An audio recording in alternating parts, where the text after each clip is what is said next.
Tuberculosis, the unwelcome and unpleasant guest, shadowing humanity for a millennia.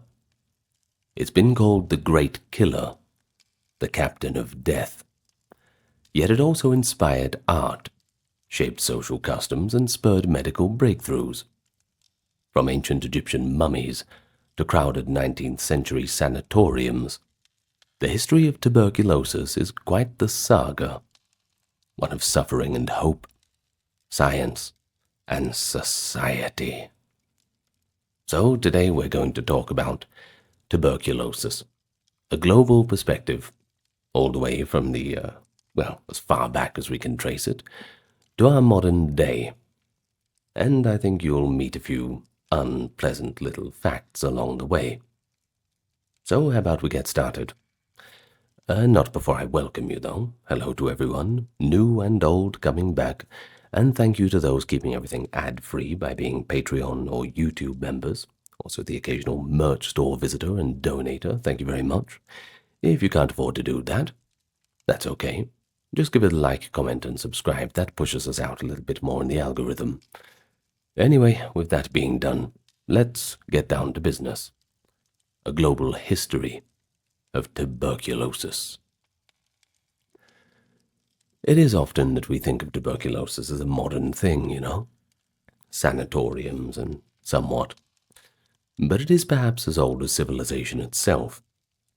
Paleopathologists have uncovered evidence of tuberculosis in human remains dating back thousands of years. In Egyptian mummies from around 2400 BCE, the bone decay of the spine known as Pott's disease is clearly visible. That's a form of spinal tuberculosis. And ancient people, they recognized the disease as well. In fact, there was a remarkable discovery found the bones off the coast of Israel of a young mother and child from a Neolithic 9,000 years ago, both bearing molecular evidence of tuberculosis infection. Well, the people didn't really understand the cause of all this, but they knew something was wrong, of course. The earliest written descriptions of what sound like tuberculosis appear in ancient India and China. But one of the most striking ancient accounts comes from the library of the Assyrian king Ashurbanipal of the 7th century BCE, where clay tablets describe an illness with cough, fever, weight loss, and the coughing up of blood. These tablets effectively list the classic symptoms of pulmonary tuberculosis, a fact that a scholar in ancient Assyria could recognize this cluster of symptoms shows how familiar TB was in antiquity. But not just for humans, also its presence in animals, and even myth.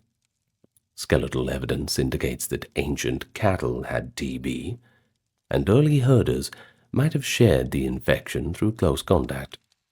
Some scholars theorize that human tuberculosis might have initially jumped from animals, perhaps cattle or other domesticated animals, to people in prehistoric times. However, genetic studies of the TB bacterium do suggest the opposite. The human form of TB is very old and may have spread to animals later. Either way, by the time of the earlier civilizations, it was firmly entrenched. And speaking of which, in ancient Greece, the disease was known as phthisis, from a Greek word meaning wasting or consumption. The great physician Hippocrates, writing around 460 BCE, identifies phthisis as the most widespread disease of his age. He noted that it tended to strike young adults in their physical prime, and it was almost invariably fatal. No way of getting out of that one. Hippocrates provided a clinical description too. Patients would develop persistent cough, fever, and emaciation. Gradually, they would just wither away. So hopeless was the prognosis that Hippocrates advised his medical students not to treat patients in the advanced stages of phthisis, lest the inevitable failure damage the doctor's reputation. Jeez. Well, pretty stern warning, isn't it?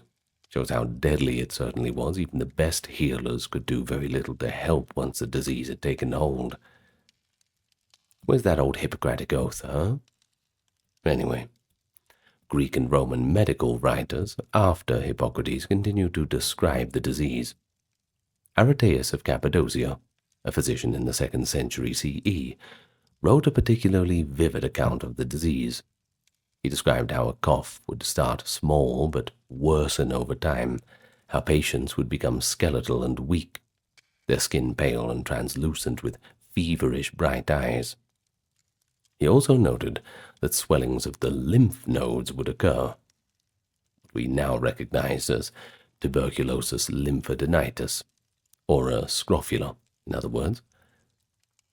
Now, interestingly, some ancient observers even realized the disease could pass from person to person.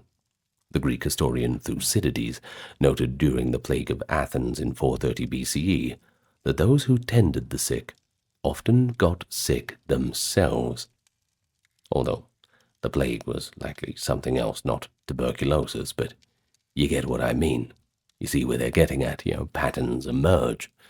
Of course, we're all in the infancy of a medical study back in those days. Even in our current day, well, we still got a long way to go. Now, for tuberculosis specifically, we have hints of contagiousness being suspected. The Roman writer Marcus Varro in the 1st century BC warned about tiny invisible creatures that float in the air and enter the body to cause disease, an astonishingly early intuition of germ theory. Now, he did not tie this directly to tuberculosis, but it does show that some minds were getting towards the truth of it slowly but surely. Now, moving into the medieval era, tuberculosis remained a constant scourge, though it often went by different names. We've already heard that term, consumption. Well, in Europe, that became quite common, referring to how the disease seemed to consume the body. Another form of TB, known as scrofula, which causes swollen glands in the neck, gained a famous nickname, the King's Evil. This moniker came from the belief that kings and queens of England or France could miraculously cure the affliction by touching sufferers. We even do have a few medieval accounts describing monarchs holding grand ceremonies, where they would lay hands on people with scrofula. Afterwards, the patients were given a coin or a medal to commemorate the event. This practice began in the Middle Ages, and it actually continued for centuries. British royalty performed touchings for scrofula up until the 18th century. Of course, any actual cures were coincidental due to their natural remission of some cases, but in any case it shows the despair that tuberculosis brought. But we can't just stay in Europe. Across the world in the Islamic Golden Age, medical scholars carried forward advanced knowledge of the diseases like TB. The Persian physician Ibn Sina, known in the West as Avicenna, compiled his landmark Canon of Medicine around 1025. In this encyclopedic work, Avicenna devoted attention to phthisis, tuberculosis, and remarkably he recognized the contagious nature of it, stating that phthisis was transmitted through the breath and that patients should be isolated to protect others. He also recommended fresh air, milk, and even sea voyages for treatment, echoing some ancient Greek ideas but with a clearer preventative stance. Avicenna's advice to quarantine patients was far ahead of its time in Europe, that's for sure. However, because of limited contact between medieval Islamic and European medicine, the knowledge did not immediately change how things were handled back on the home front. In medieval times, general treatments for consumption were pretty much futile. They tried bloodletting to rebalance the humors, herbal remedies to ease coughing, and palliative measures like perfumes or burning incense to purify the bad air. Of course, there was plenty folk remedies that were around. Patients would drink potions of herbs or inhale smoke from medicinal plants, which I can hardly imagine would do much for the cough. In some European folklore, a cure for consumption was to eat the meat of a turtle dove, or to drink a concoction of fox lungs boiled in wine. How they came to that conclusion, we don't know, but needless to say, these had no real effect on the bacteria that was ravaging the lungs. So TB just continued its steady harvest of lives through the Middle Ages. It didn't cause dramatic epidemics that made headlines in chronicles like the plague or smallpox did, but it was more like a background killer, always present, picking off people one by one. In any case, by the end of the medieval period, it was deeply entrenched in every continent of the Old World. And as we shall see next, it was poised to explode even further with the social changes of the early modern era. The Renaissance and early modern period, 1600s to 1700s, saw leaps in scientific thinking and medicine, and tuberculosis was examined with new eyes. Physicians and anatomists began to conduct systematic autopsies, allowing them to correlate symptoms with the internal pathology. The first real milestone came in 1679, when the Dutch physician Franciscus Sylvius, very cool name if you ask me, very cool, sounds like a Harry Potter professor, Franciscus Sylvius. Well, he published his findings on consumptive patients. In examining the lungs of those who had died from consumption, Sylvius noted the presence of consistent tubercles, small, hard nodules in the lung tissue. Sylvius described how these nodules would progress to form cavities in the lungs as the tissue broke down. His careful anatomical description established tuberculosis as a distinct pathological entity, even though the cause was still unknown. Following Sylvius, other doctors started using the term tubercle and recognizing TB in various organs, the bones, the lungs, the lymph nodes, as manifestations as one disease process. Around the same time, observations in Italy hinted at the contagiousness of tuberculosis. In 1699, the Republic of Lucca, a small Italian state, do remember Italy was a bit complicated at that time, issued a remarkable public health edict concerning consumption. It declared that items belonging to people who died of consumption should be burned or disinfected, and that the deceased's name and illness be reported to authorities. The decree stated that human health should no longer be endangered by objects remaining after the death of a consumptive. Well, that implies that officials recognized something infectious lingered on in the clothes or furniture of TB victims. Essentially, it was an early attempt at contact tracing and disinfection for tuberculosis, over a century before germ theories. Another one of the most visionary early thinkers on TB was an English physician named Benjamin Martin. In 1720, Dr. Martin published a little book called A New Theory of Consumption.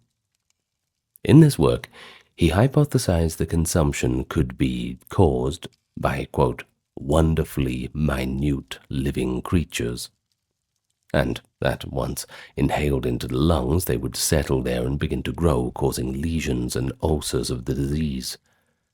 Martin went further to suggest that these microscopic organisms could be transmitted between people. He wrote that sharing a bed or even sitting near a consumptive person and breathing in their exhaled breath might give the disease to a healthy individual.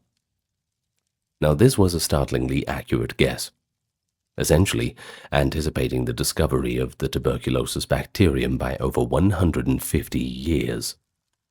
Where's his Nobel Prize, huh? Martin admitted that casual encounters were pretty unlikely to transmit it, but prolonged close contact could. Now, his work did not immediately change medical practice. It was largely ignored at the time, seen as a bit of quackery. But with hindsight, excuse me. Sorry, it must be tuberculosis getting into me. With hindsight, we recognize Martin as a prophetic figure who grasped germ theory long before it became mainstream. Well, despite all these insights, Practical treatment in the 1700s had advanced quite little. I mean, small baby steps, but, things have to take their course, don't they? Without any true cure, physicians and patients tried all manner of approaches. People were often advised to seek a change of climate to cure consumption. This era saw the beginning of a trend: health tourism for tuberculosis. Afflicted individuals who could afford it traveled to milder, sunnier climates, or to mountain resorts, hoping that fresh air would restore their lungs. For example, English patients might go to the south of France or to Italy to escape the damp winters. Some doctors recommended sea voyages. The salt air and moderate exercise of sailing were thought to be beneficial. I mean, I'm sure it wouldn't hurt. Others sent patients to take the waters at spas or mineral springs. A common prescription was actually drinking raw milk, sometimes from donkeys or goats, as a strengthening tonic. In the American colonies, a cure involved riding horseback daily, or living outdoors as much as possible.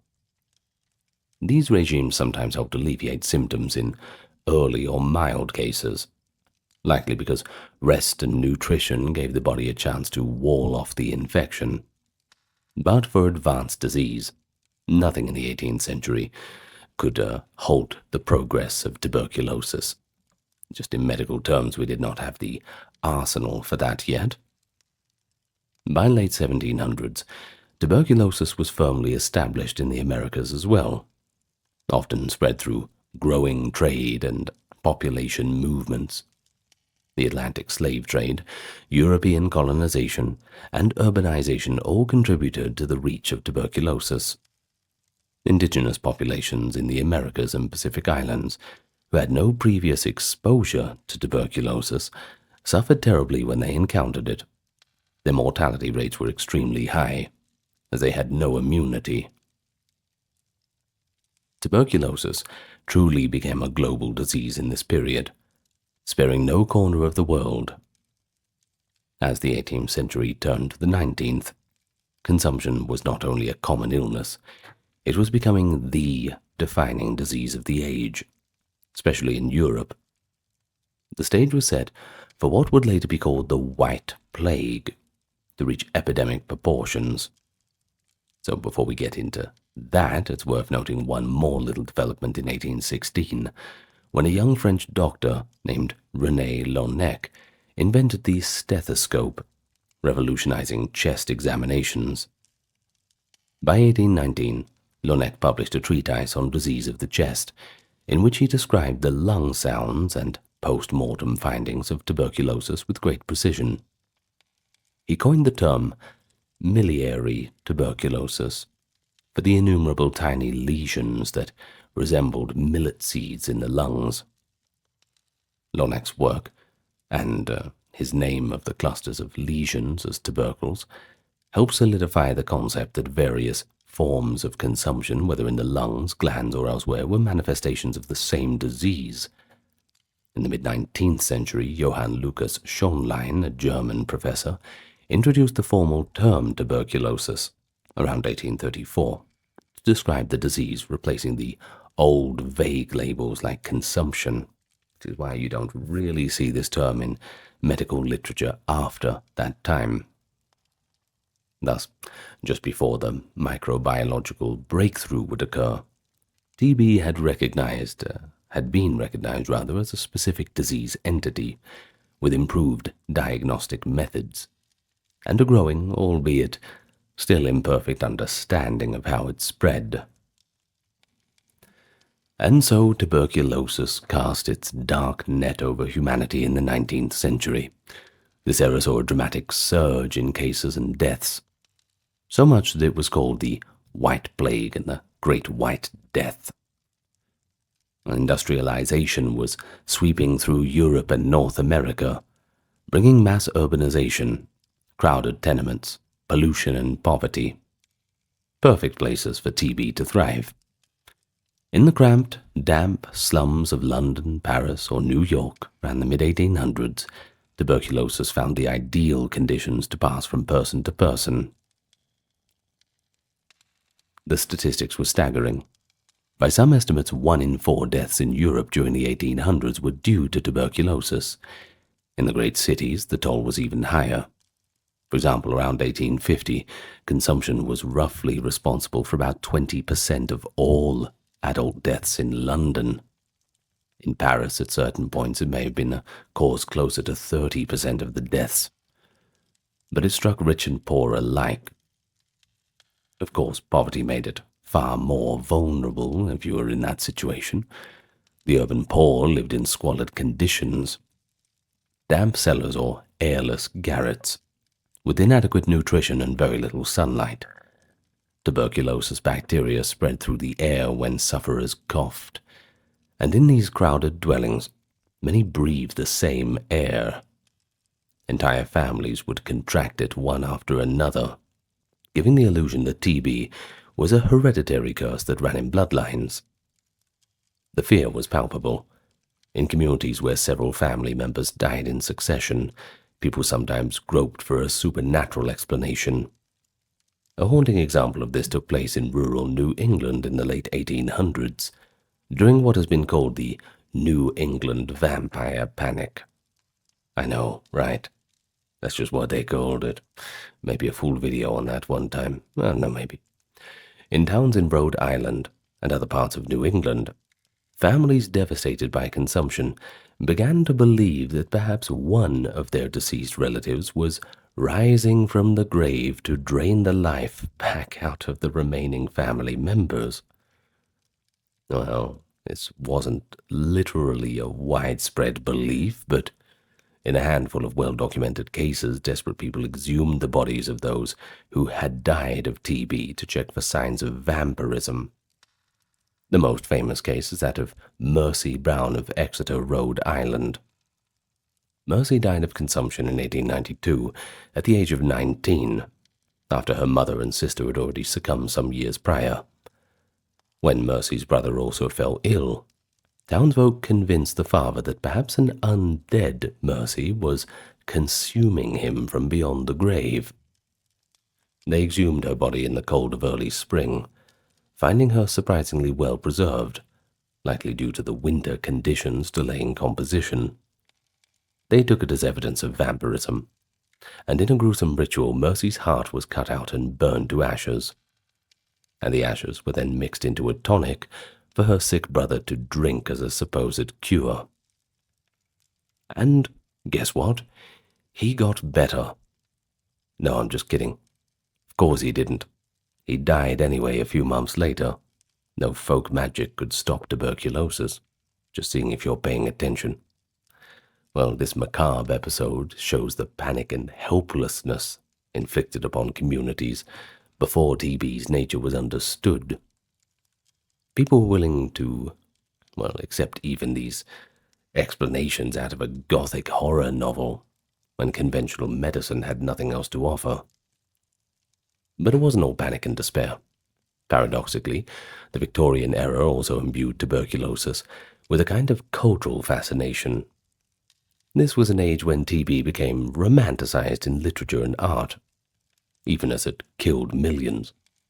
The notion of the delicate consumptive took root.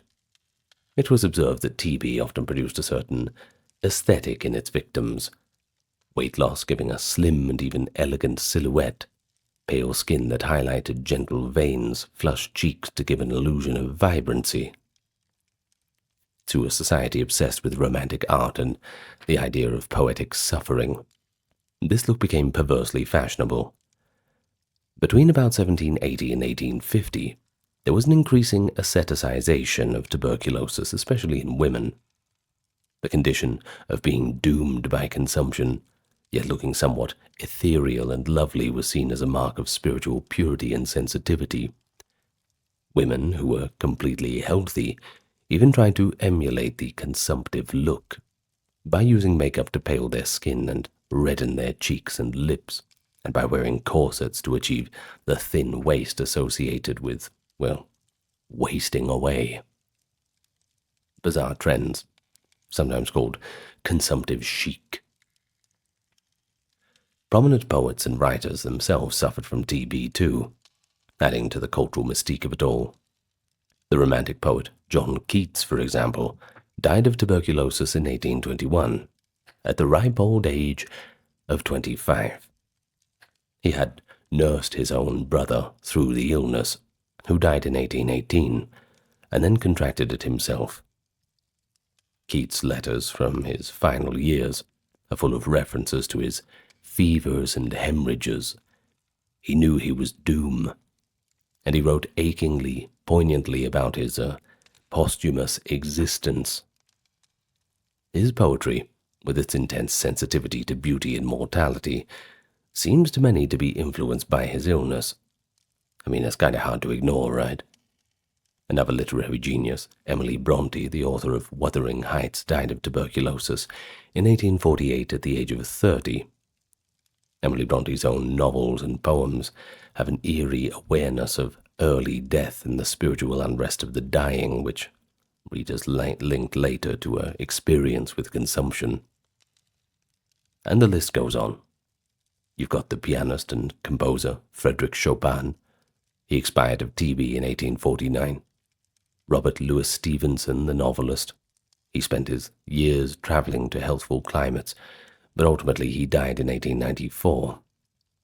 Anton Chekhov, the Russian playwright, suffered from chronic tuberculosis of the lungs and would joke darkly about it, till it killed him in 1904, when it wasn't so funny anymore. Tuberculosis was so entwined with artistry that some even thought it conferred some sort of creative intensity, a notion later termed the tuberculosis genius myth. Of course, that's all a romantic illusion. For every famous consumptive who wrote masterpieces, there were millions of ordinary people whose slow deaths were anything but glamorous.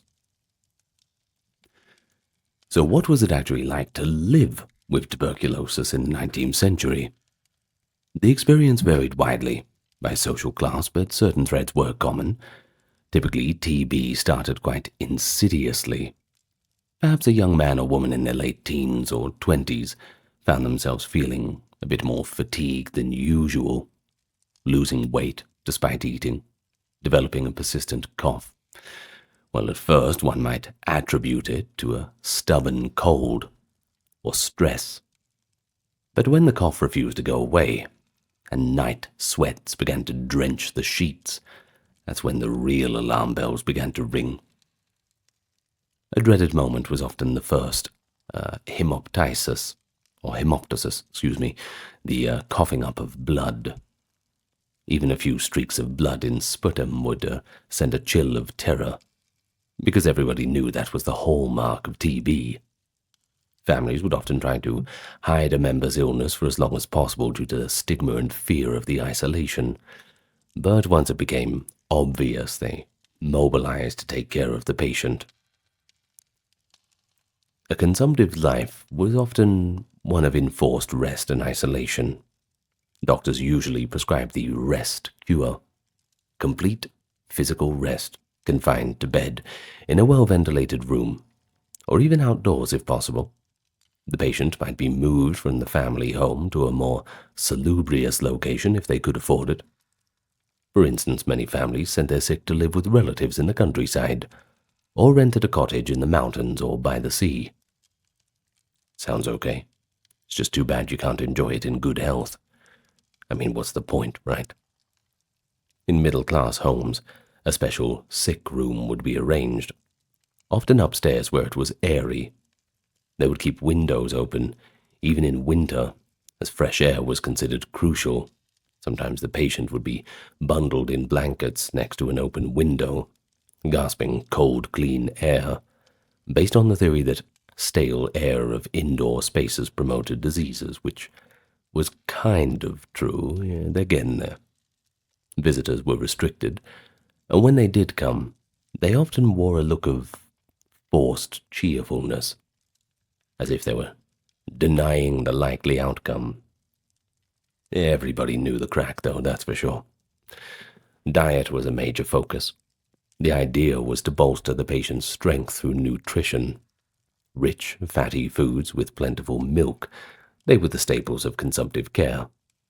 Many patients were encouraged to drink a liter upon liter of whole milk a day, or eat raw eggs whipped into foamy eggnogs. Meat broth and red meat were served frequently if the patient could digest them. Cod liver oil, a rather unpleasant-tasting oil from fish, became a popular supplement, as some doctors believed it helped tubercular patients gain weight and provided vital nutrients. And yes, they were correct. It's rich in vitamin D, which might have had some immune benefits. Also, fish oil is a great supplement. Everyone should be taking fish oil or krill oil, by the way. Get onto it. Not sponsored, I'm just saying. Well, these treatments show that lacking a true cure, care was basically supportive, palliative in the worst parts. Tried to keep the person as strong and well-nourished as possible, and maybe they'd have a chance. Not much of a chance, but just maybe a little bit of one. The psychological aspect of being a consumptive was heavy. People knew that consumption was often a slow death sentence. Patients struggled with alternating hope and despair. Many kept diaries, or wrote letters that laid bare these emotions. They would latch on to any slight improvement, one day with less cough or a better appetite. Anything to view as a sign of recovery. Families, too, would celebrate small victories like a slight weight gain or a peaceful night's sleep. But then there were the crushing setbacks. A bad hemorrhage, a new fever spike, or simply the patient noticing they could no longer walk up the stairs without breathlessness where they once could. The gradual decline was agonizing for all involved. One contemporary observer wrote that in some ways consumption was crueler than the quick diseases, because it offered false hope by its very slowness, giving months or years of deteriorating health where the patient and loved ones could see the end coming in a very slow motion. But of course, gender roles did influence the experience too. In Victorian society, women with tuberculosis often felt an extra burden of guilt or duty. Many were the primary caregivers for the family. Falling ill meant they couldn't fulfill their expected roles. Some mothers with TB, anticipating they might die, went to great lengths to secure their children's futures, finding adoptive homes or extended family who would take care of them, writing detailed letters of these instructions or love to be read when the child grew up, and so forth. It was a heartbreaking process of saying goodbye in advance. As for the unmarried women with consumption, they frequently faced the collapse of marriage prospects. I mean, it's kind of a red flag if they have tuberculosis, right? It's not going to be a long marriage. A known TB diagnosis might scare off suitors due to fear of contagion and, well, the whole death thing. Thus, there was often secrecy. Families sometimes concealed a daughter's illness, as long as possible to preserve her social standing or chances of normal life, at least for a time. That's not to say it was much better for the men. That could mean the end of their career or education, and they had to leave their families behind too. Many male patients left school or jobs and went on travels to recuperate. In doing so, they sometimes forged new identities. A number of early American frontier figures were actually tuberculosis patients who moved to the West. For example, Doc Holliday, the infamous gambler and gunfighter of the Old West. He was a dentist from Georgia who had TB. He headed to the dry climate of Texas and later Arizona, where he lived a short but eventful life in cowboy towns, carrying his persistent cough all the while. So, there we go, TB once again leaving its little mark on a few unexpected historical narratives. But one commonality for all consumptives was the longing for normalcy and human connection. The isolation imposed by the disease could be, well, quite depressing, to be frank with you. If in a sanatorium, which we'll get to in a minute, or away at a health resort, patients miss their families terribly, and of course vice versa. Even at home, a patient often had to eat separately, use separate dishes, and refrain from kissing their loved ones. If the family heeded the increasing warnings about contagion, that is. Late 19th century public health campaigns were beginning to teach people that careless spitting or coughing spread TB. Many cities passed anti-spitting ordinances. Since spitting in public was a common habit, especially amongst men, the no spitting signs went up on train cars and in taverns. Violators could be fined, too. Yeah, fair enough, we should have that rule everywhere. Don't like seeing people spitting on the streets. Well, patients were urged to use personal spittoons or cough into cloths that could be boiled or burned. Some families implemented some of these measures at home, trying to protect other members from the seeds of consumption, as they were often called. This was before the word bacteria was in everyday use, by the way, so do keep that in mind. All these precautions, while wise, had the effect of making the consumptive person feel like a dangerous vessel of disease. The social stigma was significant. Many felt shame or embarrassment about their illness on top of the physical suffering. Yet many consumptives also showed remarkable resilience and formed communities of mutual support. This was most evident in the burgeoning sanatorium movement, which we'll turn to next. In those institutions, patients bonded over the shared condition and often developed a camaraderie. Think about the solidarity that modern cancer patients have during chemotherapy. They called themselves lungers humorously, or spoke of stamping out the white plague as if they were on a crusade against it. Some wrote newsletters or little magazines inside the sanatorium to keep spirits up. Through all the coughing and fevers, people still felt like normal humans. They felt love, they celebrated birthdays, they played card games, performed amateur theatricals, and gossiped about the doctors. Anything to distract themselves. While they were alive, they just wanted to live a normal existence. That's the human spirit, right? So as the 19th century progressed and rolled into the early 20th, one of the most significant developments in the fight against TB was the rise of the sanatorium movement. Before antibiotics, sanatoria were the closest thing medicine had to a specific treatment strategy for tuberculosis. The concept was pretty simple.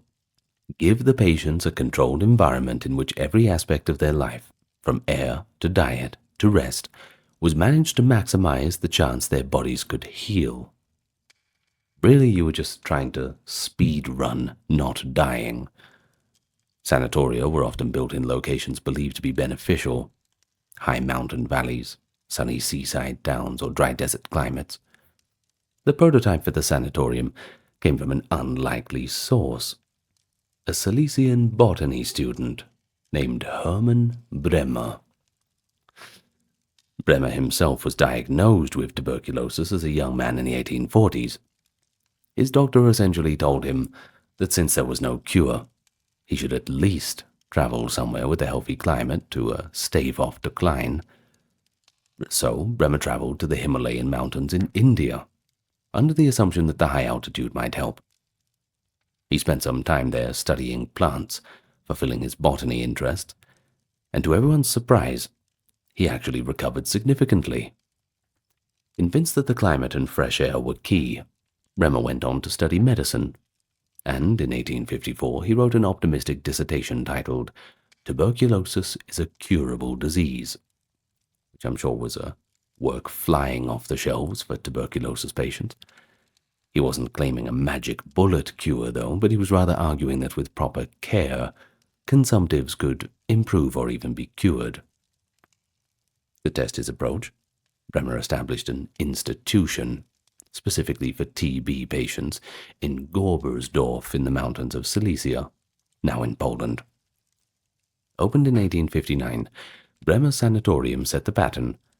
It featured open balconies where patients would spend hours each day lying in the fresh air of a pine forest, a nourishing diet with plentiful milk, and a regimen of gentle exercise, combined with good rest.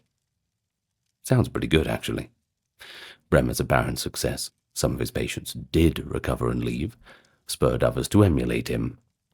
And soon, sanatoria, as is the plural for sanatorium, for tuberculosis patients, popped up all across Europe, in Germany, Switzerland, France, and Italy by the late 19th century. One notable advocate was Dr. Peter Detweiler, a patient of Bremer's, who later ran his own sanatorium and added the practice of the rest cure, strict bed rest during feverish periods. In the USA, the movement took hold a bit later. The first American TB sanatorium was started by Dr. Edward Livingston Trudeau, who had contracted TB as a young man in New York. After improving in the Adirondack Mountains, Trudeau founded the Adirondack Cottage Sanatorium at Saranac Lake, New York in 1885. The institution began with one small cottage, where a couple of patients, including himself, simply lived in a rustic life of fresh air, but it grew to a larger complex over the years. The sanatorium regiment was quite structured. Typically, the patients were kept on a schedule that maximized time outdoors. Even in winter, nurses would wrap patients up in thick blankets and park them out on the open porches for hours on end. This was the famous open-air treatment. Well, one can imagine rows of patients, swaddled like mummies in reclined chairs, faces peeking out into that crisp mountain air with little icicles forming on the blankets from their breath, maybe. Doesn't sound like a place where you get better, but, that was just the science of the time. Now, importantly, sanatoria also served a public health purpose, and that was isolation. And some of them were, really, really good, too. They had, billiard rooms, libraries, music performances, kind of a mix of hospital and resort. By gathering those with active TB in one place, however, they were to some extent removed from the general population, reducing opportunities to infect others. In an era before antibiotics, this was a crude but effective means of control. So the question is, did the sanatorium cure actually work? Kind of. Results varied. Many patients in early or moderate stages of TB did improve in sanatoria. Their weight went up, their fever subsided, their cough calmed. Some indeed left sanatorium after a year or two as apparent arrests, which is the term used when TB disease became inactive. However, it's hard to disentangle how much of this was due to environment and how much was due to the natural course of the disease. Some cases of TB do spontaneously go into remission for long periods, especially if the patient's immune system is strong and they get good rest. Late-stage patients, unfortunately, often continue to decline even in the best sanatorium. For them, these places became comfortable havens to die in, just palliative care rather than places of recovery. Nonetheless, the sanatorium movement significantly changed patient experiences and even medical practice. Doctors who specialized in tuberculosis learned a great deal from running these facilities. By observing many patients over time, they refined their supportive treatments. One innovation in the late 19th century was the idea of lung collapse theory. The logic was that a diseased lung might heal if given complete rest, just as one might rest a broken leg. In 1882, coincidentally the same year that Koch discovered the TB bacillus, we'll get to that in a minute, an Italian doctor, Carlo Forlanini, pioneered the technique of inducing an artificial pneumothorax. Essentially, he inserted a needle between the patient's ribs and pumped air into the chest cavity to partially collapse the affected lung. This procedure would make it easier for cavities in the lung to close and scar. Now, it sounds drastic, but surprisingly it did help some patients, and became a standard treatment for decades before antibiotics. Later, even more aggressive surgeries were attempted for those who did not respond. Thoracoplasty, where surgeons removed a few ribs to permanently collapse part of the lung, or surgical resection of the localized lung lesions. Dr. Edward Archibald in Montreal was an early adopter of thoracoplasty around 1908, removing ribs to collapse cavities. But besides surgery, other therapeutic ideas at sanatoria include heliotherapy, that is, sunlight therapy, helios being the Greek word for that.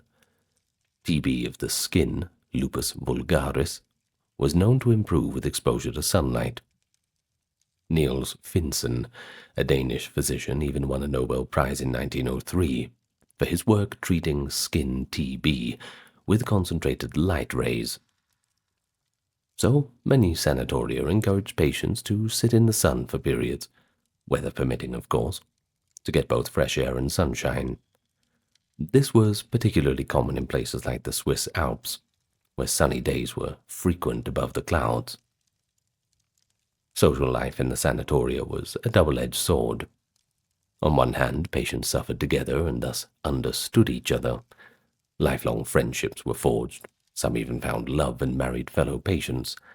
But on the other hand, being surrounded by others with the disease meant daily reminders of mortality, especially when the black wagon, the euphemistic term for the hearse or mortuary cart, rolled up to take away the latest victim. Sanatorium patients had a lingo of their own, of course. Now, by the early 20th century, the sanatorium had become an institution nearly everywhere. In Japan, Russia, Australia, TB hospitals were built on mountain tops or outside of cities to treat segregate patients. It represents an era of optimism, even without a true cure.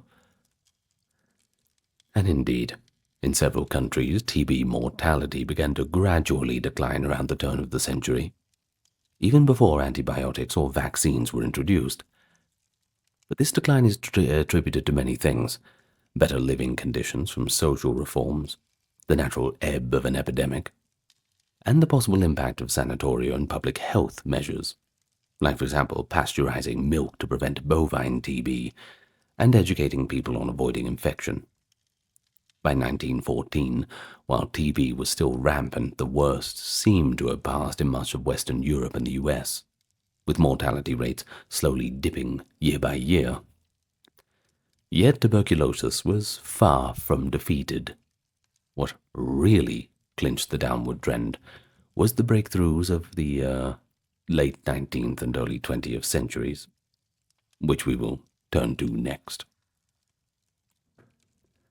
March 24th, 1882. An audience of scientists and doctors gather in the lecture hall of the Berlin Physiological Society. There, Dr. Robert Koch presented what would become one of the most famous papers in medical history, The Etiology of Tuberculosis. Now, Koch calmly demonstrated he had isolated the specific germ that causes TB, a tiny rod-shaped bacterium visible under the microscope with a special staining technique he had developed. He showed these tissue samples from animals and humans with the bacteria, and described how he grew the organism in pure culture, on coagulated blood serum outside the body. But most dramatically, he explained that by injecting these cultured microbes into healthy animals like guinea pigs, he could reproduce tuberculosis in them. Koch's findings proved to be irrefutable that TB was an infectious disease caused by a single microorganism. This discovery certainly set the medical world on fire. Finally, the invisible enemy had been given a face, or at least a name and a form. Mycobacterium tuberculosis, that's what they called it. The press quickly picked up the story, and Koch became a significant hero overnight. But why so revolutionary? Well, for one, it settled the long debate about hereditary versus contagion in TB. Koch's work showed TB did not spontaneously generate in people. It was caught from others. And this sparked public health measures to curb transmission. Governments began funding campaigns to educate the populace. People were taught to cover their mouths when coughing, to disinfect living spaces of consumptives, and, crucially, to stop the practice of indiscriminate spitting. Those pamphlets started going around with slogans like "consumption is contagious, prevent it," and "do not spit on the floor, it spreads disease." Koch's discovery also ushered in the golden age of bacteriology. Within a decade or two, scientists discovered the germs behind many other diseases: cholera, diphtheria, plague, etc. But TB was arguably the crown jewel, because that was just their biggest problem at the time. Koch's methods established the famous Koch's postulates, criteria to prove an organism causes a disease, forming a foundation for the new field of microbiology. The immediate practical effect was an explosion of research into diagnostics and cures. By 1890, Koch attempted a cure himself. He announced a substance called tuberculin, a glycerin extract of the TB bacilli, which he hoped would treat tuberculosis. It failed spectacularly. Patients injected with it often got violently ill, and it did not eradicate the disease. But, well, it was worth a try. The initial overblown hopes led to disillusionment and even scandal. Some even accused Koch of hyping up an unproven remedy. However, tuberculin later found use as a diagnostic tool.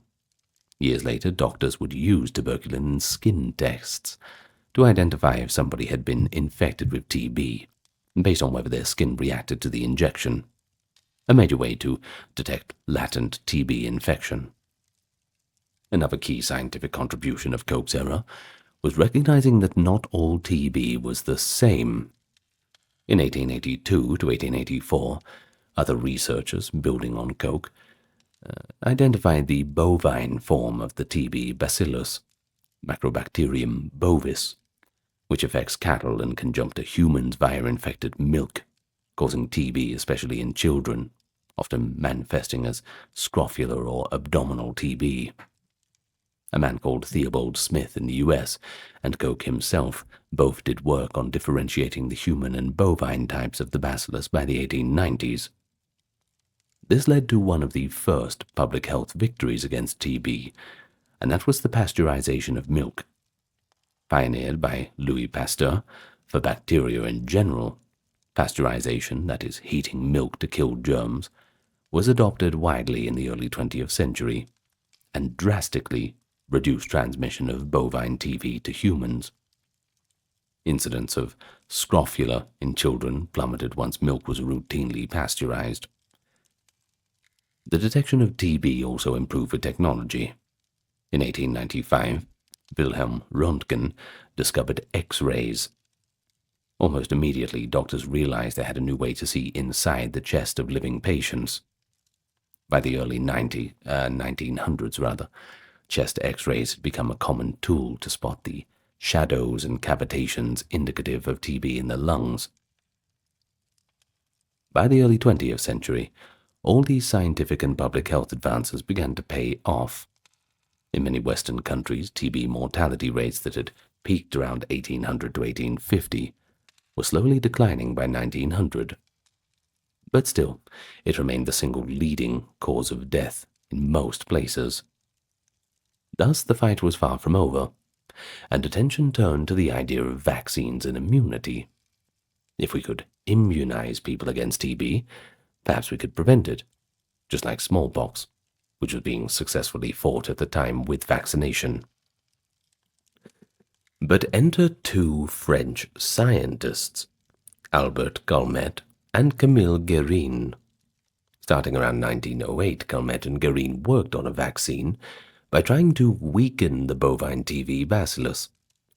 After years of effort, passing the bacteria through dozens of cultures, they created a stable weakened strain that did not cause disease in laboratory animals, but did stimulate an immune response. Looks like they're on to something. In 1921, this vaccine, named BCG, the Bacille Calmette-Guérin, after its creators, was first used in humans.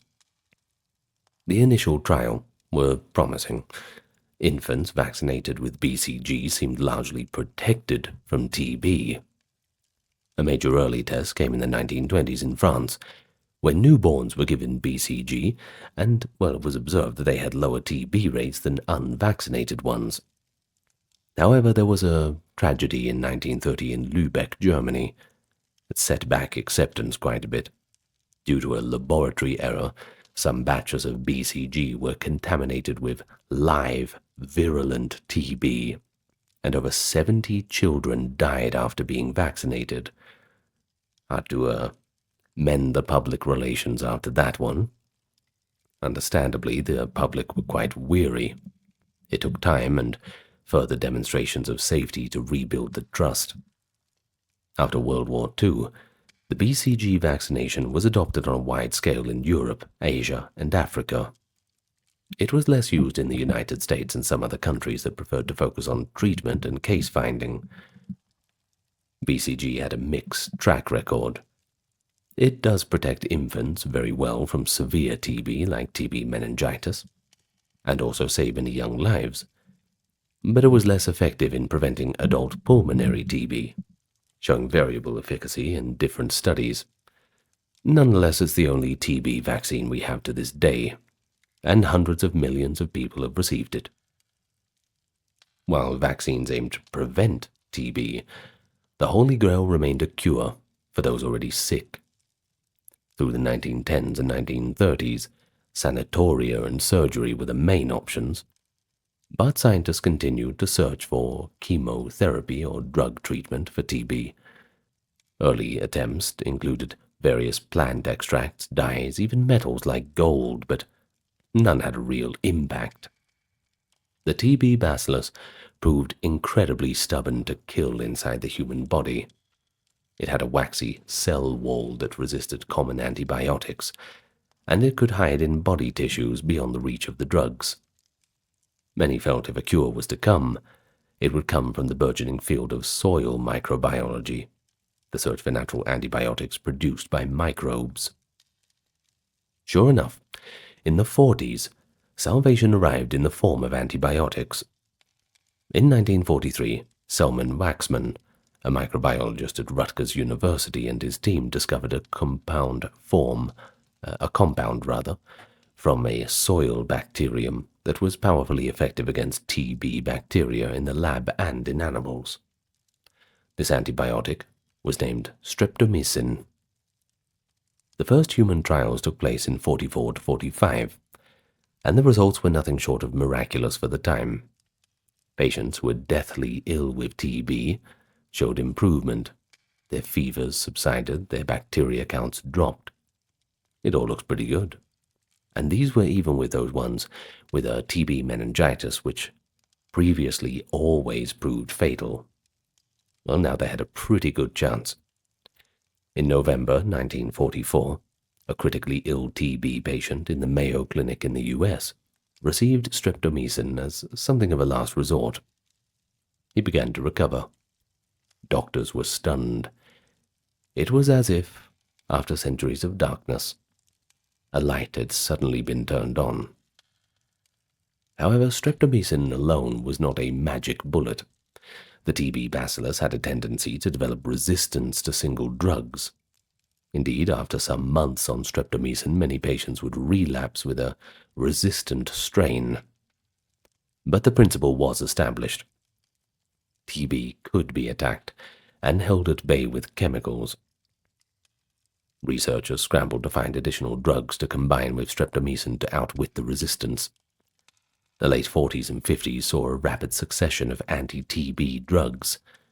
Next came para-amino-salicylic acid. That was first used around 1949, which, given with streptomycin, helped prevent the emergence of resistance. Then came isoniazid in 1952, a highly potent and cheap drug that became the backbone of TB therapy. Isoniazid was a game-changer. Doctors described it as a near miracle because it could cure TB patients in a matter of months, when used properly. Additional drugs like pyrazinamide and ethambutol followed in the 50s and early 60s, each adding a little bit of a weapon to the arsenal. By combining 3 or 4 of these medications, physicians found they could kill virtually all TB bacteria in a patient and greatly reduce the chances of any surviving bugs becoming drug-resistant. The advent of effective chemotherapy truly turned the tide. TB wards that had been filled with chronically ill patients now saw people recovering and going home well. The once overflowing sanatoria began to empty out, or were repurposed for other diseases or turned into general hospitals. In the 60s, the closure of sanatoriums became common across the developed world, something unimaginable a few decades earlier. Mortality rates from TB plummeted, and by the late 20th century, many people in wealthy countries came to see TB as a disease of the past, something that their grandparents had worried about, but finally, no longer a pressing threat. But it has to be said that the story doesn't completely end with triumph. Tuberculosis persisted in areas of poverty and in the developing world. So as one chapter of the TB saga closed, another began, with the new challenges that would remind that humanity had not quite gotten rid of TB yet, and depending on the time and the place, it could very easily come roaring back. So while the history of TB is not completely ended, our video is. I hope you enjoyed our time together. I had fun. I'm glad we don't have to deal with these things anymore. Hopefully we can wipe cancer off the list next. Maybe someone in 50 years' time will be making a video about how we conquered cancer. We finally cured it. I heard a little while back that they were still working on it. They made a few breakthroughs, but well. It is the middle of the 6th century, and the Eastern Roman Empire is struck by a catastrophe, so serious that everyone thought it was the end of the world. The bustling cities of the Byzantine world, from the golden capital of Constantinople to the villages along the Nile, were suddenly hushed by an invisible killer. In 542, during the reign of Emperor Justinian, a terrifying plague swept across the Mediterranean. Later known, of course, as the Plague of Justinian, it was the first recorded outbreak of bubonic plague in history. Of course, this invisible enemy brought everything to a standstill. Chroniclers at the time describe haunting scenes, streets filled with uncollected corpses, panicked prayers echoing in churches, and the sick abandoned in their homes. Now, I don't blame you if when you hear the word bubonic plague, you think of the 14th century. Of course, that is the most quintessential of plague outbreaks, the Black Death. But long before that, the Byzantine world had their own problems. And today, we're going to talk about them in great detail. Of course, we won't leave behind all of the dirty bits. Anyway, welcome to the channel, everyone. You know what you're in for, obviously. Good to have you here with me. Thank you to those supporting on Patreon, YouTube memberships, the merch store, and the occasional donation. Links are in the comment. If you can't do that, give it a like, comment, subscribe, and tell your friends. Anyway, with that being all said and done, you're probably sick of hearing it. See what I did there? Plague thing, you know. Anyway, let's begin. And it begins quite quietly. You see, this all broke out in an era when the Byzantine Empire was doing really well. It was reaching a new peak of power, and also ambition.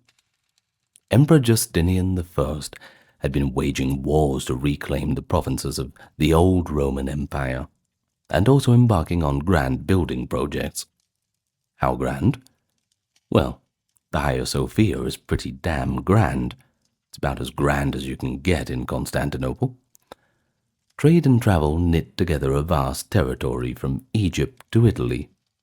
And amid that prosperity, in 541, there were a few disturbing reports that emerged from the provinces.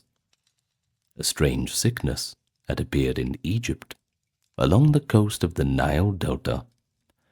According to the historian Procopius, the plague, quote, started from the Egyptians who dwell in Pelusium.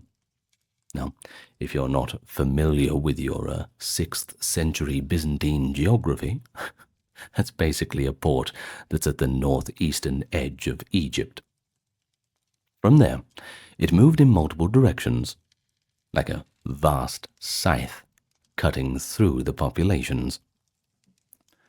And so by the following year of 542, the disease finally reached Constantinople, the grand capital of the empire.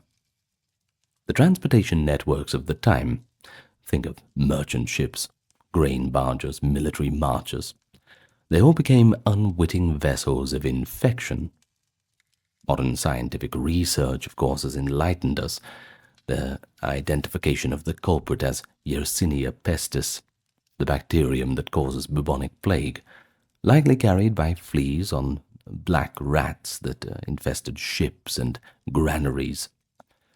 But people of the 6th century had no concept of germs. They could only observe its relentless advance from one region to another. And just imagine that hopelessness. An invisible killer. You got no idea what to do to fight it. You see, the Byzantines were used to fighting enemies that they could slash up with swords and spears and all the rest, but, well, this, you had no hope. One contemporary chronicle personified the plague as an almost sentient force, spreading deliberately right out to the ends of the world, as if fearing lest some corner of the earth might escape it. It struck port cities first, and then radiated inland, suggesting that maritime trade had played a key role in its spread. But no region was truly safe. The Mediterranean basin, North Africa, the Middle East, even parts of Europe fell victim to the pandemic over the next few years. Byzantine writers were keenly aware that this was not just a normal outbreak, but a global catastrophe. They struggled to find an explanation, and eventually, many people saw the plague as a punishment from God. Humanity had apparently did a bit too much sinning and had to be cut down to size. That was the logic. Procopius admits that, quote, it is quite impossible to either express in words or to conceive in thought any explanation, except to refer it to God. Another witness, John of Ephesus, likewise framed it as a divine chastisement, invoking biblical language to describe the plague mowing down people like a reaper harvesting wheat. While there was a sense that no natural cause could account for a disaster so vast, a situation so helpless, the plague respected no borders, no social distinctions. It struck in winter and summer alike, both in the countryside and the cities. No one was safe. As one account notes, it embraced the entire world and blighted the lives of all men, respecting neither sex or age. So I suppose it would have truly felt like the apocalypse.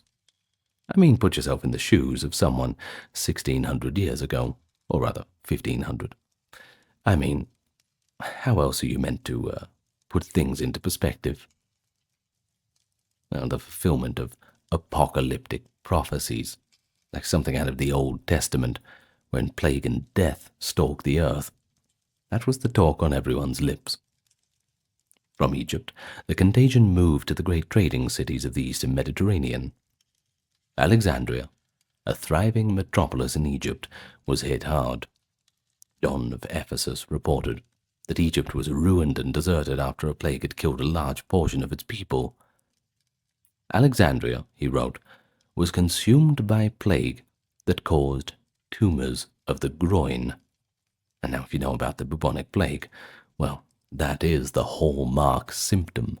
The buboes coming out, usually in the groin, under the armpits, the lymph nodes, this kind of thing. These would swell and ooze blood and pus. Absolutely disgusting. Well, the disease then marched onward.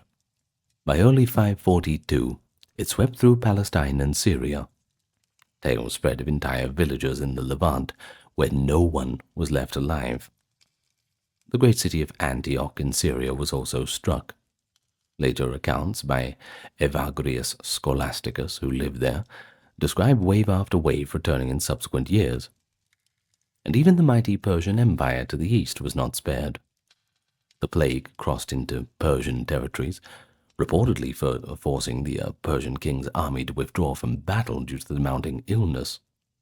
I mean, they weren't going to get much fighting done with the plague anyway, unless they just draw lines and cough on each other.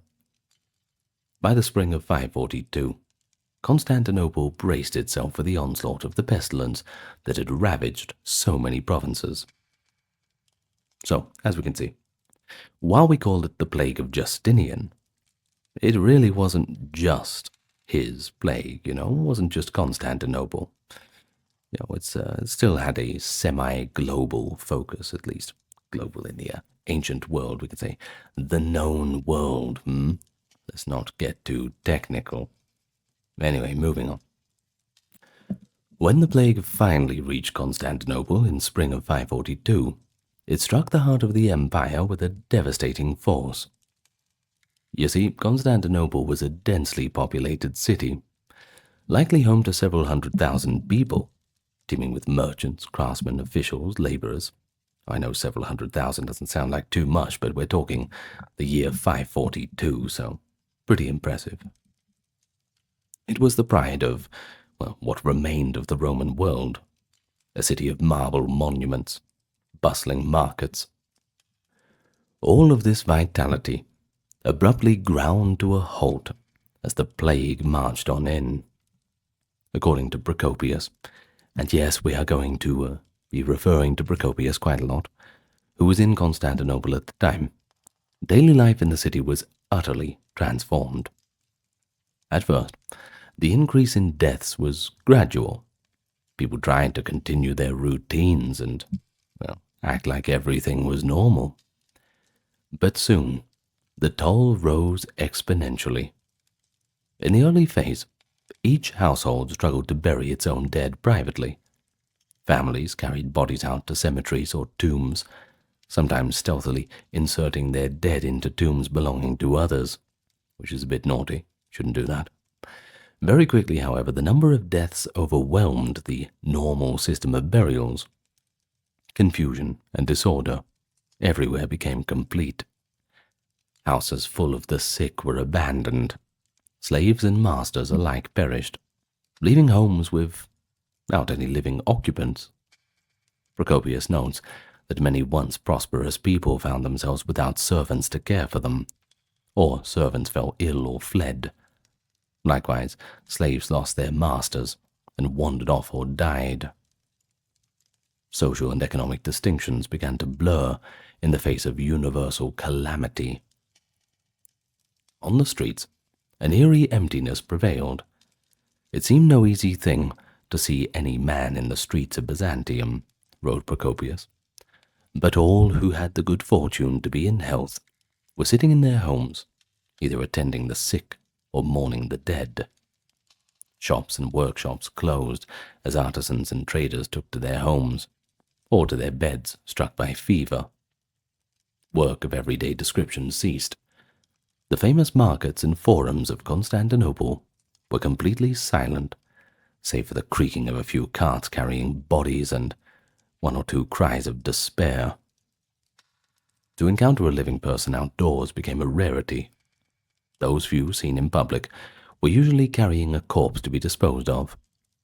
The entire city's focus narrowed to a single task, dealing with the dead and dying. Now, just quickly, there's one quote that I like. I can't remember who said it, but it basically goes like this. When you're healthy, you have 100 problems. When you're sick, you only have one. And that's true.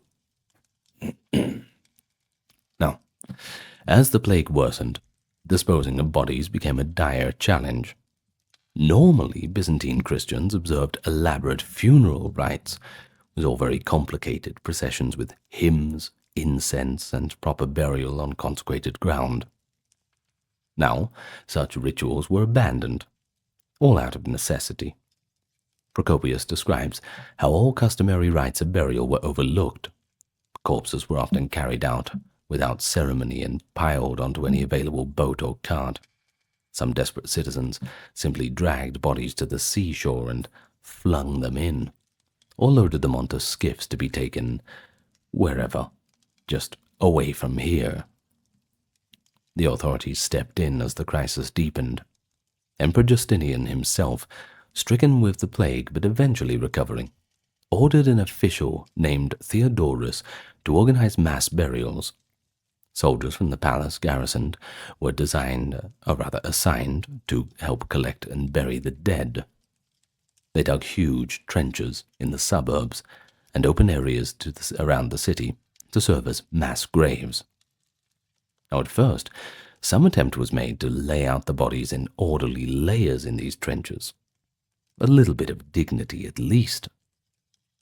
But the problem was the deaths kept mounting and, even these trenches filled to capacity. And when even the mass graves are not enough, well, you've got problems. Theodorus and his men then resorted to using the towers of the city walls. They tore off the roofs of the defensive guard towers in the suburb of Sike across the Golden Horn, and threw the bodies inside, piling them up just as each one happened to fall. Tower after tower was filled with human remains and then sealed shut. But I think you can probably know what the problem was going to be. The stench from these mass corpse pits became a new horror for the survivors. Basically like a giant grain silo filled with dead bodies. But that ought to damage the property values. When the wind blew from that quarter, a foul odor wafted over the city, a reminder of the death that surrounded them. At the peak of the outbreak, Procopius estimates that 5 and eventually up to 10,000 people died each day in Constantinople. Perhaps exaggerated. They convey the impression, though, of a city completely overwhelmed. Contemporary observers did agree that the mortality was staggering. Many notable men of the city, i.e. members of old aristocratic families and high officials, died and even lay unburied for days amid the chaos. There were simply not enough healthy people, or hours in the day to inter all the corpses promptly. Bodies accumulated in houses and streets, which only magnified the panic, and of course the further spread of the disease. Amid this catastrophe, fear permeated the population. People were afraid to visit the sick. They didn't even want to go outside. A noteworthy psychological effect was the proliferation of strange apparitions in the public imagination. Procopius recounts that many in Constantinople claimed to see phantoms or demons in human shape roaming the streets at night, touching people, and thereby infecting them. Terrified residents, believing these specters were harbingers of death, refused to answer their doors even when friends or relatives knocked, for fear that the caller might be one of these demon figures in disguise. People who did venture out took unusual precautions. John of Ephesus relates that those who went out for essential tasks would hang a wooden tablet inscribed with their name and address on their arm, with a plea. If I die, let it be known who I am, so that my body may be buried by my loved ones. Well, this little detail shows how commonplace sudden death had become. I should having to go around kind of like wearing a dog tag, basically. Citizens assumed they might drop dead in the street at any given moment, and they tried to ensure that they would not end up in one of those anonymous mass graves. The atmosphere in Constantinople was understandably quite grim. It's one of apocalyptic dread, but also pious fervor. The churches had never been more full. Supplicants had crammed into there to the extent where gatherings were still possible, and the air resounded with prayers, psalms, and the weeping of penitents. Even the imperial court participated in public acts of contrition and pleading for divine mercy. Interestingly, Procopius observes a temporary change in the moral climate of the city. Those who had led dissolute or wicked lives suddenly shook off the unrighteousness of their daily lives and practiced the duties of religion with diligence. I mean, that's one way to get people back to services. Longtime rival factions in the city, notably the Blues and the Greens, who were known for their violent sports riots, laid aside their enmity and worked together to bury the dead and help the suffering. It was as if the enormity of the crisis prompted a brief season of solidarity and spiritual reflection among survivors. However, Procopius cynically adds that as soon as the plague abated, people quickly returned to their old vices, soon becoming even more brazen in their greed and immoral behavior than before. Once they believed the immediate danger had passed, many discarded the piety and charity they had shown in crisis. This observation shows that while disaster can inspire altruism and repentance, human nature often reverts to what it used to be once that threat seems gone. You can say that again. But what was it actually like to get the plague in this era? Contemporary descriptions of the symptoms and progression of the disease allow us a glimpse into the suffering of the normal sick man and the desperate measures of the caregiver. The plague typically began with a sudden fever. Procopius notes that victims often fell one moment and then were struck with fever while going about their daily business. Some, quote, when just roused from sleep, others while walking about, and others while otherwise engaged, end quote.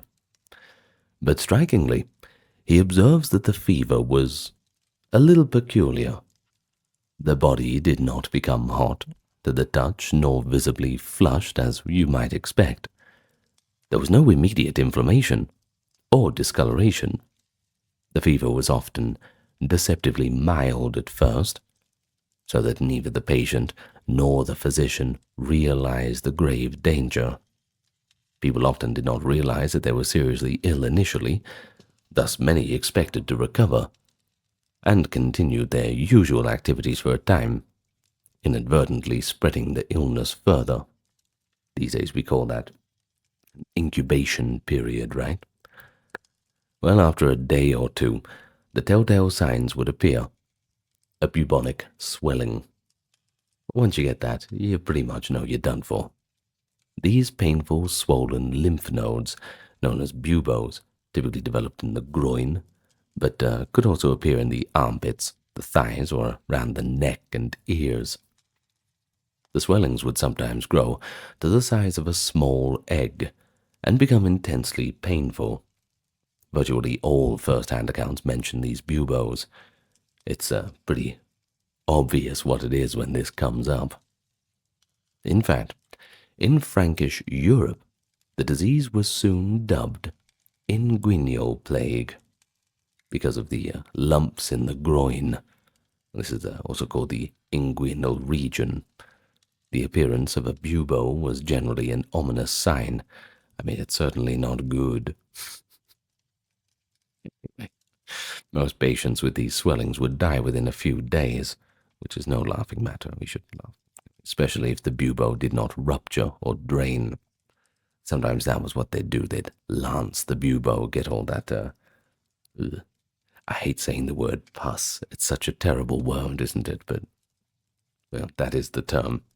They'd have to lance it to drain all of the pus out. Sorry, it's just gross, I know. But not all the victims would experience the disease in exactly the same way. I mean, think about it. Everyone's body is different, right? Evagrius Scholasticus, a Syrian chronicler who survived multiple waves of it, described the plague as a complication of diseases, manifesting in different forms. In many cases, it was the classic bubonic type, with fevers and glandular swellings. In some other cases, the infection seemed to attack the lungs or head. Victims' eyes would turn bloodshot, their faces would swell up, and the illness descended into the throat, causing labored breathing and often a quick death. Now, you might have caught it, but this sounds a bit more like pneumonic plague, where the bacterium spreads to the lungs, just like as pneumonia does, and becomes highly contagious person to person. In still other cases, Evagrius noted a flux of the bowels, sudden violent gastrointestinal symptoms, possibly an effect of severe sepsis or a different infection riding on the plague's havoc. Many sufferers experienced delirium. Procopius recounts that some patients became wildly agitated and unable to sleep, falling into hallucinations that men were coming upon them to destroy them. These delirious victims would leap up and attempt to flee, or they'd lash out at their caregivers, or even run naked out into the streets, completely out of their minds. That would have been a sight to behold. While those tasked with tending to such patients had an awful time restraining them.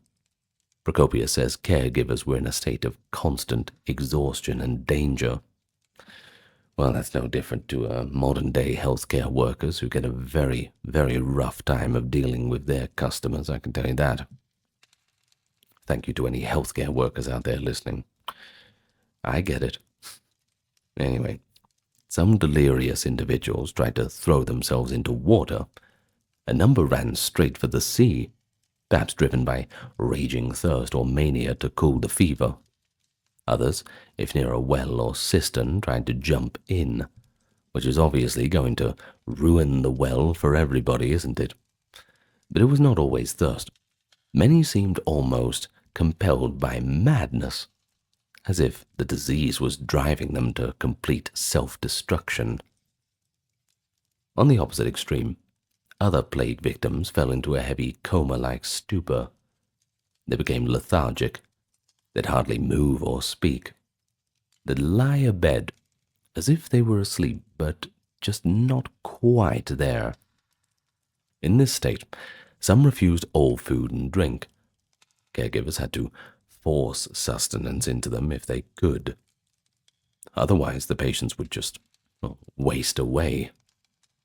There were cases where whole families in a house were in stupor, and no one could help the other, leading to death by dehydration and starvation rather than the actual infection itself. Some comatose victims who were not tended would quietly slip away as hunger and weakness overtook them. Caring for plague victims was an immense challenge and a dangerous duty. Yet it was not an automatic death sentence for the caregiver, as many observed. Interestingly, Procopius and others note that attending the sick did not always lead to the caregiver catching the illness. He goes on to say that neither physicians nor servants consistently contracted the plague through contact. You see, many volunteers, like doctors too, nursed victims and handled corpses, yet remained completely healthy, while others with minimal exposure fell ill. The pattern of contagion was bafflingly inconsistent. This uncertainty only heightened the climate of fear and fatalism. People never knew if their efforts to help family and neighbors would doom them, or if fleeing would save them. A real rock and a hard place, that's for sure. Nevertheless, fear of infection did cause many to abandon even their loved ones. Later writers noted that in some instances even close family members abandoned one another at the first signs of illness, and have a tragic breakdown of social bonds that would recur in later pandemics. There were reports in the following decades of mothers refusing to nurse their ailing children, or of siblings leaving a brother to die alone out in terror. However, it appears that in 542 Constantinople, outright abandonment was somewhat tempered by the collective shock. Some sense of duty and compassion survived, as evidenced by those volunteers who did bury strangers or tend to neighbors. The same could not be said in every locale. Paul the Deacon, writing about a plague in northern Italy a few decades later, remarked that everyone fled from everyone, even parents from children, in sheer horror. For those who did try to heal or comfort the sick, medical knowledge was tragically limited. Byzantine physicians adhered to the classical teachings of Galen and Hippocrates, which offered very limited help against a fast-moving and mysterious epidemic. Doctors attempted various remedies, bloodletting to balance supposed humours, poultices and lancing of the buboes to drain poisons from the body, and concoctions of herbs to reduce fevers and induce sweating. In a few lucky cases, lancing a bubo or treating it with drawing salves did lead the swelling to suppurate and burst, after which the patient sometimes recovered.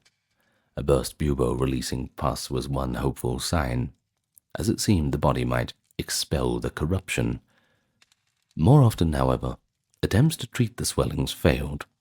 Many buboes remained hard and livid, eventually turning gangrenous, which one source calls becoming mortified. Patients with such buboes were in unbearable pain until death finally brought them release. Some patients did not even live long enough for buboes to form. They succumbed rapidly after the first fever, especially if they began coughing up blood, a likely sign of pneumonic spread or septicemia. No consistent cure could be found. Treatments that saved one patient did nothing for another. Warm baths or soothing potions might comfort some, but for others it might kill them. Procopius lamented that no device was discovered by man to save himself. Suffering came without warning, and recovery was due to no external cause. It seemed random who lived or died. Pregnant women were noted to be especially vulnerable. Almost all who caught the plague while pregnant died, often miscarrying first or dying in labor along with their child. Only a tiny handful of pregnant women were said to have survived, with their infants perishing or vice versa. Now, this grim detail shows again that normal life, even the hopeful act of childbirth, had been completely upended. Some who survived the illness did not escape unchanged. Procopius remarks that a few survivors were left with lasting ailments. In some, a withered limb, such as a shrunken thigh where the bubo had been. In others, damage to the tongue or brain, leaving them with slurred or incoherent speech for the rest of their lives. But such cases were relatively rare against the number who died. For most victims, the end came swiftly. One moment a person might be chatting with friends, the next he felt a headache and exhaustion, and within a day a bubo might swell up painfully. A day after that, he might be gone. Those fortunate enough to remain uninfected faced their own trials. The emotional anguish of watching loved ones die and the constant uncertainty of how long their luck would hold, not to mention the survivor's guilt complex you develop after that. They also bore the burden of caring for the incapacitated and handling the grim business of their disposal. This took both a physical and psychological toll. People were said to become numb to the sight of death. One account claims that corpses were treated like so much dirt, not out of callousness, but because the sheer scale of mortality made it impossible to observe the normal reverence. So many would wrap their mouths and noses with vinegar-soaked cloths, or aromatic herbs to blunt the horrible smell of sickness and decay. We read of survivors collapsing in exhaustion after digging graves all day, or falling ill after days of sleepless vigil over relatives. The plague truly tested the limits of human endurance and compassion, that's for sure.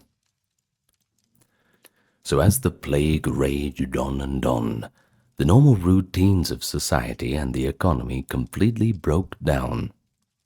In cities like Constantinople, commerce, administration, and public services largely came to a complete halt.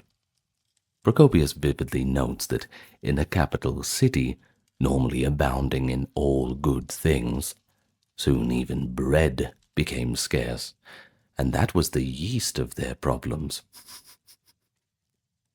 The bakeries fell silent when bakers took ill or fled, and grain shipments from Egypt were interrupted. Starvation began to threaten even before existing food stores ran out, because the distribution networks had crumbled. Well, the city had been a hub of plenty once, now saw people scrounging around for basic sustenance. Some of the sick likely died faster simply because, well, there was no food or water for them. The machinery of government was also hamstrung. Courts and offices closed during the worst months. Laws and taxes mattered little when officials themselves were bedridden or dead. I suppose there's a silver lining to everything, isn't there? Justinian's ambitious legal reforms and building projects were put on hold. The emperor's focus shifted to crisis management, ordering burials, maintaining some grain supply, excuse me, and after the fact, dealing with the social and economic fallout. One reported policy from this time was particularly harsh. The government, desperate for revenue, made surviving taxpayers liable for the tax debts of their dead neighbors. Now that meant that if someone's neighbor died owing taxes, the survivor had to pay their neighbor's taxes in addition to their own. It's pretty unfair, right? Such a rule, mentioned bitterly by Procopius in his secret writings, shows another grim reality for survivors. Not only did they endure trauma and loss, but they were squeezed to make up for the dead in the imperial coffers. Law enforcement and public safety also deteriorated. With so many watchmen, magistrates, and even criminals dead or incapacitated, the city's usual order gave way to an eerie lawlessness. In theory, this could have led to a spike in crime or looting, but in practice there was very little left to steal, and what was there had very little value anyway. John of Ephesus provides an anecdote about opportunists and the apparent futility of greed in such times. He recounts a story of a once wealthy city where only a few survivors remained amid heaps of treasure. These men gathered up gold and valuables from empty homes, only to fall victim to the plague themselves before they could make any use of it. Well, the lesson was clear. In such times, worldly riches offered no protection nor benefit. You can't take it with you, can't you? Indeed, throughout the empire, houses of the rich stood wide open and unguarded. But few dared to enter, and those who did found little reward before the illness struck them down. Gold and silver piled up unclaimed, because, as one observer remarked, those who once coveted them were now all corpses. Religious and civic leaders did what they could to impose meaning and order within the chaos. Churches became centers of refuge and solace for many.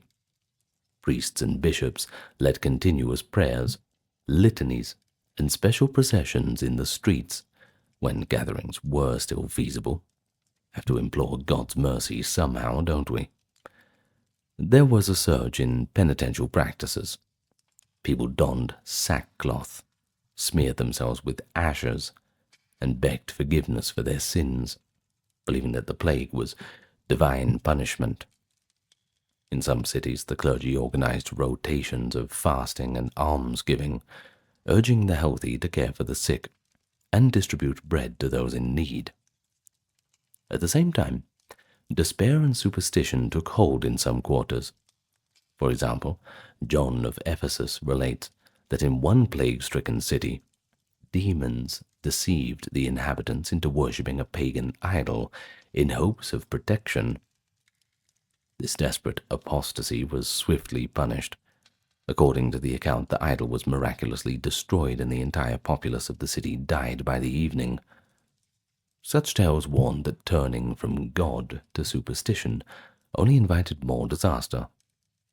But I suppose at this point, you may as well try anything, right? While this is a highly moralized anecdote, and of course colored in the only in Christian terms, of course, A couple hundred years earlier, they were all worshipping pagan idols, weren't they? It still reflects genuine behaviors, though. Some terrified people did resort to the old ways, the charms, the amulets, or revivals of the old pagan rites. After all, the conventional prayers seemed to not be doing anything. Others might blame various minority groups or foreigners for angering the divine or poisoning the air, though notably, our sources from the 6th century don't report large-scale persecutions during this plague, unlike later medieval plagues where specific groups were scapegoated. In 542, the dominant explanation was uniformly the wrath of God, and perhaps a bit of the old malignant spirits. They didn't really have any explanations in the terms of intentional human malice. In Constantinople, Justinian's regime had to both maintain order and plan for recovery. Once the worst passed, the government promulgated new laws to address the social disarray left behind. For instance, many estates were left without heirs, so Justinian issued edicts simplifying inheritance rules to ensure property could be claimed by extended relatives or reverted to the state without endless legal dispute. Debts and obligations of those who died had to be sorted out. Sometimes entire villages were petitioned for tax relief because half of their taxpayers were gone. The emperor also took steps to prevent a complete economic collapse. Price controls were put on grain to prevent profiteering, and imperial granaries released reserves to feed the populace. These measures helped avert famine in the capital after the plague, although hardship persisted for some time. The death toll also caused severe manpower shortages in both civilian and military spheres. Farmers were fewer, so less land could be sown and harvested the following year. Some fields and vineyards were abandoned entirely just because there was no one there to work them. Observers described ripe grain left standing unreaped and fruit rotting on the branches with no one to gather it. In the countryside, herds of cattle, sheep, and goats wandered untended across empty villages, effectively turning wild once again. John of Ephesus, traveling through Asia Minor, was struck by the sight of once cultivated areas returning to wilderness, weeds taking over farmsteads, roads deserted, way stations empty of travelers and guards.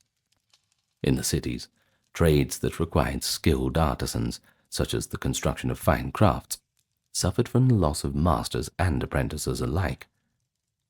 Rebuilding and projects of civic maintenance slowed dramatically. And then there was the imperial army, too. They'd been depleted. Units on campaign were ravaged by the disease, and recruitment would be difficult when so much of the population was either recovering or already dead. For a time, daily life was at a near standstill.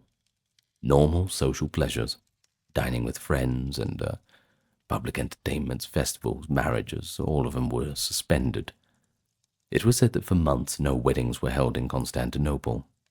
The only processions were funerals, and even those were truncated or perfunctory. Schools and universities closed their doors as teachers and students fell ill or simply stayed home in fear. The rhythms of urban life, from the opening of the marketplace at dawn to the baths, they were all replaced by an uncanny silence, broken only by the rumble of the death carts and the prayers of the priests. But amidst all the horror, life had to go on for the survivors, right? They improvised new routines.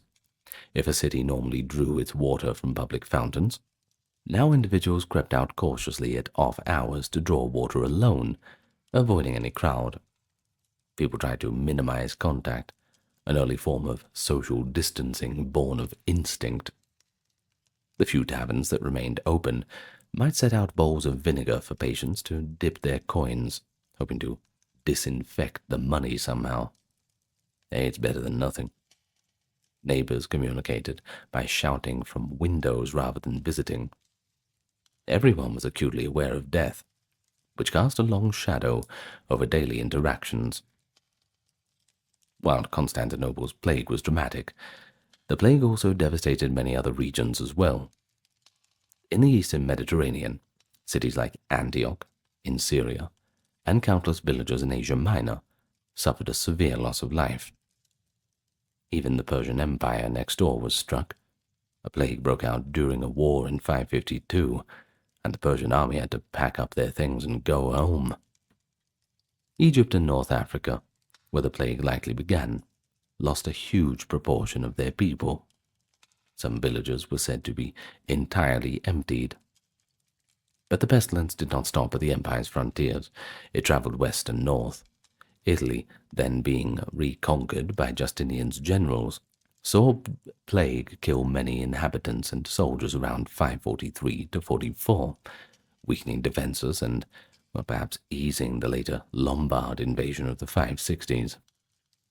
In Frankish Gaul, i.e. France in modern-day terms, the disease also appeared in 543. Bishop Gregory of Tours describes how people in Gaul were terrified by an inguinal plague, causing swellings on the groin. Some communities there turned to prayer and penitence. One account claims the city of Clermont was spared for as long as its holy bishop Gallus lived, supposedly thanks to his intercession during 3 days of procession and fasting.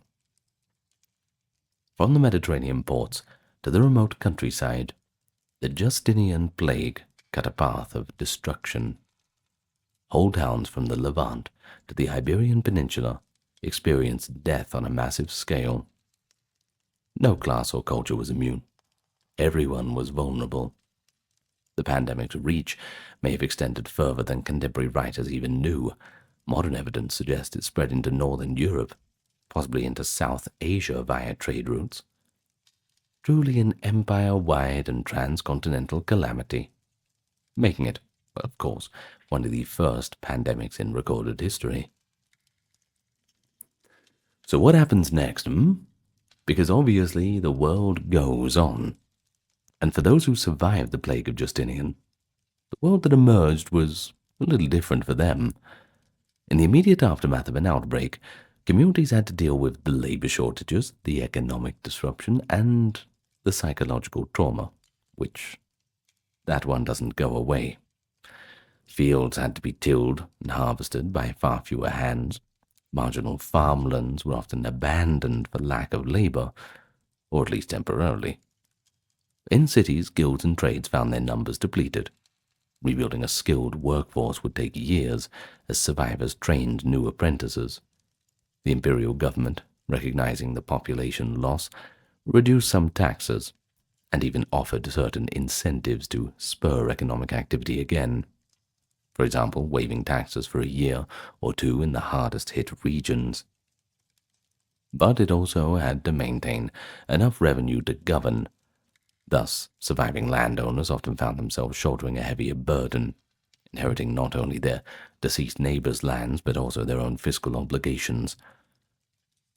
Well, demographic losses were undoubtedly heavy.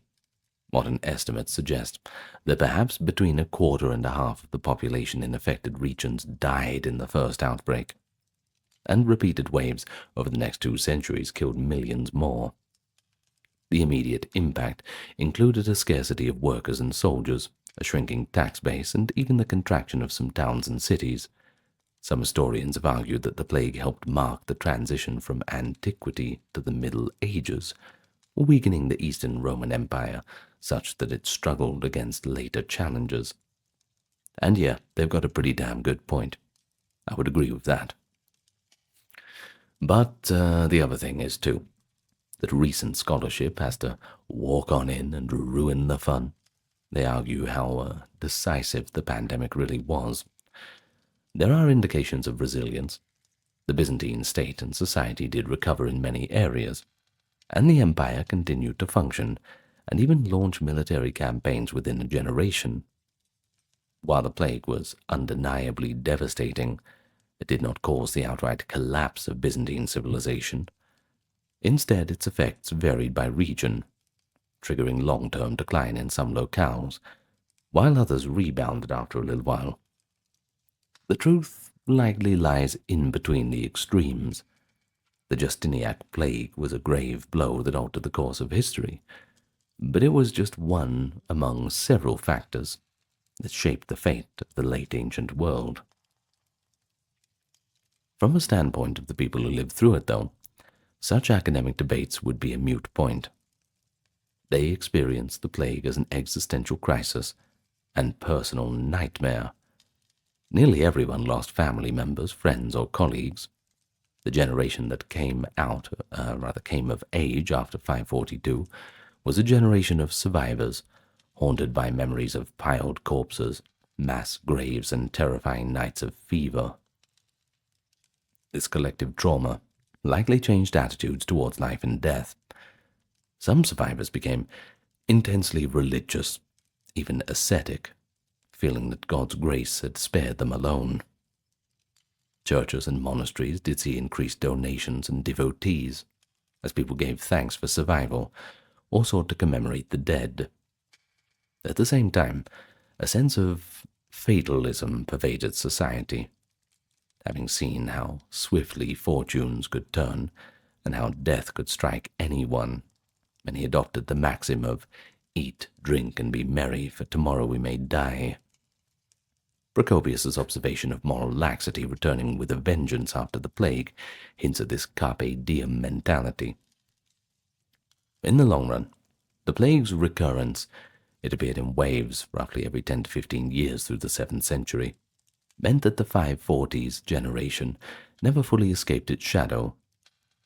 Evagrius poignantly notes that the plague carried off his wife, daughter, grandchildren, and many others over repeated outbreaks.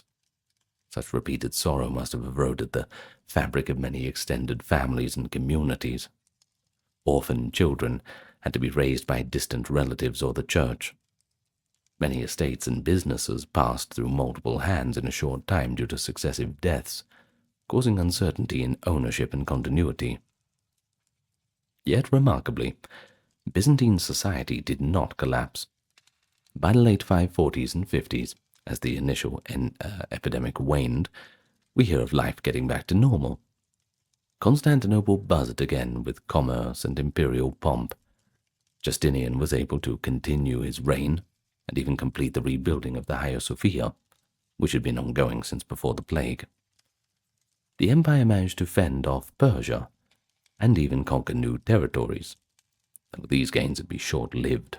It's a story for another time, perhaps. This speaks to a resilience and adaptability. Survivors had to pick up the pieces and move forward. They had no other choice. The living owe it to the dead to carry on, as the old saying goes. One area where the plague arguably had a significant historical effect was in Italy. Justinian's forces eventually defeated the Gothic kingdom there, but the war and the plague together had so depopulated and weakened Italy that it could not be held securely. So within a few years, new barbarian invaders, the Lombards, overran much of the peninsula. The synergy of war and plague thus undid some of Justinian's ambitions, contributing to the fragmentation of Italy into smaller realms and the further decline of the ancient urban life in the west. In the Eastern Empire, the demographic and economic toll of the plague may have undercut the empire's ability to resist subsequent challenges. A few decades later, the 610s and 620s, the Byzantines faced a massive Persian invasion, and then the rapid expansion of Arab Muslim armies, struggles in which a larger population and a stronger economy might have made a difference. Some scholars, indeed, see the Justinian plague as a turning point that ended the last hopes of reuniting the Roman Mediterranean and ushered in the early medieval world of smaller and weaker states. However, you've got to acknowledge that the Roman Empire of the East did survive and adapt, ruling for centuries more, as we now call the Byzantine Empire, the Eastern Roman Empire. The plague did not break the spirit of civilization. New social and economic patterns emerged. For instance, with fewer peasants, landlords sometimes had to offer better terms to keep tenants on the land, perhaps giving surviving commoners a bit more leverage. Wages for labor might have risen slightly due to scarcity of workers, improving conditions for some lower-class survivors too. In some locales, immigrants from unaffected areas or barbarian settlers were invited to repopulate villages.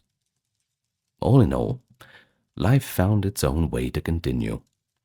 It always does. Academically, I think you can analyze the Justinian plague's role in ending antiquity or shaping medieval society. But more importantly, look at it on a human level, because it teaches a timeless lesson. Shows how a society, grappling with a mysterious and deadly epidemic, will employ every explanation it can.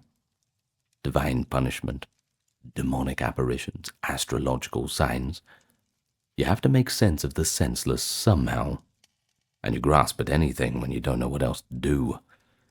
It shows how fear can tear apart the bonds of kinship and civility, and conversely, how shared suffering can forge new bonds of solidarity. It reminds us that even the mightiest empire can be brought low by microscopic unseen forces, and who knows when that's going to happen again, and that public health calamities are not solely modern phenomena, or medieval phenomena. They've been a constant throughout human history.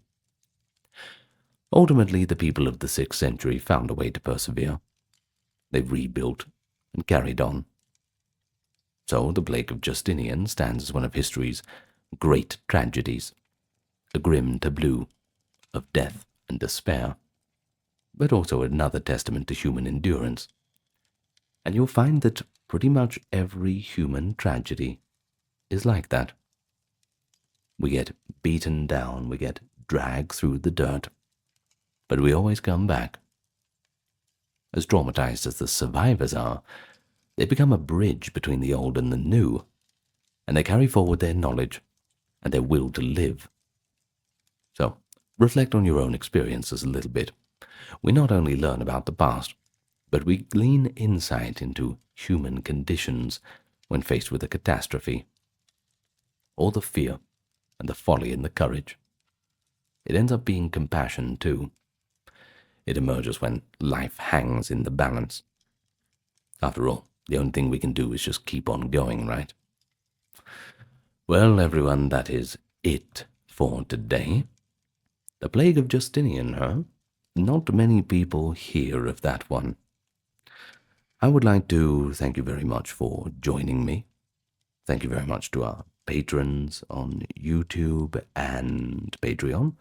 That's why everything's ad-free, free from that sickness of ads, perhaps the greatest plague of our modern era. Well, that's it. I'll see you next time, everyone, and thanks for watching again. Goodbye for now, and farewell.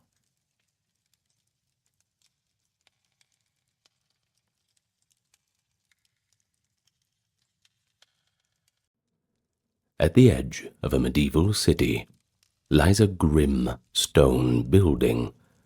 Its doors are bolted from the outside, and inside, rows of straw-filled pallets line the walls.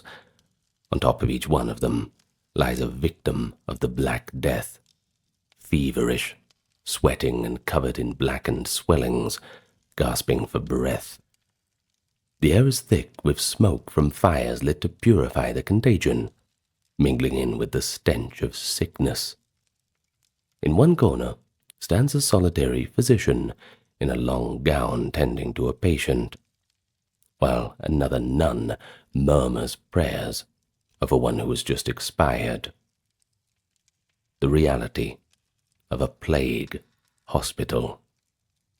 In these halls, life and death hung in a fragile balance, and for the patients who entered, seeking aid, and for the caregivers who risked their lives daily, the plague hospital was a place of last hope, but ultimate despair.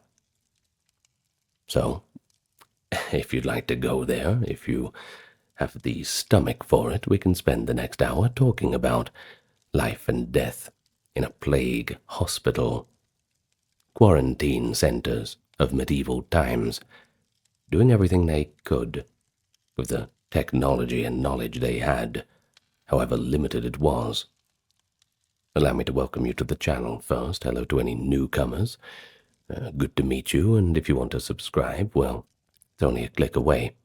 And I will remind everyone on here that the entire channel is ad-free, a sanctuary on YouTube away from all of the mid-rolls and all of those, frankly, disturbing advertisements that I see lately on YouTube. We hate them as much as you do, so we've decided to just not have them. We are, however, supported financially on Patreon, YouTube memberships, the occasional donation through Super Thanks and the PayPal link in the channel description and pinned comment, and also the merch store, which has a good amount of little goodies there if you're interested in that. But your best support is word of mouth. Tell your friends, family, co-workers, hell, tell your enemies as well. Maybe you'll turn them into friends, common interests, who knows? In any case, do the whole like, comment, subscribe thing, you know what it's like. But with all that out of the way, introduction said and done, shameful e-begging out of the way, let us begin our topic today, life and death in a plague hospital. So, the Black Death of 1347 to 1351, we all know about it. It ravaged Europe with unprecedented fury. Everyone around at the time suddenly thought it was the end of the world, really.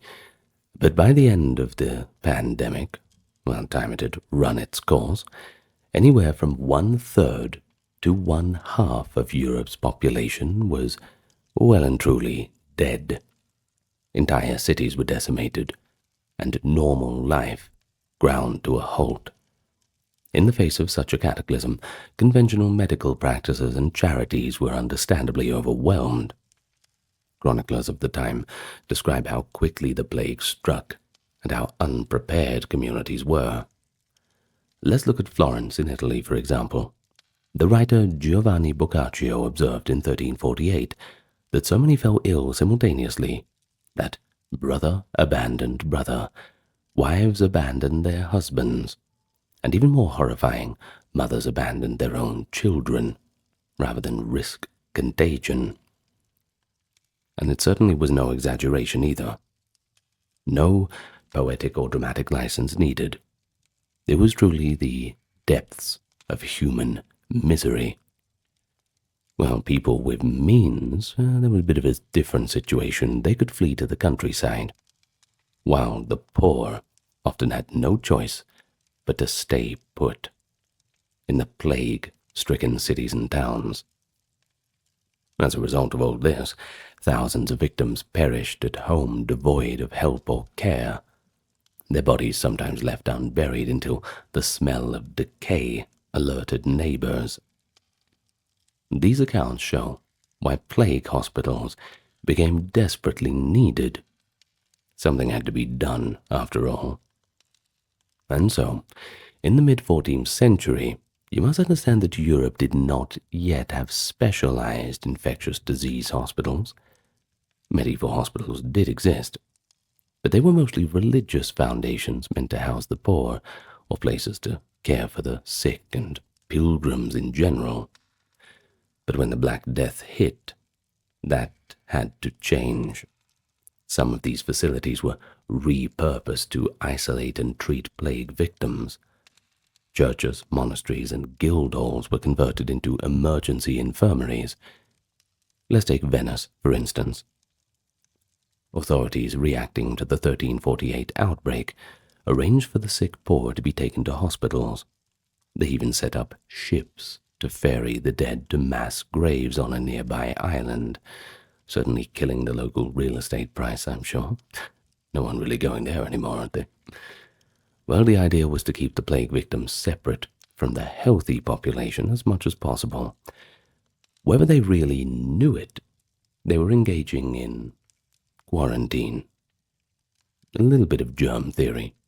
It was the old miasma theory back then. They were kind of on the right track. Kind of doing the best they could, like we said, with the technology and knowledge of the time. Now, the term pest house came into use. meaning a place to segregate those afflicted with the pestilence. These early plague hospitals were often improvised and quite rudimentary, but they did represent a new approach to the public health crisis, and that's communal care, combined with quarantine. Over time, European cities learned from these early efforts and began to establish more formal plague hospitals. One of the first examples of a dedicated plague hospital can be traced to the Adriatic port city of Ragusa, which, by the way, is modern-day Dubrovnik, in the late 14th century. Ragusa, after suffering repeated plague outbreaks, instituted a quarantine law in 1377. This required newcomers to isolate on a nearby island before entering the city. Soon after, they set up temporary plague hospitals on the island of Milet to care for infected travelers and residents in isolation. The approach was a mix of compassion and caution. To treat the sick, sure, but in a location far from the urban population. Now, the Italian word for a 30-day isolation, Trentino, evolved into quarantino for a 40-day period, thus coining the term quarantine. By the early 15th century, Venice followed suit on a bit of a larger scale. In 1423, Venice had established the first permanent plague hospital on an island in its lagoon, the Lazaretto Vecchio, Old Lazaretto. Now, it's interesting, this very name, Lazaretto, likely comes from the nickname of this island, Santa Maria di Nazareth, and it became the generic term for plague hospitals across Europe. These institutions were part hospital and part isolation ward. They signaled the realization that managing plague required collective measures. From Italy, the concept of plague hospitals spread to other parts of Europe over the 15th and 16th centuries. Municipal authorities in France, the Low Countries, and England all eventually developed their own pest houses when plague struck. By the 17th century, during later outbreaks like the Great Plague of London in 1665, or the Marseille Plague of 1720, plague hospitals had become a regular feature of urban emergency planning. Yet, it was the Black Death that truly forced their inception. In the crucible of 1348 to 1350, the basic template was set. Find a space away from the healthy, gather up all the sick, and put them in there, and try to care for them as best as you could.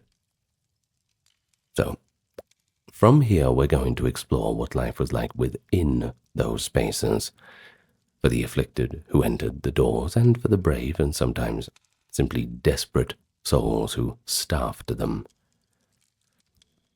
So what was the experience like for a patient inside one of these hospitals? Well, the conditions varied by place and period, but one thing was common: the grim reality. It was not a nice place to be. I don't think anyone needs to have a historical degree to make that claim.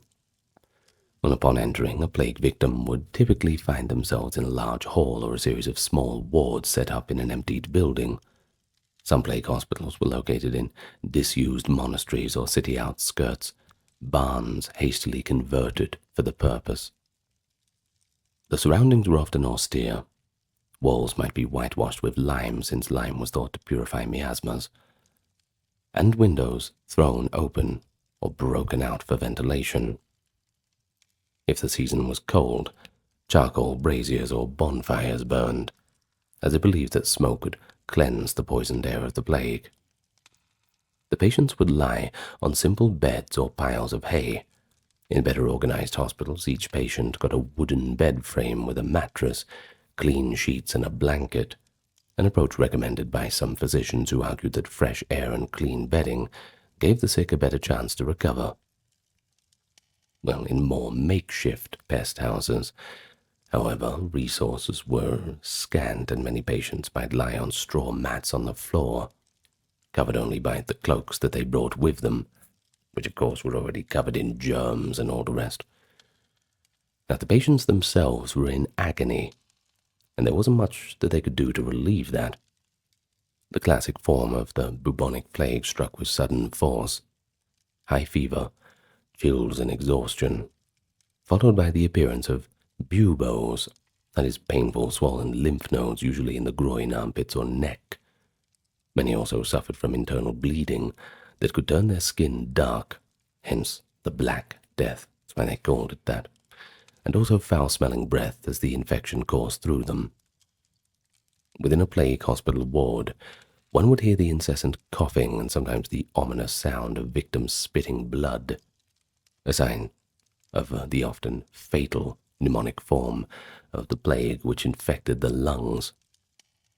The atmosphere was a mix of moans, prayers, and delirious rantings and ravings.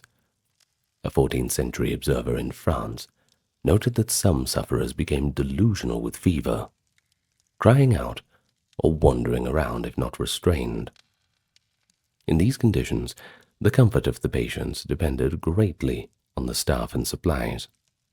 Some hospitals had basic amenities, a continual supply of water, maybe herbal infusions to drink, and bread or broth to eat if the patients could stomach it, that is. Nourishing food was considered part of the therapy. One Italian plague ordinance suggested feeding the ill good meat and strong wine to bolster their strength. In any case, probably the wine helped deal with the pain of it all. Now, during the worst epidemics, food itself could be scarce, and those in isolated plague hospitals might receive only meager rations. Very easy for people to be forgotten about, especially with the pressure of that job. And you can certainly imagine the fear that accompanied being sent to a plague hospital. In an era before any effective cures, many saw these places as way stations on the journey to death. And indeed, by the time a patient was sick enough to be taken to a pest house, their chances of survival were pretty slim. Accounts from the time often refer to plague hospitals as final refuges for the desperate. However, it wasn't all bad news. There were certainly survivors. Not every patient died. Some recovered and walked out, which must have been moments of profound joy and astonishment, I'm sure you can understand. In the plague of 1720, in Marseille, for example, records show that nearly half of the patients admitted to the city's 2 plague hospitals eventually recovered. Well, this hints that with shelter, food, and care, outcomes could improve slightly over leaving people untended in their homes. But we're mainly sticking to the mid-14th century Black Death here, where such statistics were hard to come by. I'm afraid the feel-good stories will have to wait for another video. Though you probably didn't expect many feel-good stories from this video. Well, the focus of that time period, the mid-14th century, was simply on containing chaos. But for most patients, daily life in the pest house was a strange limbo. They were separated from family and the outside world. Communication with loved ones, if it happened at all, was done from a distance. Perhaps a family member might come and shout inquiries from behind a fence or across a field, but direct contact was usually forbidden. Personal belongings were often burned or left behind upon admission to avoid bringing contaminated items in. The patient might be given a tunic or gown provided by the hospital. In some well-run facilities, each patient's few possessions, coins, jewelry, clothing, were inventoried and perhaps fumigated and stored, to be returned if they recovered, or to be claimed by their family if they did not. Sadly, in the more disorganized or unscrupulous places, a sick person's goods might simply just be stolen. Well, being in a plague hospital meant entrusting oneself to the care of strangers at a time of extreme vulnerability. And you can imagine this, right? If you're one of the workers there and day by day things get worse, and you're thinking, I'm just waiting for my time when the buboes appear on me. You could certainly imagine a few people thinking, well, all those wealthy people fled to the countryside. I'm not wealthy, so I can't flee to the countryside. But I could become wealthy if I stole all of this jewelry and gold, whatever it is, from the coffers of the storage, and just use that to flee. A cut and run. I'll just not show up to work tomorrow. You could certainly imagine that happening. Of course, not advocating for that sort of thing. In any case, admitting yourself to one of these pest houses required tremendous faith, or perhaps tremendous desperation, and more often than not it was the desperation that drove people there. Many of us likely died at home without ever reaching a hospital, either by choice or lack of opportunity. Those who did come had at least a chance, slim as it was, at receiving nursing and maybe treatment. But if the plight of the patients was dire, the situation of those who cared for them was scarcely less so.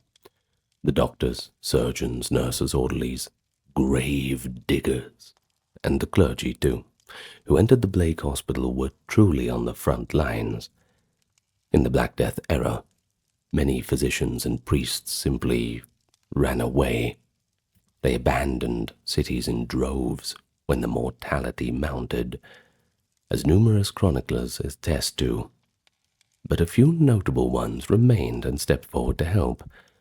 One famous example is Guy de Chauliac, the personal physician to the Pope in Avignon, France. When plague hit Avignon in 1348, most of his fellow doctors ran away or sealed themselves in their homes. Chauliac, however, continued to visit and treat the sick, observing the disease closely. He even caught the plague himself, likely a bubonic infection, but he managed to survive it. His writings described in clinical detail the symptoms he acknowledges and the immense contagion, noting that merely standing near a victim could seem to transmit it. Chauliac's dedication meant that at least the papal court, well, some medical care would persist for them. He later wrote of the Great Death lasting 7 months in Avignon, and distinguished the fast-killing pneumonic form, often fatal in 3 days, from the bubonic form, commonly killing in 5. His survival was quite rare. Many who tried to help were not so fortunate. And so in the plague hospitals across Europe, the caregivers often included members of religious orders. Monks, nuns, driven by faith and duty, they were among the few willing to consistently nurse the infected. Their motivation was typically charity, the ideal of imitatio Christi, imitating Christ by caring for the sick and poor. Yet, this charity exacted a heavy price. Entire convents and monasteries suffered decimation after tending plague victims. For example, in England, the Hospital of St. James at Westminster, a religious house that also functioned as an infirmary, was completely devastated during the Black Death. Historical records indicate that all of the brethren and sisters of St. James Hospital died in 1349, except for one. The sole survivor, a man named William de Weston, was left to run the hospital alone, and was officially appointed as its guardian as after the plague passed. Even several years later, the institution remained effectively empty because so few staff were left. Similar stories come from other places. The hospital of Sandown in Surrey lost every member of its community to plague, leaving not a single soul to tend it. In many towns, priests who administered last rites, or nuns who fed the sick, did so day after day until they themselves collapsed. An anonymous cleric in Avignon wrote in 1348 of this tragic pattern, observing that, quote, "A large number of persons have died merely through their affection for others, for they might have escaped had they not, moved by piety and Christian charity, visited the sick at the time." Not all caregivers or clergy were volunteers, though. Some were actually paid by city authorities. As time went on, cities realized that special incentives were needed to recruit people to work in the pest house. Higher wages, hazard pay, and even promise of rewards or honors were offered. In Venice, after the 1348 outbreak, the government publicly praised and awarded doctors who remained faithful to their posts during the emergency. These physicians received diplomas of merit, and records speak of how death struck so quickly that many doctors perished soon after tending their first cases. The city of Florence, during a later plague in 1630, had to entice barbers and healers to serve in the lazaretto, because most formally trained doctors were either dead or just too frightened. Of course, things changed. By the 17th century, some cities appointed official plague doctors, individuals whose sole job was to treat the plague victims. Well, these doctors often were outsiders, sometimes young physicians looking to make a name for themselves, or low-tier practitioners who agreed to work for a set fee. In London's 1665 plague, for example, the city and parishes hired nurses, often poor women, to attend to the victims in quarantined houses or pest houses, and then searchers to inspect bodies and certify plague deaths. These jobs carried stigma and danger, but in a time of crisis, the usual social order broke down, and new roles emerged. Working in a plague hospital was a terrifying assignment. Caregivers had to balance compassion with self-protection, in an era where the cause of the plague was not truly understood. The prevailing theory blamed miasma, poisonous bad air, and person-to-person contagion through corruption of vapors or bodily excretions. Therefore, those tending the sick took what precautions they knew. They might wear long robes or cloaks, and cover their faces with cloths soaked in aromatic vinegar or camphor. In later years, the image of the plague doctor with a bird-like beaked mask became iconic. This costume was invented in the 17th century, often credited to Charles de Lorme, physician to the French court. The beak of the mask was filled with sweet-smelling herbs and spices to filter the air, and the doctor wore gloves, boots, and a waxed canvas overcoat, along with a wide-brimmed hat. They even carried a rod to avoid touching patients directly, or perhaps to ward off desperate delirious victims. While this full costume did not exist during the Black Death itself, the conception of personal protective measures was present even then. Medieval accounts mention doctors carrying posies of flowers, or burning incense as they moved among the sick to avoid the corrupted air. Some wore amulets or charms for divine protection. Despite all these measures, though, the truth was that prolonged close contact with plague victims was extremely dangerous, until modern antibiotics came in, and I'm afraid the doctors in the 14th century would have to wait quite a long time for that. Ultimately, the caregivers often realized that their own lives were at risk. And then there's the emotional toll on the plague hospital staff. That cannot be overstated. They witnessed death constantly. One day's work might involve lancing a patient's buboes to try to drain poisons, a painful procedure done with crude surgical knives, and then shrouding the bodies of those who died overnight.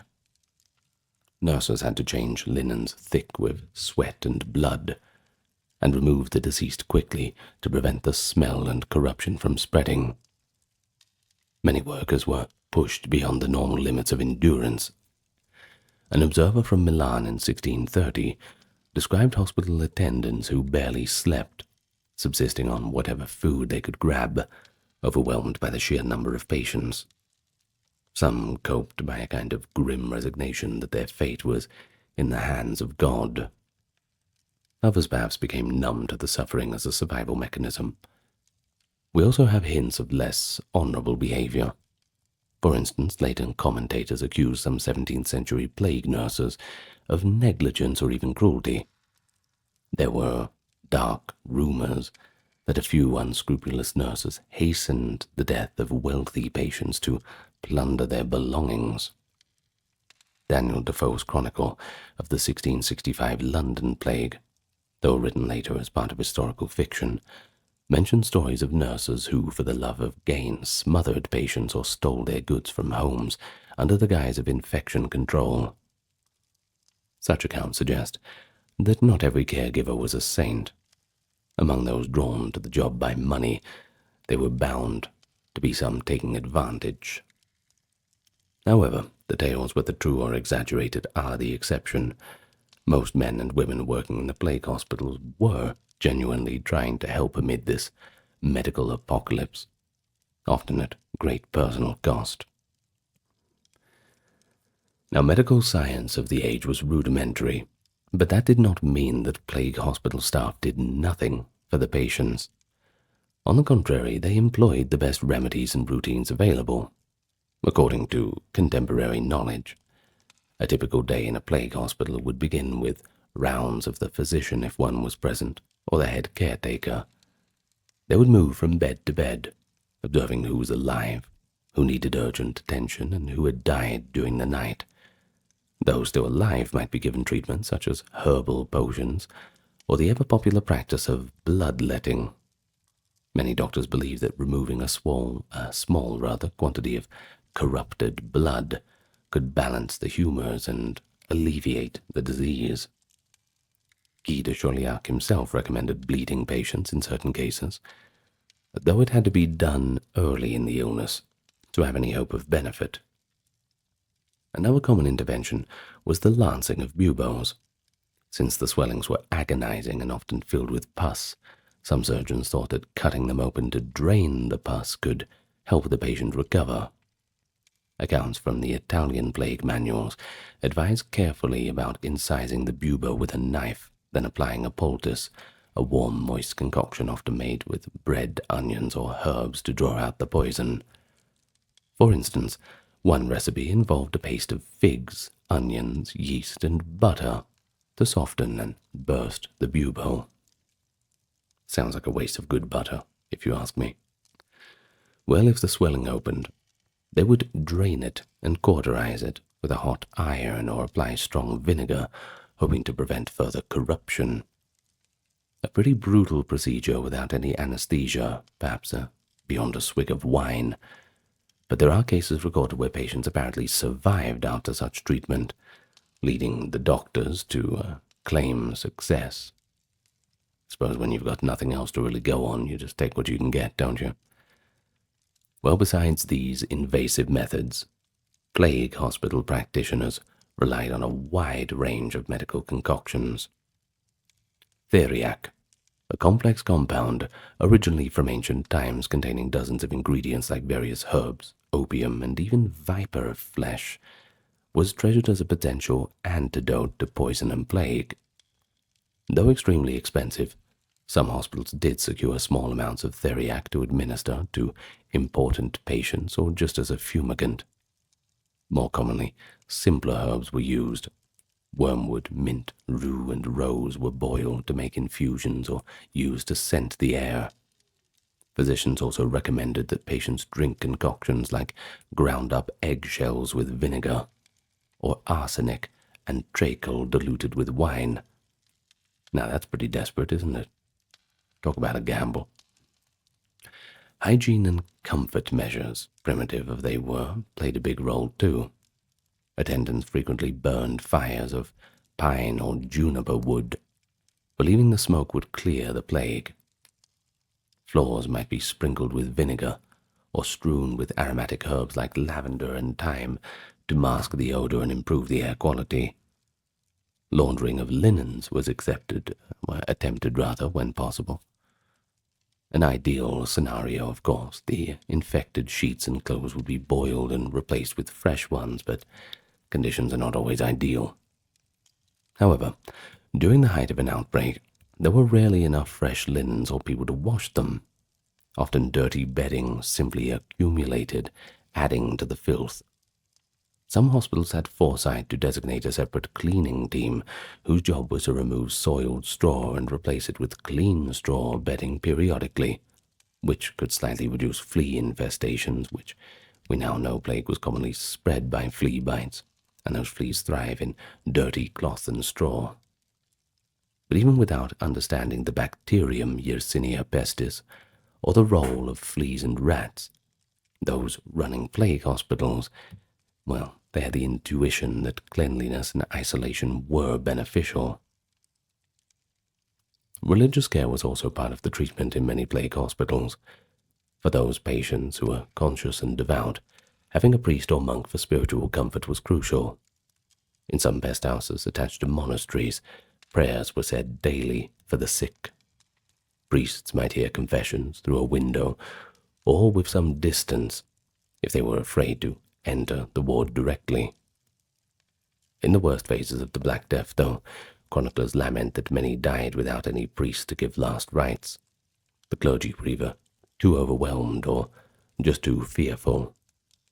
One letter from a survivor in 1348 Avignon notes that, quote, "Nor do priests even hear the confessions nor give them the sacraments, but every one, while still in health, looks after himself." In later centuries, this changed somewhat, as church authorities urged clergy to attend the plague hospitals as part of their duty, and some heroic priests did, knowing it likely meant martyrdom by disease. An interesting aspect of the plague hospital regimen was the attempted segregation even within the hospital. Some places tried to separate patients by category, those with less severe symptoms in one room, and the no-hopers in another, or women in one area and men in another. Children, when they were admitted, might be kept together. In any case, the idea was to manage the chaos and also possibly shield the recovering from witnessing too much death around them. For instance, in the large lazaretto of Milan during the 1630 plague, historical sources suggest that the vast compound, which held thousands, by the way, was organized into sections, with a central courtyard and chapel and different corridors for different groups. So you can imagine wardens shouting orders, nurses rushing with basins of water, perhaps an apothecary in a corner grinding ingredients for a poultice. Amid all of this, strict discipline was needed to keep the hospital from turning into an even greater source of contagion. Guards were often posted at the gates. In some cities like London in 1665, pest house workers themselves were not allowed to freely leave. They might be quarantined for a period even after their service, to ensure they did not carry the infection outside. Plague hospitals thus operated as microcosms of a city under siege. They had their internal rules, their unsung routines of care, and an ever-present awareness that death lurked in every corner. Of course, despite all the best efforts of those within, many who entered the plague hospital never came out. Well, at least they might have been wheeled out in the body wheelbarrow, but they didn't come out alive. Death was a daily occurrence, often a multiple times a day occurrence, and dealing with the dead was a significant part of the hospital routine.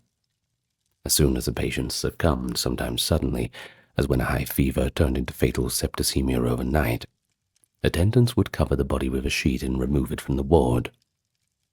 The urgency was both practical and spiritual. From a health standpoint, the corpses were thought to exude poisonous vapors and spread the plague further.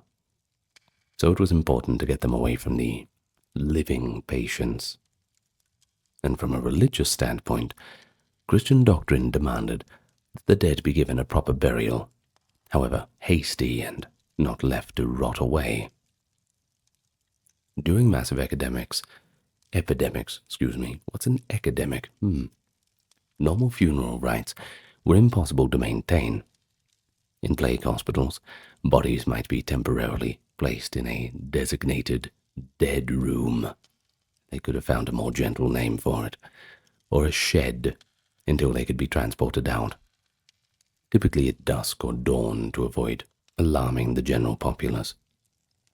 In Venice's plague hospital in 1348, the authorities arranged boat transport to carry corpses each day to an island where huge burial pits awaited. In other cities, death carts came rattling to the pest house door. The imagery of the cart piled with bodies became an iconic one of the plague years. Often a driver and a couple of helpers with their nose and mouths wrapped in rags soaked with vinegar would load the dead onto a cart. A contemporary account from Siena in 1348 by Anglo di Tura chillingly noted, quote, "So many died that all believed it was the end of the world, and one man was not enough to carry the dead to the pits, so they took 2 or 3 at a time on a board." This scenario was repeated in plague hospitals where multiple victims might be carried out together for mass burial. Sometimes trenches were dug in the grounds of the hospital itself, if it was outside the city walls, making the hospital's field into a graveyard. But more often, the dead from the hospital joined the general plague pits designated by a town council. The ritual of burying was stripped down to the basics. A priest, if available, might say a quick prayer over the pit or along the road. But touching the bodies, that was avoided. Many victims were buried in the clothes they died in, or wrapped hastily in whatever sheet they were lying on.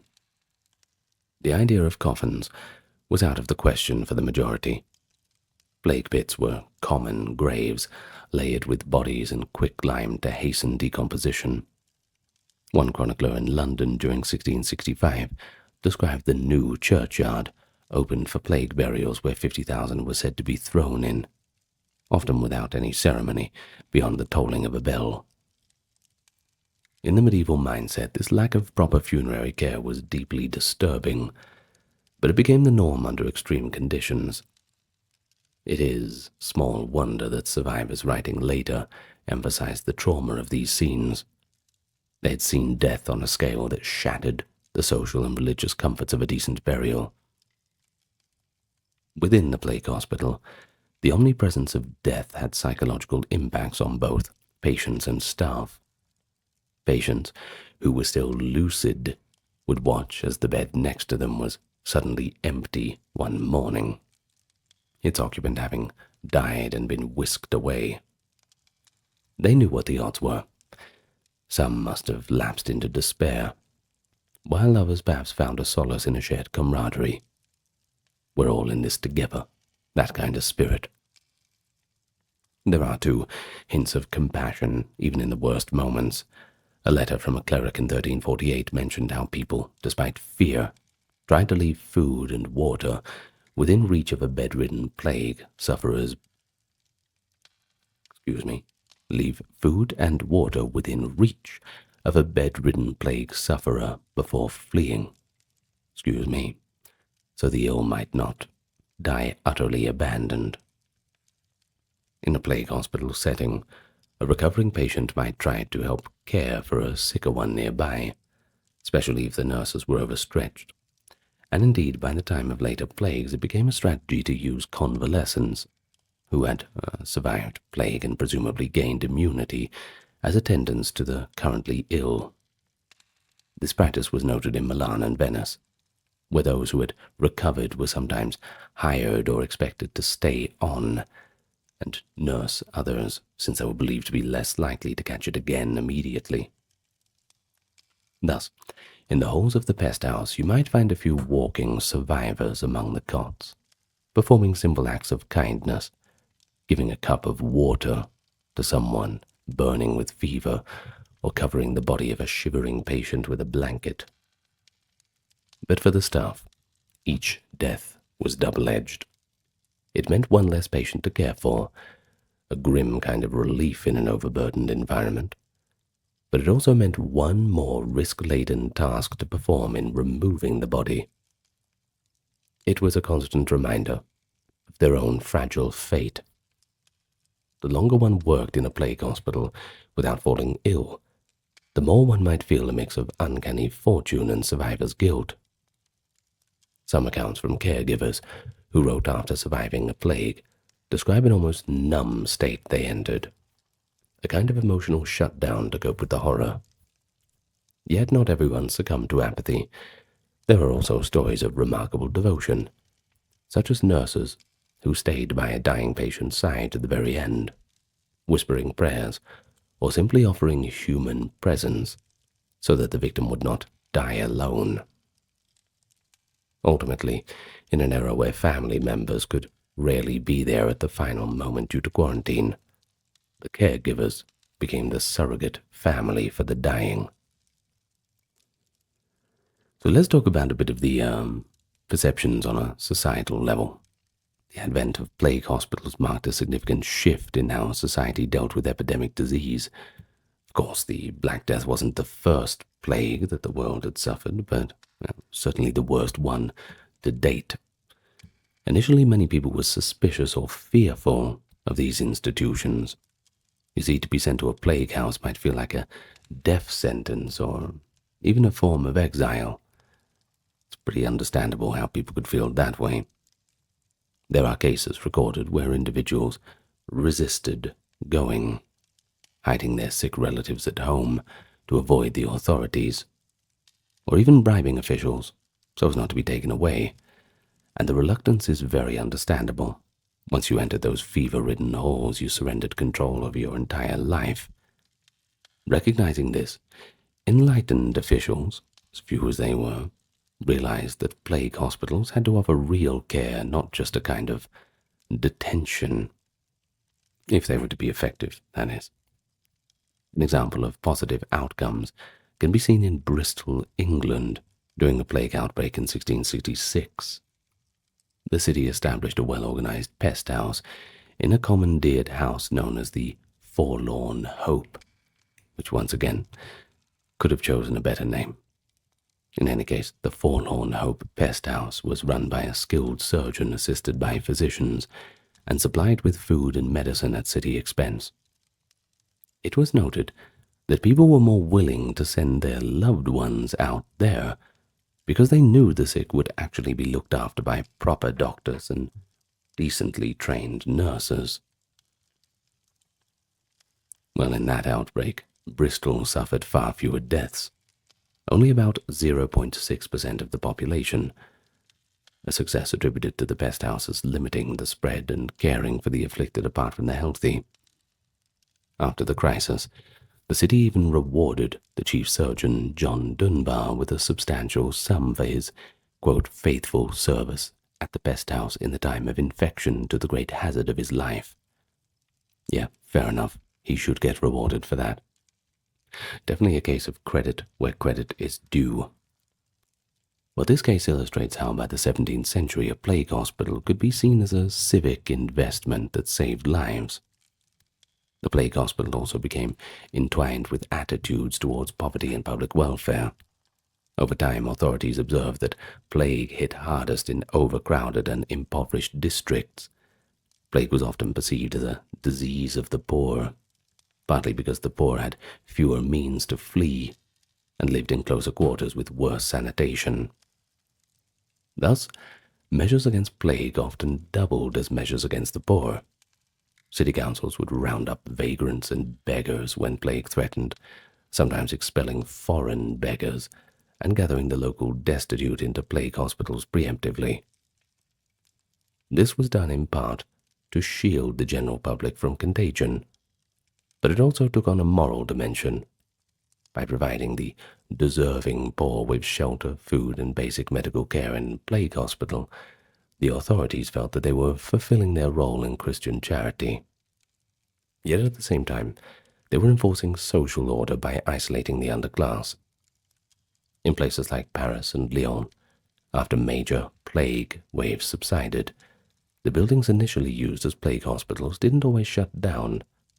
Instead, they were converted into general poorhouses or hospitals for the indignant. Well, the link between plague hospitals and poor relief grew quite strong.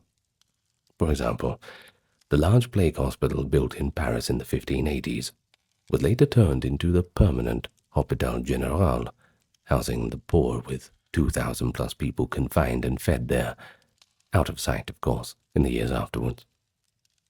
Likewise, Lyon's plague hospital eventually became a charity workhouse, when plague was absent, that is. In this way, the plague hospital left a legacy in the development of European social institutions. What started as an emergency response to an epidemic evolved into a more general mechanism for caring for and controlling marginalized populations. And so, from a medical history perspective, plague hospitals were a precursor to the infectious disease hospitals and quarantines of later centuries. They demonstrated an early understanding that isolation could curb an epidemic, and that state or community resources needed to be mobilized to care for the sick en masse. The fact that some plague hospitals achieved notable survival rates suggests that even without understanding the bacteriology, simple nursing care mattered the most. Fresh air, cleaning and feeding patients. These fundamental nursing interventions may have saved lives by supporting patients through the worst of the illness. The 45% survival at Marcel's hospitals in 1720, as recorded by contemporaries, was actually quite an improvement over the usual grim mortality of bubonic plague, which, rather than having a survival rate of 45%, had a death rate of 60 to 70. It's no wonder people just gave up, and there's certainly a psychological dimension when you get sick. If you give up and all the rest, it's not good for you. It can't be good for you. I've heard it somewhere. Someone will correct me in the comments, I'm sure. Well, it certainly indicates that later plague hospitals and pest houses were not just a place to go and die. You actually had a fighting chance if you went there. Now, culturally, the imagery of life and death in plague hospitals seeped into art and literature. There are paintings from later eras, like those by Michael Serre depicting Marcel's plague, or Goya's harrowing portrayal of a plague hospital, that show rows of victims and cowled doctors, visuals clearly informed by the experiences of these institutions. And of course that very word, lazaretto, has entered literature, notably in Alessandro Manzoni's novel The Betrothed, where the climax is set in the lazaretto of Milan during 1630, portraying a vast city of the sick, with suffering and miracles intermingled. Well, these accounts, whether they're fictional or not, they show both the despair and hope found in plague hospitals. Amid those dreadful conditions, there are moments of humanity, a reunion of loved ones, a penitent finding spiritual peace before death, a doctor discovering a newfound purpose, or simply just a poor patient, grateful for a loaf of bread and a clean bed. So we can say that life and death in a plague hospital certainly encapsulated the extremes of the human experience during one of history's greatest plagues, and I guess humanity's worst disaster. On the one hand, these hospitals were scenes of unimaginable suffering. It's very hard to describe it in words, the fever, the pain, the constant shadow of death, the pressure on the staff. The mortality was so high that at times the hospitals seemed just like waiting rooms for the grave, a kind of purgatory, with death carts coming and going in a grim procession. And you just imagine it, you've got your window that they've cracked out for ventilation, and all you can hear is those carts rolling by, thinking, when are they going to come for me? Certainly not very good on a psychological level. But on the other hand, within those walls we find these profound acts of courage, charity, and even nascent medical insight. Caregivers who chose compassion over self-preservation saved lives. and they've certainly earned their place in the historical memory. As for the patients who survived, they bore witness to the fact that even in the darkest times, recovery was very much possible. Now, the plague hospital was an early embodiment of the public health principle that society must care for its sick and contain dangerous illness in a collective way. It forced communities to organize and confront the plague, rather than simply collapse in panic. And so, through trial and tragedy, these institutions taught lessons: the value of isolation and sanitation, the importance of supportive care, and the need to balance fear with humanity.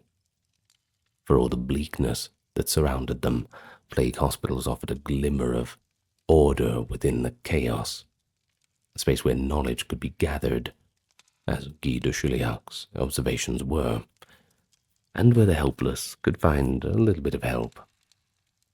Focusing on Europe's plague hospitals, especially as born in the crucible of the Black Death, it gives us this deeper understanding not only of the medieval medicine structures and social responses, but also just the base human capacity to adapt in the face of catastrophe.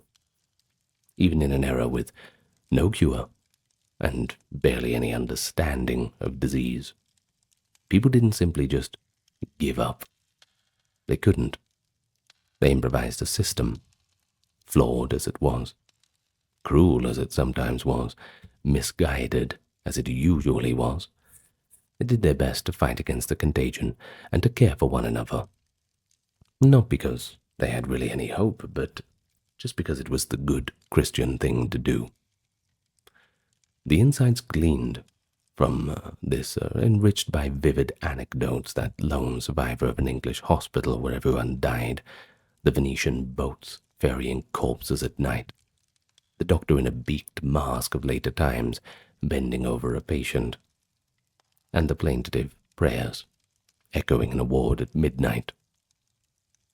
Those are the images that remain as testaments to both the vulnerability and the resistance of humanity.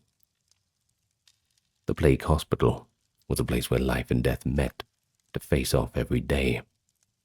And in the emptiness left by so many deaths, one can also find the seeds of modern healthcare, an early acknowledgement that society must organize to heal those who are weak. From 1918 to 1920, the often misnamed Spanish flu was one of the deadliest global catastrophes in history. In the span of roughly 18 months, this pandemic infected an estimated 1/3 of the world's population and killed anywhere from 20 to 50 million. Some estimates say even higher than that. Give you a little comparison. It actually killed more people than the First World War. Just when you thought the bad times were over, huh? Well, the pandemic was unprecedented, not only on its massive death toll, but in the demographic it struck. Unlike typical influenzas that primarily killed the very young and very old, this outbreak exhibited a W-shaped mortality curve. What we mean by that is it claims disproportionate numbers of healthy young adults in their 20s and 30s. No corner of the globe was spared, from the great cities of Europe and America to the villages of Africa and Asia, from the islands of the Pacific and the Arctic frontier. The Spanish flu was going to get you, no matter where you were. And today we're going to tell the rather horrific story of the Spanish flu. We did the same for tuberculosis a little while back, so it's just fitting that we continue on the horrible history of these global tragedies. Let me first welcome you to the channel. Hello everyone. If you'd like to support the channel, keep everything going ad-free, memberships start from $1. You'll find where you need to go in the pinned comment and video description, along with the merch store and donations for those inclined. But if you're not inclined, that's okay. Give it a like, comment, and subscribe. That helps push us out in the algorithm a bit more. Thank you in advance. Let's begin. The Spanish flu pandemic unfolded in waves. and the first wave struck in the first half of 1918. In contrast to the lethal wave that would follow, the initial outbreak was relatively mild, at least comparatively in many places. People got sick, but there were far fewer deaths. Tracing the exact origin is challenging. One widely supported theory, first proposed in a 1920 study, points to Haskell County, Kansas in the United States. In January to February of 1918, doctors in rural Kansas noted an unusual spike in severe influenza-like cases among patients. Not long after, on March 11, 1918, an Army cook at Camp Funston, which is also known as Fort Riley, in Kansas, reported sick with fever. Within days, hundreds of soldiers at the camp were ill with typical flu symptoms. These soldiers, part of the American Expeditionary Force, were preparing to deploy to Europe for World War I. Now it is grimly poetic that even as modern warfare slaughtered millions, a microscopic virus was incubating among the troops that would soon eclipse that war in lethality. Well, from Kansas, the infection traveled with U.S. troops to Europe in the spring of 1918.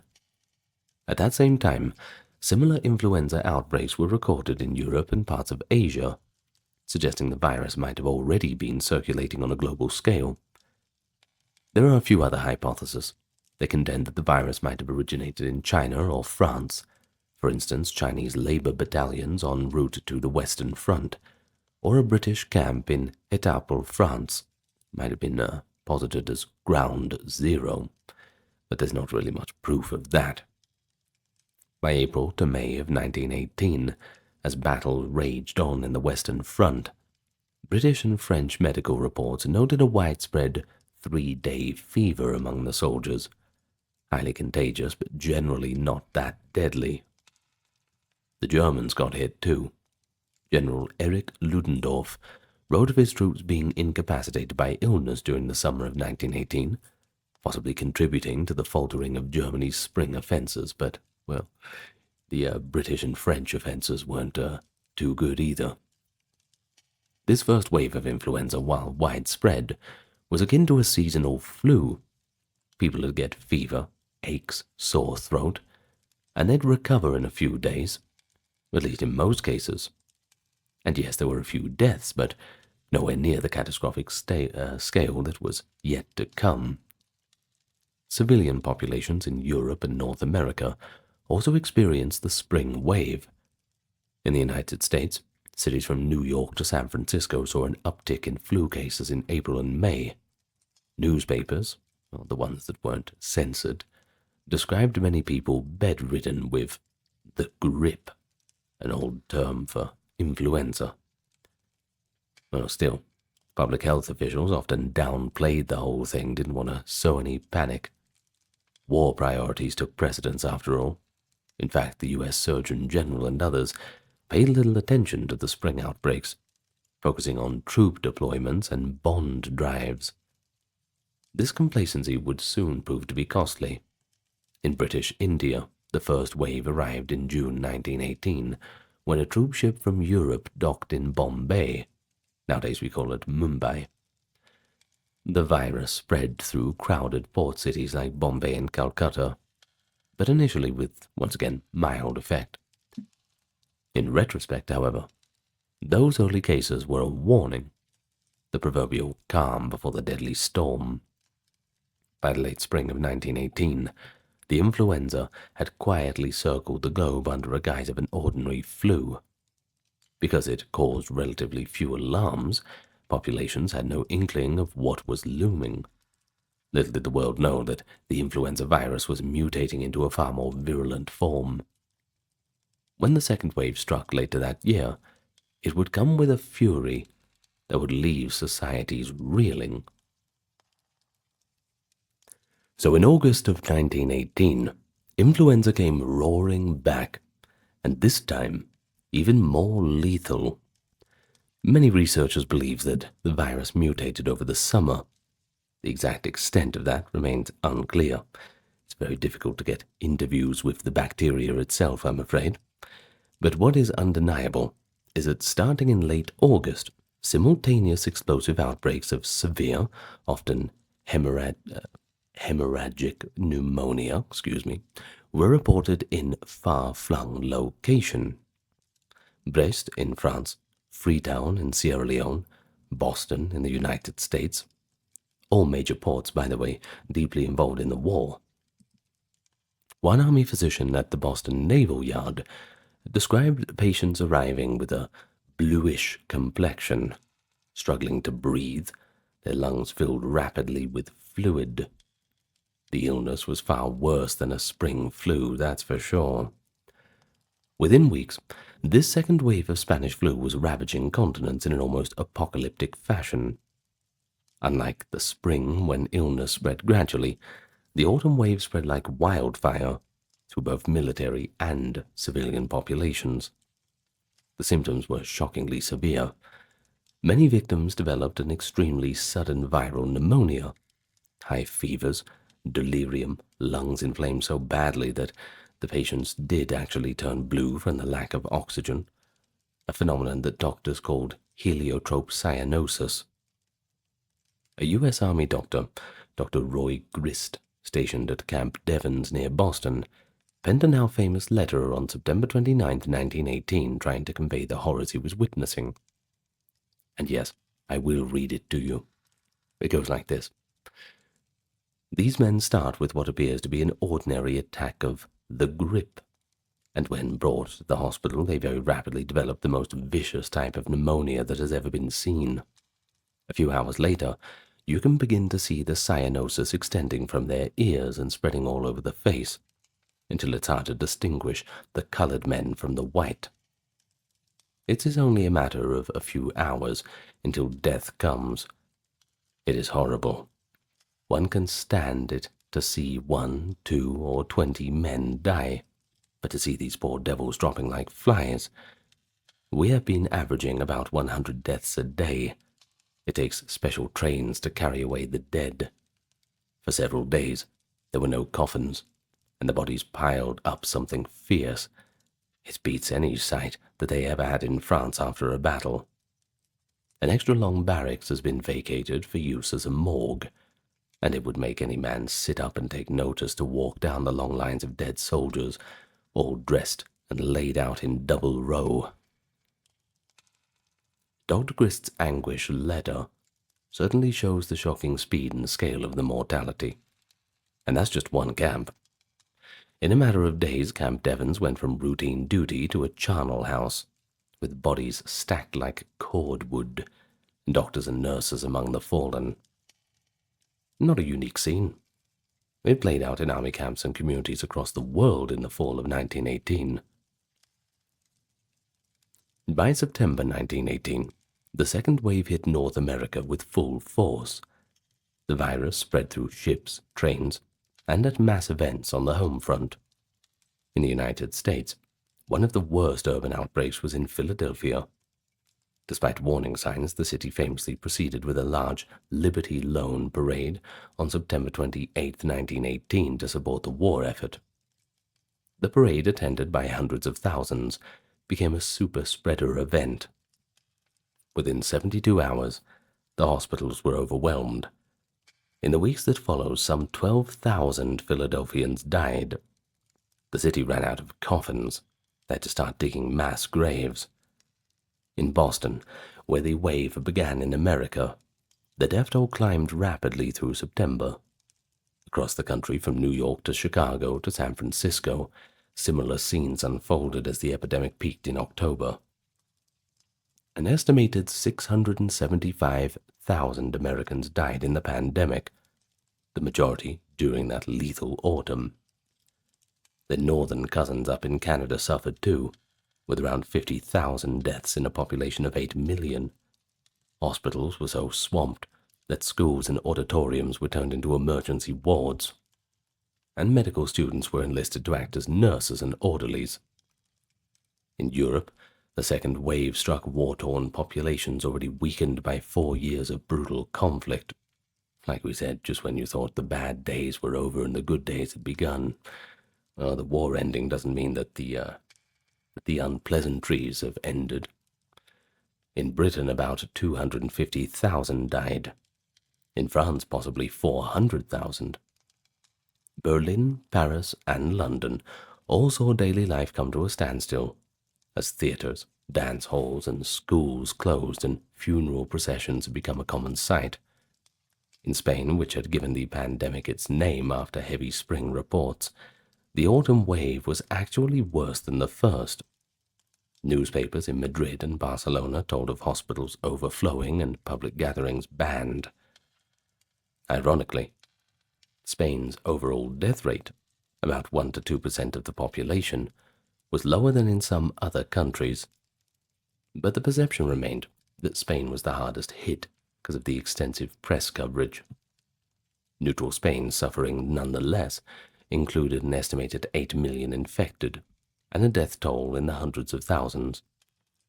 Italy and Germany, both in the final throes of war, also saw immense mortality. Germany's public health system was strained by wartime privation. Still, some German cities like Berlin enforced strict closures that might have limited deaths somewhat. Austria-Hungary, on the brink of collapse in 1918, could do little to stem the tide of disease amid starvation conditions. Even as armies clashed on the front, more soldiers were dying of flu than of the actual bullets.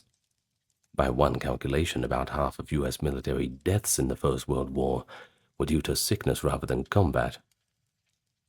Doctors and nurses on the Western Front faced a dual nightmare, treating the gassed and wounded soldiers, while a mysterious plague filled the wards with gasping, blue-faced victims. A British nurse in France described the influenza wards as, quote, an endless stream of corpses, blue and bloated within hours of death. Death could come so fast that some patients would be fine at breakfast, and by nightfall completely gone. The ferocity led some to call this sickness the Purple Death, or the plague, believing it first might be a resurgence of the bubonic plague or some new kind of pestilence. Well, if the pandemic was devastating in Europe and America, it was even more catastrophic in South Asia, particularly India. In fact, India suffered the highest total loss of any single country. The second wave exploded on the Indian subcontinent in late September of 1918. It apparently arrived via the ports, Bombay's bustling docks, crowded with troops, merchants, and travelers. That was a pretty good entry point. From Bombay, now remember we call that Mumbai in the modern times, the disease raced along India's dense railway network into the interior. British India was caught off guard and completely unprepared. After a failed monsoon, famine-like conditions already prevailed in parts of India, leaving millions undernourished and susceptible. When influenza struck, it cut through the population with terrifying speed. In the Punjab region, for example, over 900,000 people died in just a few months at the end of 1918. Nationwide, at least 12 to 17 million Indians perished, and that's roughly 5% of India's population at the time. Some estimates go even higher. The impact was so severe that India's census recorded a population drop between 1911 and 1921, the only decline on record, attributable largely to the flu. Vivid reports from India illustrate the horror. A Punjab government report, noted that in many villages there were not enough living to bury the dead. The Ganges River and other sacred waterways, traditionally used for cremation ceremonies, became clogged with corpses because there was simply no wood or time to perform the proper cremations. One official in central India wrote, "The deaths are so numerous, and those who attend cremations are so sick that the cremation has become impossible. Bodies are thrown into the rivers." Ferrymen on the Narmada River refused to ply their boats due to the stench of the countless floating bodies. In Bombay, up to 700 people died a day at the peak in October. Mahatma Gandhi, then a relatively young political leader, contracted the flu in 1918. He got very sick, but he survived. He later wrote about seeing village after village literally wiped out. I was deeply moved by the plight of the Indian people under the pandemic. British colonial authorities, stretched thin by war, struggled to respond. Hospitals ran out of beds and medicine, and in many areas people just collapsed in the streets without aid. The pandemic's carnage in India would sow seeds of discontent. The British failure to provide relief strengthened the Indian independence movement's argument that colonial rule was callously indifferent. While elsewhere in Asia, the flu wrought varying degrees of devastation. Persia, i.e. Iran, already battered by famine and war, lost an estimated 8 to 10% of its population, a disaster largely forgotten in wider accounts. Japan experienced the pandemic in waves from late 1918 to 1919. Some 23 million of them caught the flu, and almost 400,000 died. Notably, Japan's public health measures such as school closures and widespread mask wearing were implemented, but the virus has still exacted a heavy toll. In Japanese-occupied Korea and Taiwan, about 200,000 fatalities were reported. But China presents an interesting case. Despite China's massive population, recorded mortality from the Spanish flu was relatively low compared to India or the West. Some historians suggest that China may have experienced mostly a milder first wave, and thus had partial immunity when the second wave hit, or that traditional Chinese medicine and localized quarantine efforts helped mitigate the impact. However, China's statistics at the time were pretty poor, given the political fragmentation of the warlord era. There were indeed outbreaks. For example, major cities like Beijing and Shanghai saw many illnesses.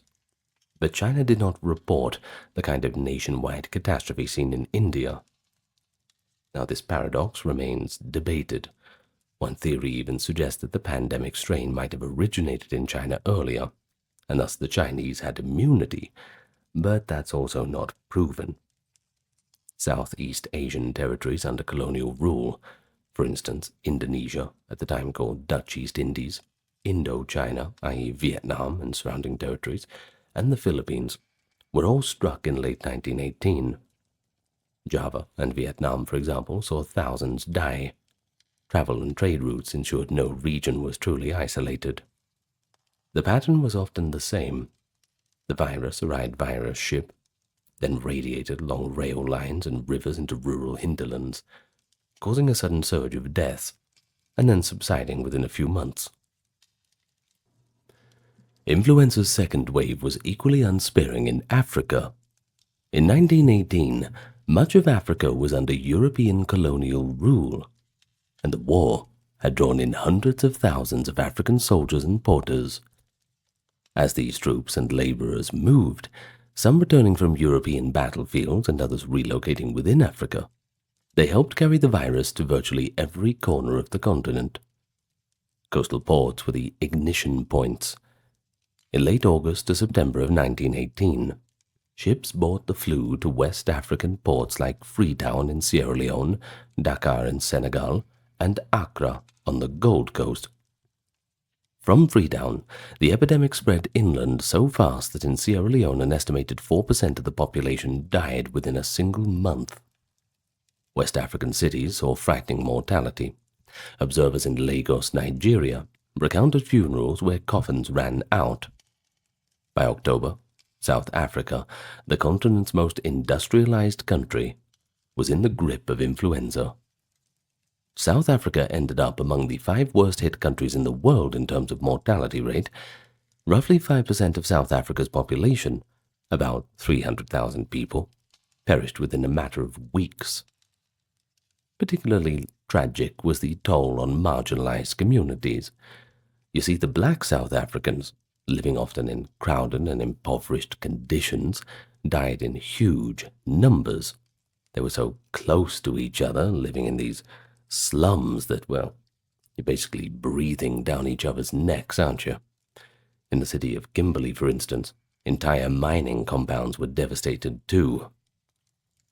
Over in East Africa, the virus entered via the port of Mombasa in Kenya and through Ethiopian territories. It swept through Kenya, Uganda, and Tanzania and beyond. By the way, a Kenyan girl actually told me that Tanzania is pronounced Tanzania, so I've stuck with that pronunciation ever since. Anyway, in British East Africa, i.e. Kenya, between 4 to 6% of the population died in a 9-month period. The pandemic in Ethiopia was remembered as Hedar Basita, the disease of the month of Hedar for its late 1918 timing. It killed high and low alike, including Ethiopian nobility and priests. Communities from the Saharan north to the Cape in the south experienced similar nightmares. Families wiped out, fields untended as farmers died, and social structures thrown into disarray. Colonial medical services, limited as they were, buckled under the pressure. Nearly 2.5 million Africans, about 2% of the continent's population, would die within a short 6-month span. Some localities were hit even harder. For example, parts of the coastal East African settlements experienced mortality rates of up to 15% of the populace. In the aftermath in Africa included secondary disasters. In some regions, so many agricultural workers died that famine followed in 1919, for example in Ethiopia and Tanzania. Food production plummeted when those who would harvest or tend livestock were either dead or incapacitated. This led to adaptations. Nigerians, for instance, shifted toward planting more cassava, a hardy year-round crop, instead of yams after the famine experience. The pandemic also orphaned millions of children across Africa. One estimate suggests that 10 to 12 million orphans resulted on the continent. And that's a crisis that doesn't just stop because the illness does. That has generational impact. The wave did not spare Latin America either. In Mexico, Argentina, Brazil, and elsewhere, it arrived a bit later. Generally late in 1918. Many Latin American countries had remained neutral during the war, you see. But global trade ensured that the virus came via sea routes. Brazil saw its first cases in September of 1918, when a ship from Europe docked in Rio de Janeiro. The disease tore through Rio and Sao Paulo in October, such that by the year's end an estimated 300,000 Brazilians were dead. Among them was Brazil's president-elect, Francisco Rodrigues Alves, who succumbed to the flu in January 1919 before he could take office. Brazil's experience was echoed elsewhere. Peru lost about 10,000 people. Chile and Argentina each saw tens of thousands of deaths too. In one instance, a writer from Uruguay noted, quote, "The theaters are empty, the funerals are constant. We only talk of coughs and fevers." Many communities in the Andes, as isolated but not immune, suffered greatly when the virus finally reached them. Some highland towns experienced depopulation as the flu combined with high-altitude pneumonia issues. Perhaps the most stark contrasts in outcome were seen in the Pacific Islands. In Western Samoa, a Polynesian territory administered by New Zealand, the second wave arrived in November of 1918, when the steamship Talon docked there with sick passengers. The result was catastrophic. Within 2 months, about 22% of Western Samoa's population was dead. Entire villages were devastated. Cultural knowledge and leadership structures were dealt a severe blow by the sheer loss of life. In hindsight, Western Samoa had the highest recorded mortality rate of any country during the pandemic. Meanwhile, a mere 100 kilometers away, American Samoa instituted a strict maritime quarantine. Its governor, Navy Commander John Poyer, refused to allow any ship to land from October 1918 onward.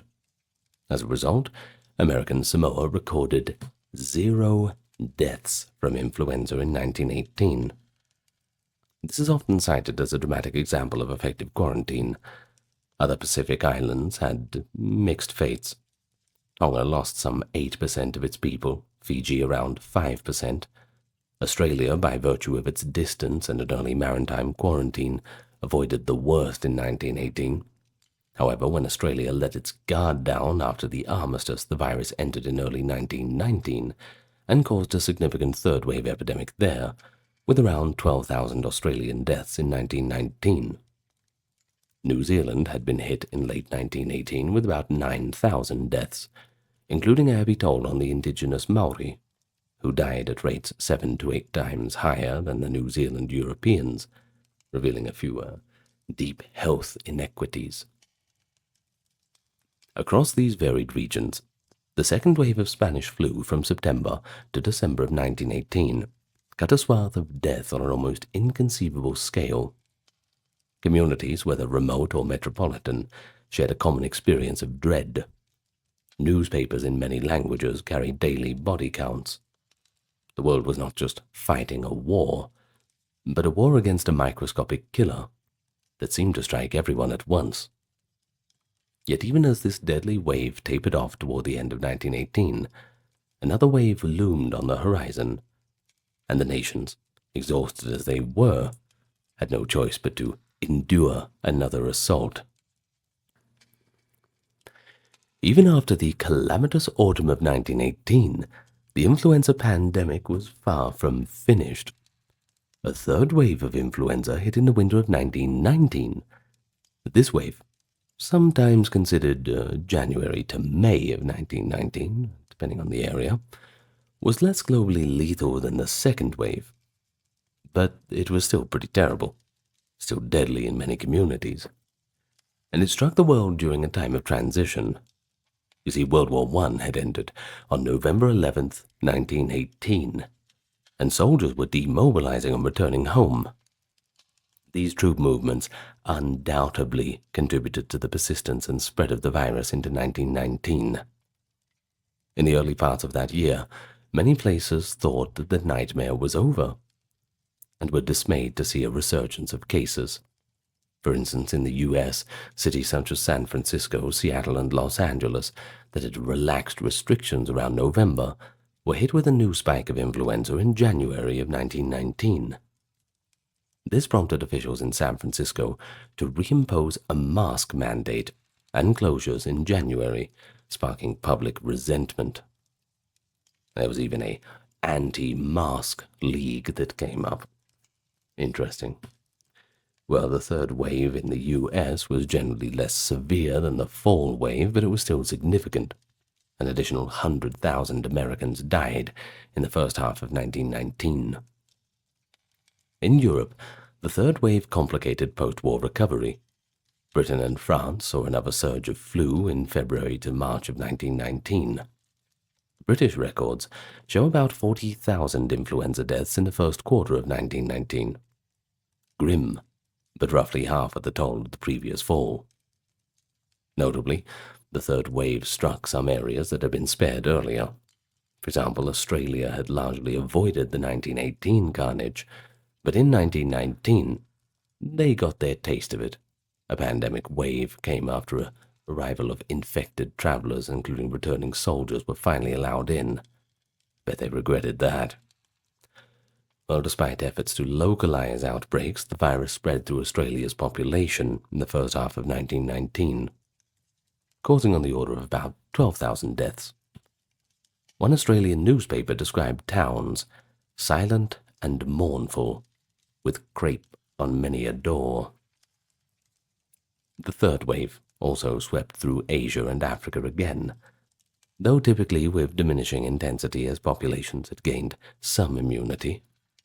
Japan endured a winter of influenza in 1919, and India saw lingering cases into the spring, although nothing like the devastation of late 1918. In Africa, South Africa and Egypt noted a flare-up in early 1919, but far milder than before.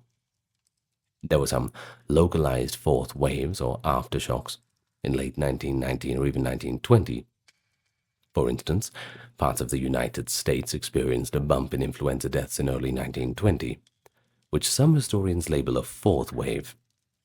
Similarly, Scandinavia and northwest Russia saw significant influenza mortality in this year, possibly because they'd been spared earlier waves or had waning immunity by then. By mid-1920, the pandemic strain more or less faded into the background. The virus didn't disappear, but it seemed to have evolved to the point that it was no longer causing mass death. Influenza had returned to its seasonal endemic pattern. The great influenza pandemic seemed to be over. It had cut down an estimated 50 million worldwide. No continent was untouched, and only a few remote islands or deep interiors were lucky enough to have minimal exposure. In the aftermath, communities tallied the grim numbers. Roughly 675,000 dead in the US, 250,000 in the UK, 400,000 in France, 500,000 in Japan, at least 12 to 18 million in India, 2.5 million in Africa, 300,000 in Brazil, and 100,000 in Indonesia. The youngest and most vibrant were hit hardest. A lost generation overlapped with the lost generation of the war. You imagine that if you survive the trenches of World War I, and as soon as you go home you get sick and the flu takes you out. Bad luck, huh? Well, yet remarkably, public memory of the 1918-19 pandemic faded quickly in many places. Unlike the World War, which was commemorated with monuments and ceremonies, the influenza victims died with comparatively little collective memorial. Partly this was because their deaths were seen as part of ordinary life. Epidemics were not unprecedented, and they lacked clear heroes or political significance. Partly it was sheer trauma and fatigue. I think the world just wanted to move on, to celebrate peace and forget all the misery. In the Roaring Twenties, few wanted to talk about the flu. One survivor recalled, "We didn't tell our children. It was like a bad dream." But while society moved forward, the lessons and legacies of the pandemic would quietly influence the future. In medicine, in public health, and in the determination to prevent such a calamity from ever happening again. Now, the pandemic was inextricably linked with World War I. The war both facilitated the spread of the virus and obscured its early recognition, and conversely, the pandemic influenced wartime operations and the post-war political landscape. From the beginning, war conditions acted as a giant virus dissemination mechanism. Mass mobilization of troops meant millions of people jammed into barracks, trenches, troop ships, and trains. Pretty ideal environments for an airborne virus. The relentless movements during 1918 carried influenza to distant lands with unprecedented speed. One researcher aptly noted that the Great War turned the world into a single enormous infectious circuit. That's bad. Well, for example, in Africa, the return of 150,000 soldiers and over 1 million laborers from European battlefields brought the flu home to their villages. In Europe, American soldiers arriving in France in 1918 likely brought the virus from U.S. camps with them. Troop convoys, often crowded and unsanitary, became deadly incubators. Wartime censorship and propaganda also helped shape the narrative. Because the Allied and Central Powers suppressed bad news, early reports of the illness were muted. Spain, who was neutral, had no such censorship. Excuse me. And thus when Spanish newspapers openly described King Alfonso's great illness in May of 1918 and the widespread flu in Madrid, the world press picked it up. Hence the moniker Spanish flu. Even though, of course, the Spanish didn't call it that, they called it the Naples Soldier, after a catchy song, or simply the grippe. Now, in Germany and France, newspapers in 1918 would often attribute the disease to the enemy. Germans initially dubbed it Flanders fever, or even claimed it came from British trenches. Americans, as the second wave hit in autumn, had wild rumors that German agents were behind it. In one sensational claim, a German U-boat was said to have landed spies who spread influenza germs in Boston. Lieutenant Colonel Philip Doane of the U.S. Army's Health Service even warned publicly that, quote, it would be easy for one of those German agents to release influenza germs in a theater or other crowded places. Others accused Bayer, the German aspirin manufacturer, among other things, of tainting aspirin pills with the virus. There was no truth to these claims, but they indicate the climate of suspicion. The pandemic's timing in late 1918 meant that it literally peaked as the war was climaxing. In fact, some historians argue that influenza may have helped hasten the end of the war. In the summer and fall of 1918, German armies were making their last desperate offenses. Influenza struck the German troops hard in the trenches. Some divisions reported thousands of cases, sapping through the strength of units. General Ludendorff wrote of grippe undermining his operations. The Allies were hit too, but by late 1918, the Americans and fresh troops gave them an edge. I suppose we'll never know if the flu decisively shifted the balance, but it certainly helped impose additional attrition on already exhausted forces. But that's on both sides. One German officer later lamented that October 19 saw more of his men taken out by the flu than by the enemy, crippling any chance to resist the Allied counterattack. When the armistice did come, on November 11, 1918, joyous crowds flooded the streets from Paris to New York, hugging each other in celebration, ironically creating the perfect conditions for contagion. Indeed, many cities experienced a post-armistice spike in influenza because of these mass gatherings. In Manchester, England, it was noted that the jubilant armistice crowds in November unwittingly invited the Spanish lady to join them, leading to a resurgence in illness. In the colonial world, the pandemic sometimes fueled anti-colonial sentiments. In India, as mentioned, the British authorities' inadequate response to the suffering, at least 10 million dead, was widely perceived as indifference or incompetence. Indian nationalists pointed to the empire's failure to protect or help Indians in their hour of need, bolstering arguments for self-rule. In the years immediately after, Gandhi and other leaders frequently invoked the suffering of 1918 to rally support, and indeed the early 1920s saw a surge in the independence movement. In parts of Africa, too, the pandemic undermined colonial claims of paternal governance. For instance, in West Africa, many locals were horrified by the heavy-handed colonial attempts to control the flu, such as forced house searches and quarantines that sometimes backfired by spreading more panic.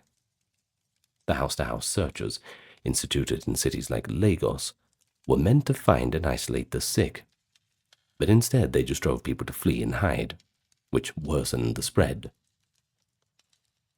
Overall, the Spanish flu struck at a pivotal time in history, right as the world order was ending, and a new one emerging.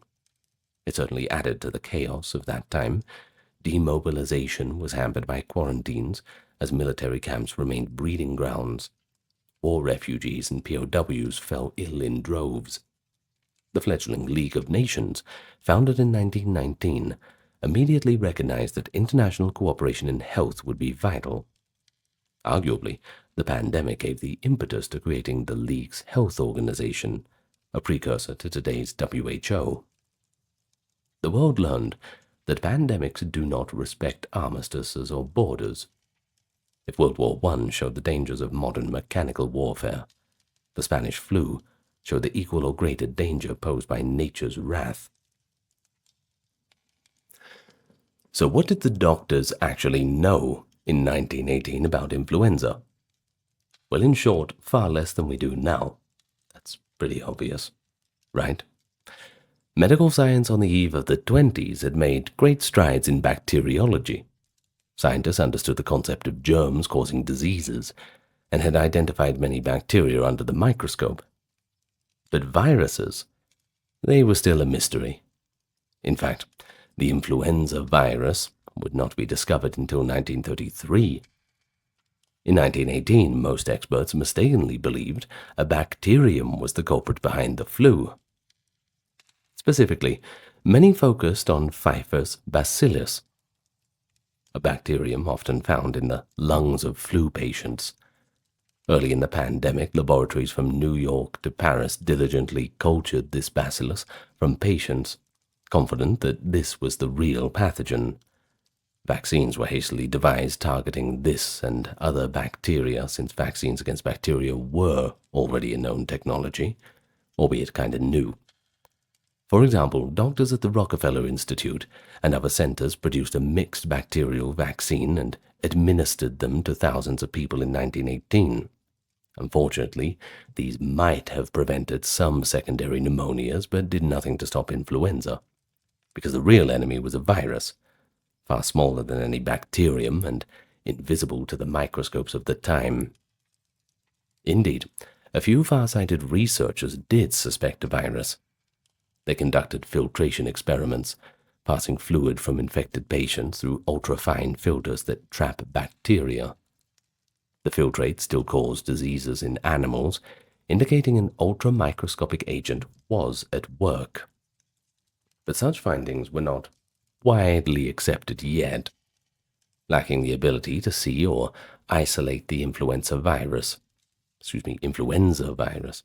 1918 doctors were largely fighting blind. As the pandemic raged, medical professionals fell back on what tools they had. Treatment was mainly supportive. There were no antiviral drugs. The most crucial care came from nurses, who provided hydration, nutrition, and kept airways clear for patients. In fact, one historical analysis noted that excellent nursing care was the primary treatment for influenza, because doctors had pretty much nothing else to really offer. Hospitals overflowed, so impoverished care centers also opened. Improvised care centers, where they were also impoverished, I suppose. Well, schools, churches, and community halls were converted into emergency hospitals, staffed by whoever could be mustered. Medical schools accelerated graduations, so new doctors could join the fight. Retired physicians volunteered. The American Red Cross and St. John's Ambulance recruited lay people to act as nurses.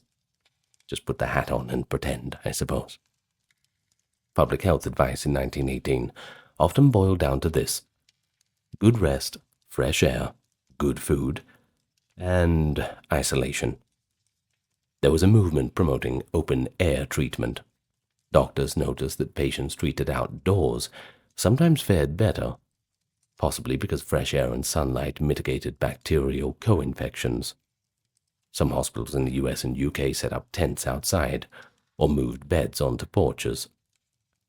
Meanwhile, traditional and folk remedies abounded. Since conventional medicine had limited answers, households resorted to home remedies. A vivid first-hand account from Massachusetts in 1918 recounts that, quote, everybody wore a bag with something in it to prevent getting it. Something like mothballs it was. I wore one like all the rest. The camphor in mothballs was thought to ward off the illness, likely because of its pungent smell creating a protective aura. That same account, by an Irish-American shoemaker, also describes how everybody was drinking whiskey to prevent it. I believe it helped.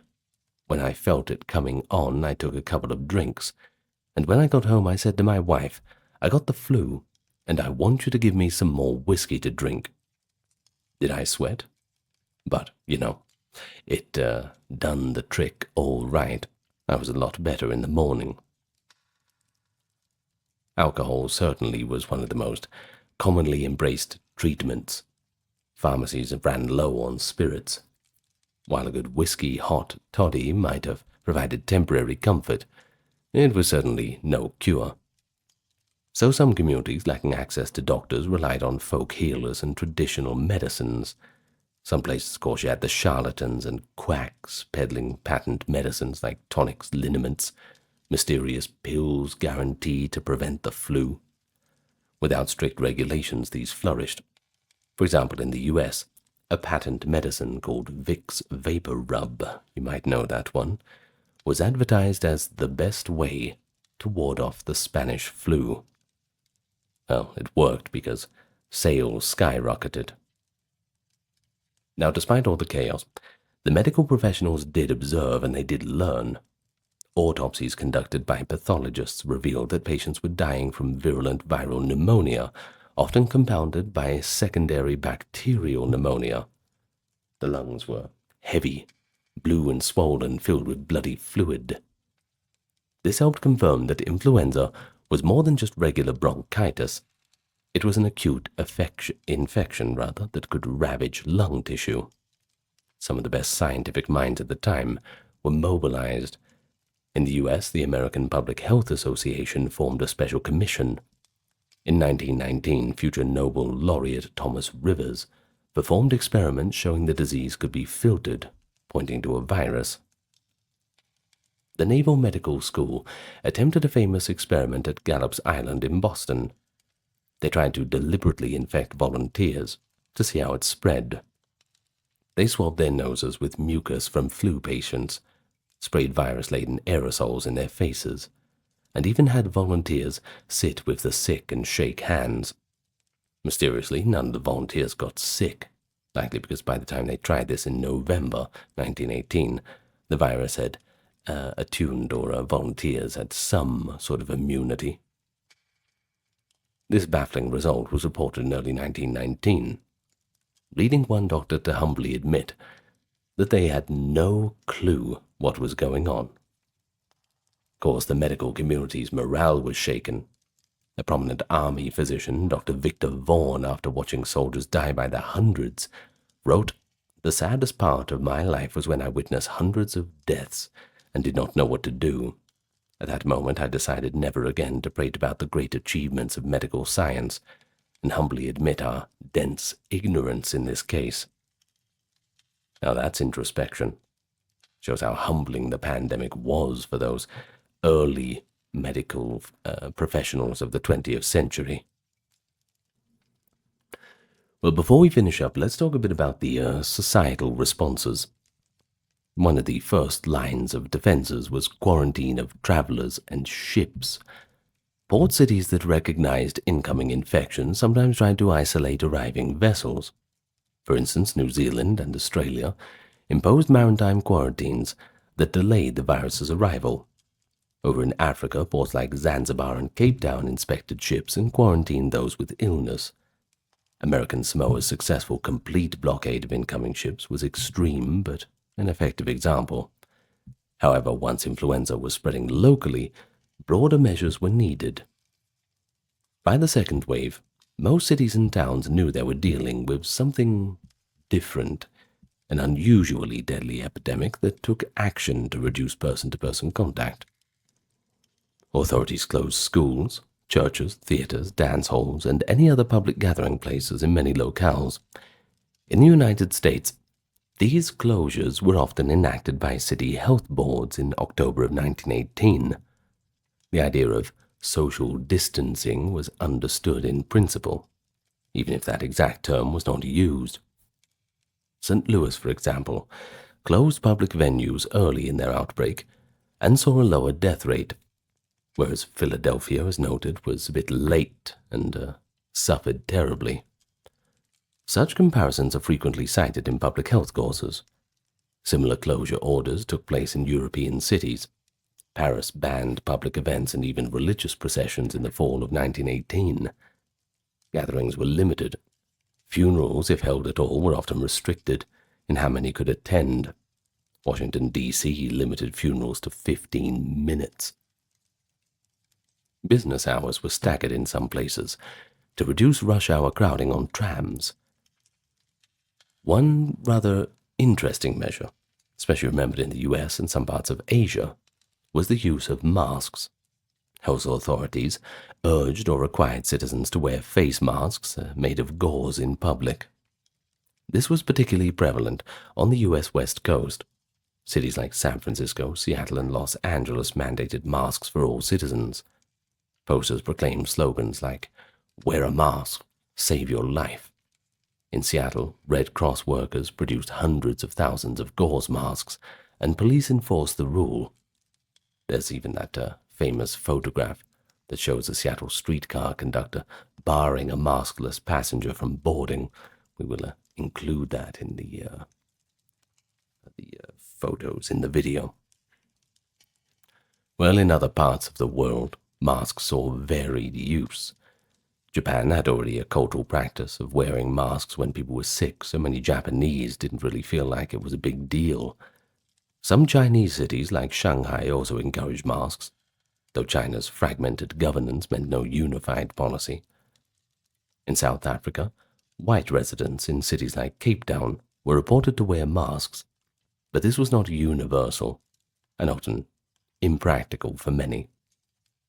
Masks at the time were also rudimentary, usually just layers of gauze, which we now know are limited in their effectiveness, but they provided some psychological sense of doing something. Hygiene campaigns were widespread.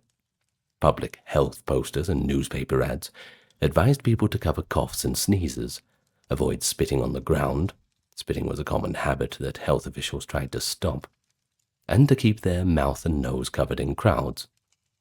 Some cities distributed free flu masks, and schoolchildren were taught rhymes reminding them to wash hands.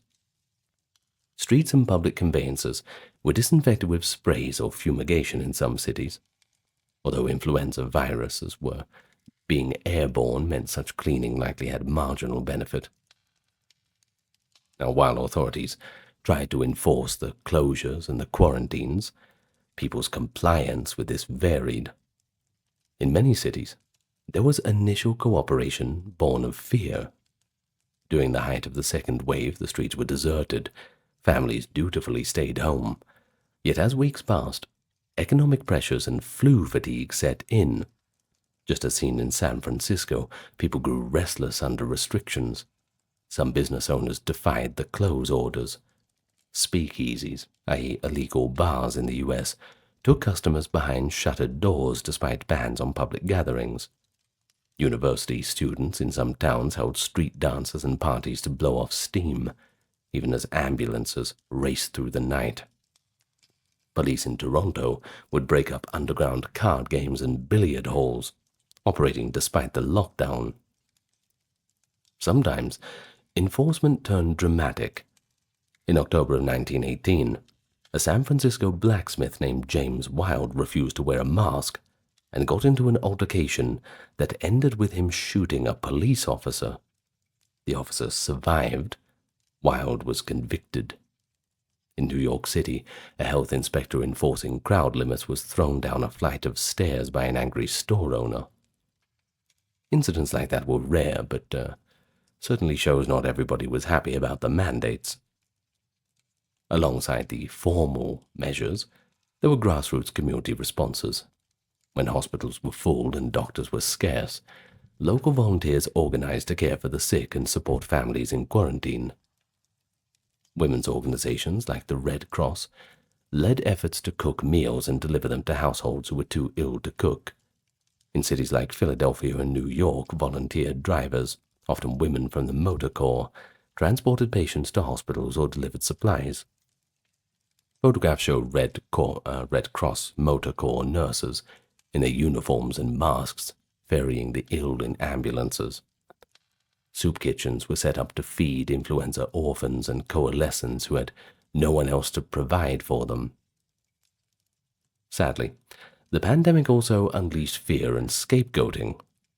Many, desperate for an explanation, looked for someone to blame. In the U.S., some blamed German saboteurs. In parts of Africa, rumors spread that European colonizers had poisoned Africans, or that influenza was a deliberate punishment. Conversely, some colonial officials cast blame on African traditional practices for spreading disease.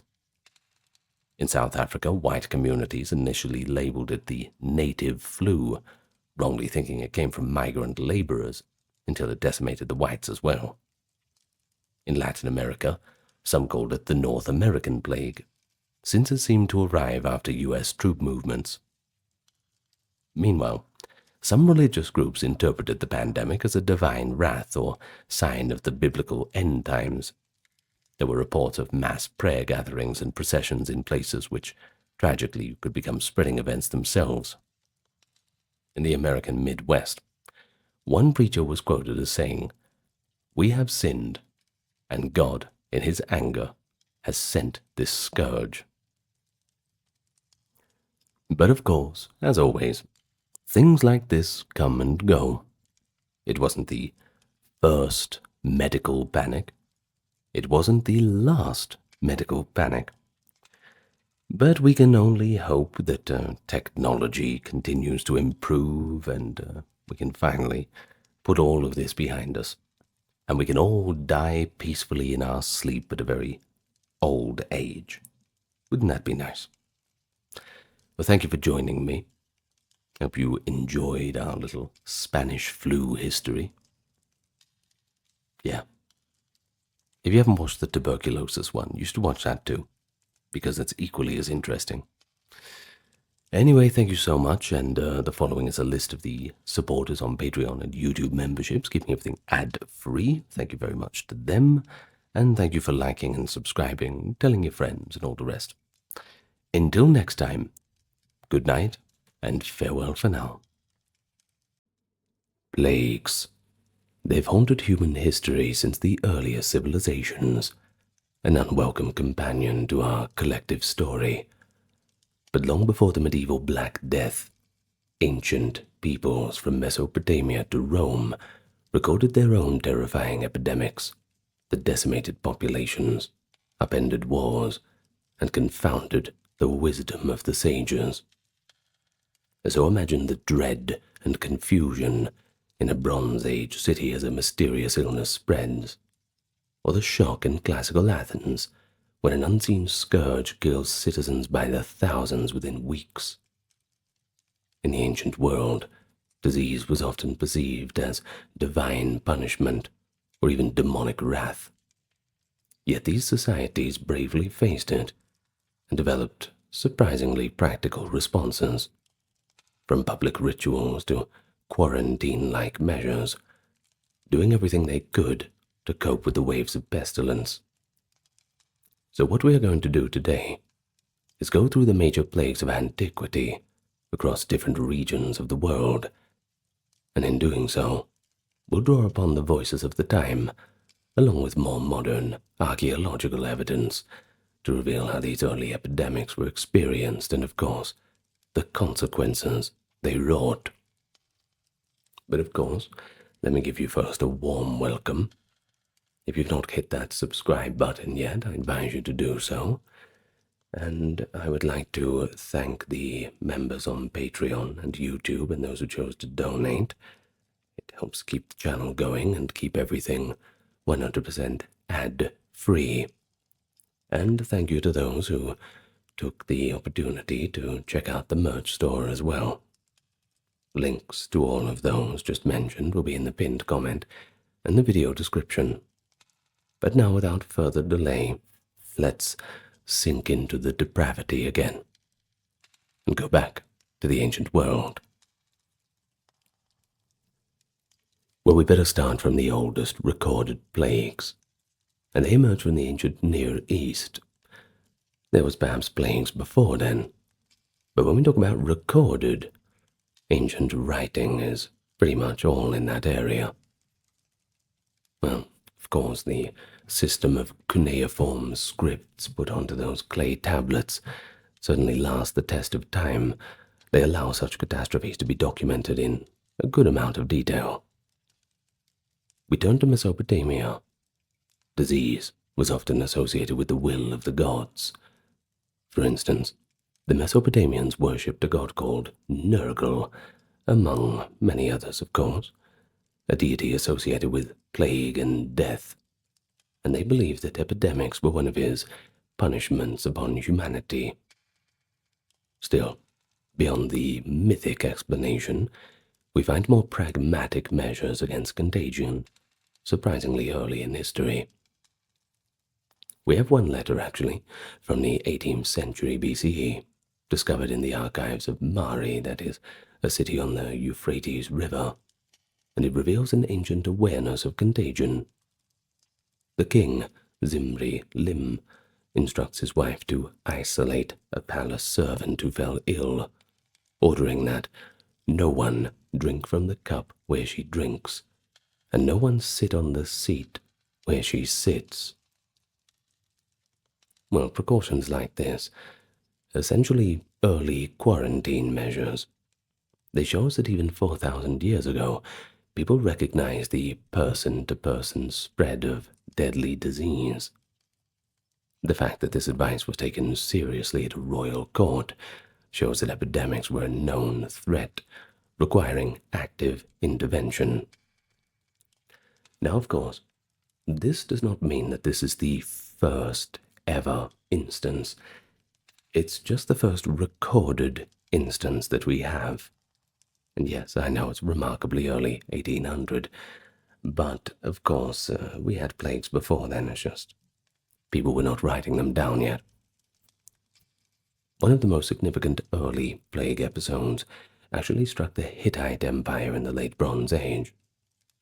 The Hittites, based in Anatolia, modern-day Turkey, recorded in their chronicles that a devastating plague entered their land during the reign of King Suppiluliuma I in the 14th century. According to surviving cuneiform tablets, this epidemic was brought back by Hittite soldiers who had been off campaigning in Egyptian territories. Captives or treasure taken during a war apparently harbored the disease, and once it spread in the Hittite heartland, well, it proved to be catastrophic. King Suppiluliuma I, a formidable conqueror, with a formidable name, by the way, I sometimes struggle with that one, fell ill, and he died. The plague got him, as did his immediate successor, Arnuwanda II. Essentially, the plague had wiped out a generation of the royal family, showing that no one was safe, from king to peasant.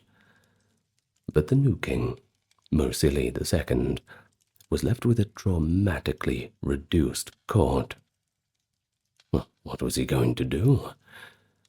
Well, in response, Mursili performed what might be called plague liturgy. He actually composed a series of plague prayers, fervent supplications to the gods, begging for mercy to please end the scourge. Well, these prayers, preserved on clay tablets and recovered at the Hittite capital of Hattusa, describe the plague's toll and attribute it to divine anger, possibly because of a past sin by the former king. It's a pretty intimate glimpse of a monarch grappling with a public health disaster in spiritual terms. Mursili confesses any unknown offenses and promises reparations to the gods, trying everything to appease them so that the deadly disease might finally relent. The plague ultimately lasted about 20 years, suggesting an endemic presence that the Hittites could not easily eradicate. But this combination of dynastic deaths and prolonged depopulation certainly helped to weaken Hittite power, and it shows how a microscopic pathogen could succeed where an army could not. Well, we did mention Egypt once, so how about we pop down to Egypt now? It's only a little bit south of Hattusa anyway. But they too knew the terror of the plague, though the records are a little bit more fragmentary. An intriguing modern hypothesis, based on both medical texts and archaeological evidence, suggests that around 1715 BCE, a virulent epidemic struck Egypt's northeastern delta. The outbreak reportedly began in the busy port city of Avaris, Egypt's gateway to the Near East. Avaris at that time was a pretty cosmopolitan trade hub. Later it was the actual capital of the Hyksos rulers. Well, of course, that would have been vulnerable to diseases introduced via merchants and soldiers. A lot of cross-contamination, people passing to and from. The epidemic is thought to have been so severe that one ancient Egyptian account described it as if the world was coming to an end. Although the exact disease is uncertain, researchers have suggested that it might have been tularemia. No, don't worry, I didn't know what it is either, so I looked it up. It's kind of a bacterial illness that can spread from animals to humans. It's not quite Yersinia pestis, but it can certainly cause plague-like symptoms. Archaeologists have found mass burial sites, and even a layer of lime, that is a kind of disinfectant, covering human remains in Egyptian excavation, a context that could correspond to this time period. In a funerary complex in Thebes, for example, excavation revealed hastily buried bodies with a thick coating of lime and evidence of bonfires where infected corpses were burned. A dramatic attempt to halt contagion in the wake of a deadly epidemic. These findings certainly align with descriptions of devastating pestilence, and it indicates that the Egyptian authorities took extreme measures, bypassing normal funerary customs to dispose of plague victims, essentially creating ancient plague pits and disinfection protocols. It's also pretty tempting to see echoes of this mystery of Egyptian plagues in later literature, and quite easy to speculate it might dimly underlie the biblical tale of the plagues of Egypt in Exodus. Those famous 10 plagues, including pestilence on cattle, boils on people, are a religious memory, rather than a strict historical record, sure, but they do demonstrate how deeply disease was associated with divine punishment in ancient thought. Similarly, there's another biblical account, the outbreak of tumors and illness among the Philistines after seizing the Ark of the Covenant. It might preserve a folk memory of an epidemic in Iron Age Canaan. In that story, the Philistines returned the captured Ark, along with the golden images of rats and tumors as guilt offerings. An intriguing detail, since rats, as you know, would later be linked to plague transmission in the bubonic plagues of the Common Era. While we must be a little cautious about reading legend as history and history as legend, such texts suggest that communities in ancient Egypt and the Near East had a long-standing cultural narrative to make sense of the sudden mass sickness that they occasionally faced. Of course, the ancient world puts everything into its own terms. It's up to us to make sense of it in the modern era. Now, by the Iron Age, that is the first millennium BCE, larger empires kept official chronicles that sometimes noted epidemics. The Neo-Assyrian Empire provides a striking example of how plagues could intertwine with politics. The Assyrian royal eponym lists recorded in the year 765 a plague occurred in the land, and again in 759 another one.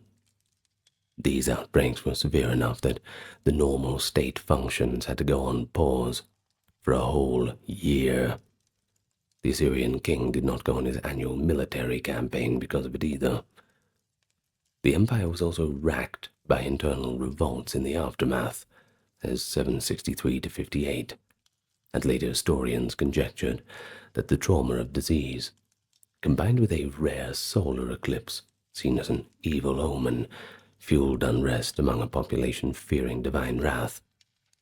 In Assyrian ideology, the king was the high priest of the war god, Ashur, and he was expected to ensure the god's favor.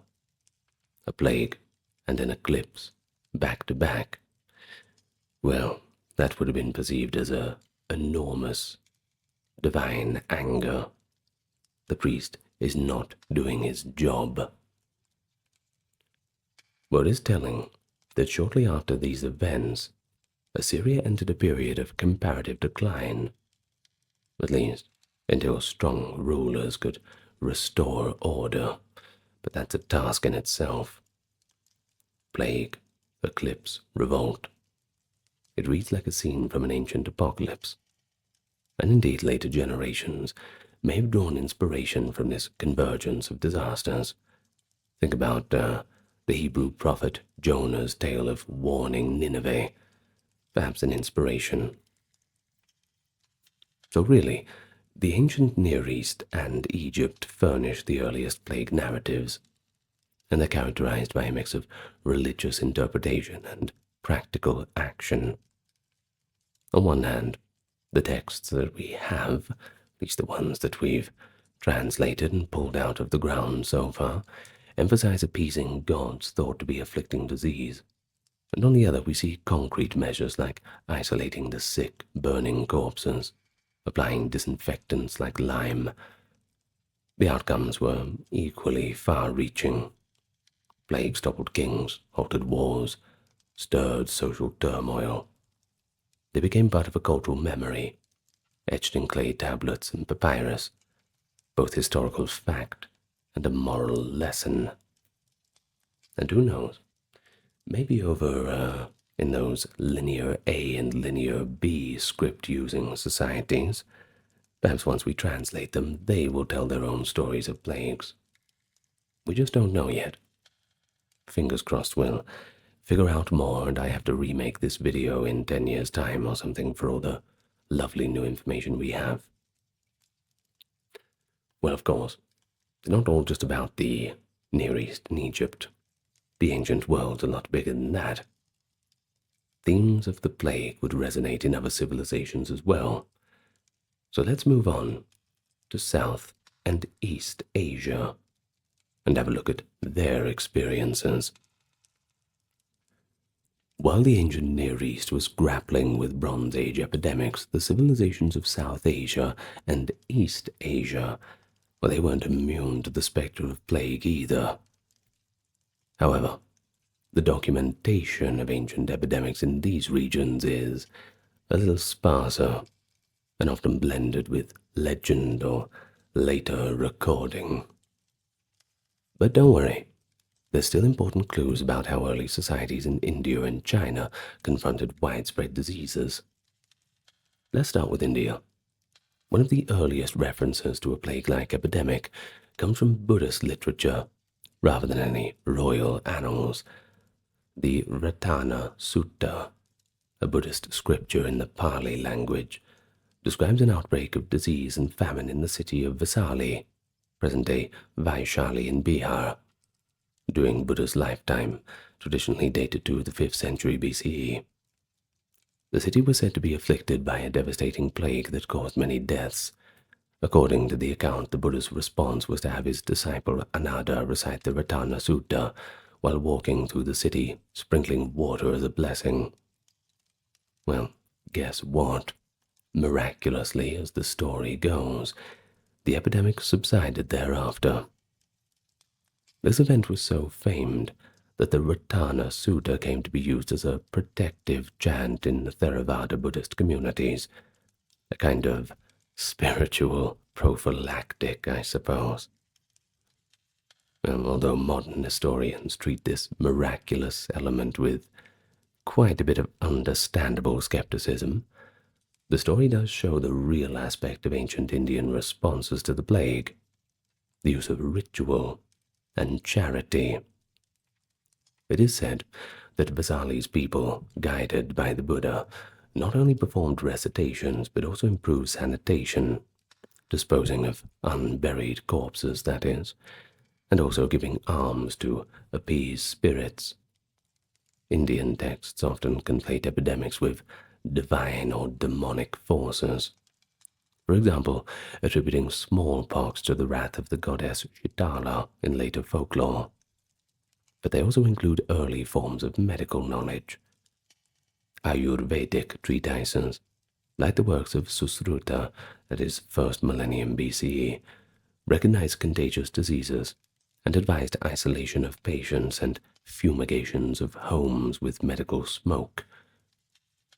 So, kind of similar to the Near East, ancient India had a sort of dual approach. Empirical precautions alongside these spiritual remedies. Well, let's move east now, to ancient China, and we find that imperial histories dutifully noted outbreaks of disease, though often a little tersely. The Chinese concept of disease was tied to the mandate of heaven. Natural disasters and epidemics could be interpreted as signs that a ruler had lost heaven's favor. Thus, court chronicles would report epidemics almost as a formality, sometimes without detail, but just enough to indicate that they were a recurring challenge. For example, let's look at the Han dynasty, especially in the later days. There were several significant epidemics in that time. Chinese records tell us that around 161 to 171 CE, a series of deadly outbreaks struck the Han Empire. One especially lethal episode in 162 hit the army camps in the western provinces of the Han realm. It was noted that in some garrisons, up to 40% of the soldiers perished. This cluster of epidemics in the 160s to 70s is remarkably close in the time to the great Antonine plague happening in the Roman Empire, and don't worry, we'll get to it. In fact, some scholars have wondered if it was the same pandemic, possibly smallpox, traveling along that old Silk Road. It brought a lot more than silk, unfortunately. Chinese accounts mention that after 166 CE, strange diseases were widespread. By one report, outbreaks recurred almost every year up to 179. The Han dynasty was already under strain from corruption and rebellion. The Yellow Turban Revolt had broke out in 184, and the toll of pestilence just added to the chaos. One Han official lamented that in the wake of the epidemic, there were not enough living to bury the dead in some regions. Well, that gives you a bit of a picture of how bad things were. China's quite famous for having these huge disasters where millions upon millions of people just suddenly fall dead. Well, despite the brevity of the official records, we know the ancient Chinese society had proactive responses to epidemics. Emperors would perform special rituals and offer sacrifices to heaven and various gods to plead for relief from disease. They might also issue edicts waiving taxes or freeing prisoners, hoping to appease heaven's wrath. On a practical level, ancient Chinese medical understanding grew from these crises. Texts from the late Han and subsequent Three Kingdoms period discuss warm toxin epidemics. By the 3rd century CE, physicians like Zhang Zhongjing were writing about febrile epidemics and how to treat them with herbal formulations. There was even an early form of inoculation practiced against smallpox in China. It's a bit gross. They used to blow dried pox scabs into the nose.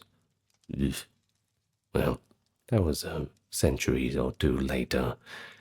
But the groundwork, a realization that surviving a disease could confer immunity, was hinted at in ancient times. Yet, like elsewhere, the Chinese also used quarantine measures. Historical anecdotes mention officials setting up checkpoints to prevent people from fleeing plague-ridden areas and spreading the illness. City gates could be closed, and travel restricted during the worst outbreaks. In both India and China, you can see how cultural context shaped the reactions, can't you? Indian epics and Puranas reference plague-like conditions, occasionally as divine karma.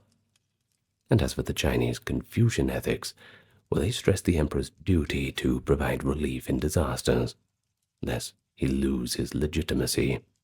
And we all know what happens when they lose their legitimacy. Off with the heads, of course. While these societies did not usually personify plague as a specific god, like Mesopotamia did with Nergal, but they certainly viewed epidemic diseases as something beyond mere human control, either karmic or cosmic in origin.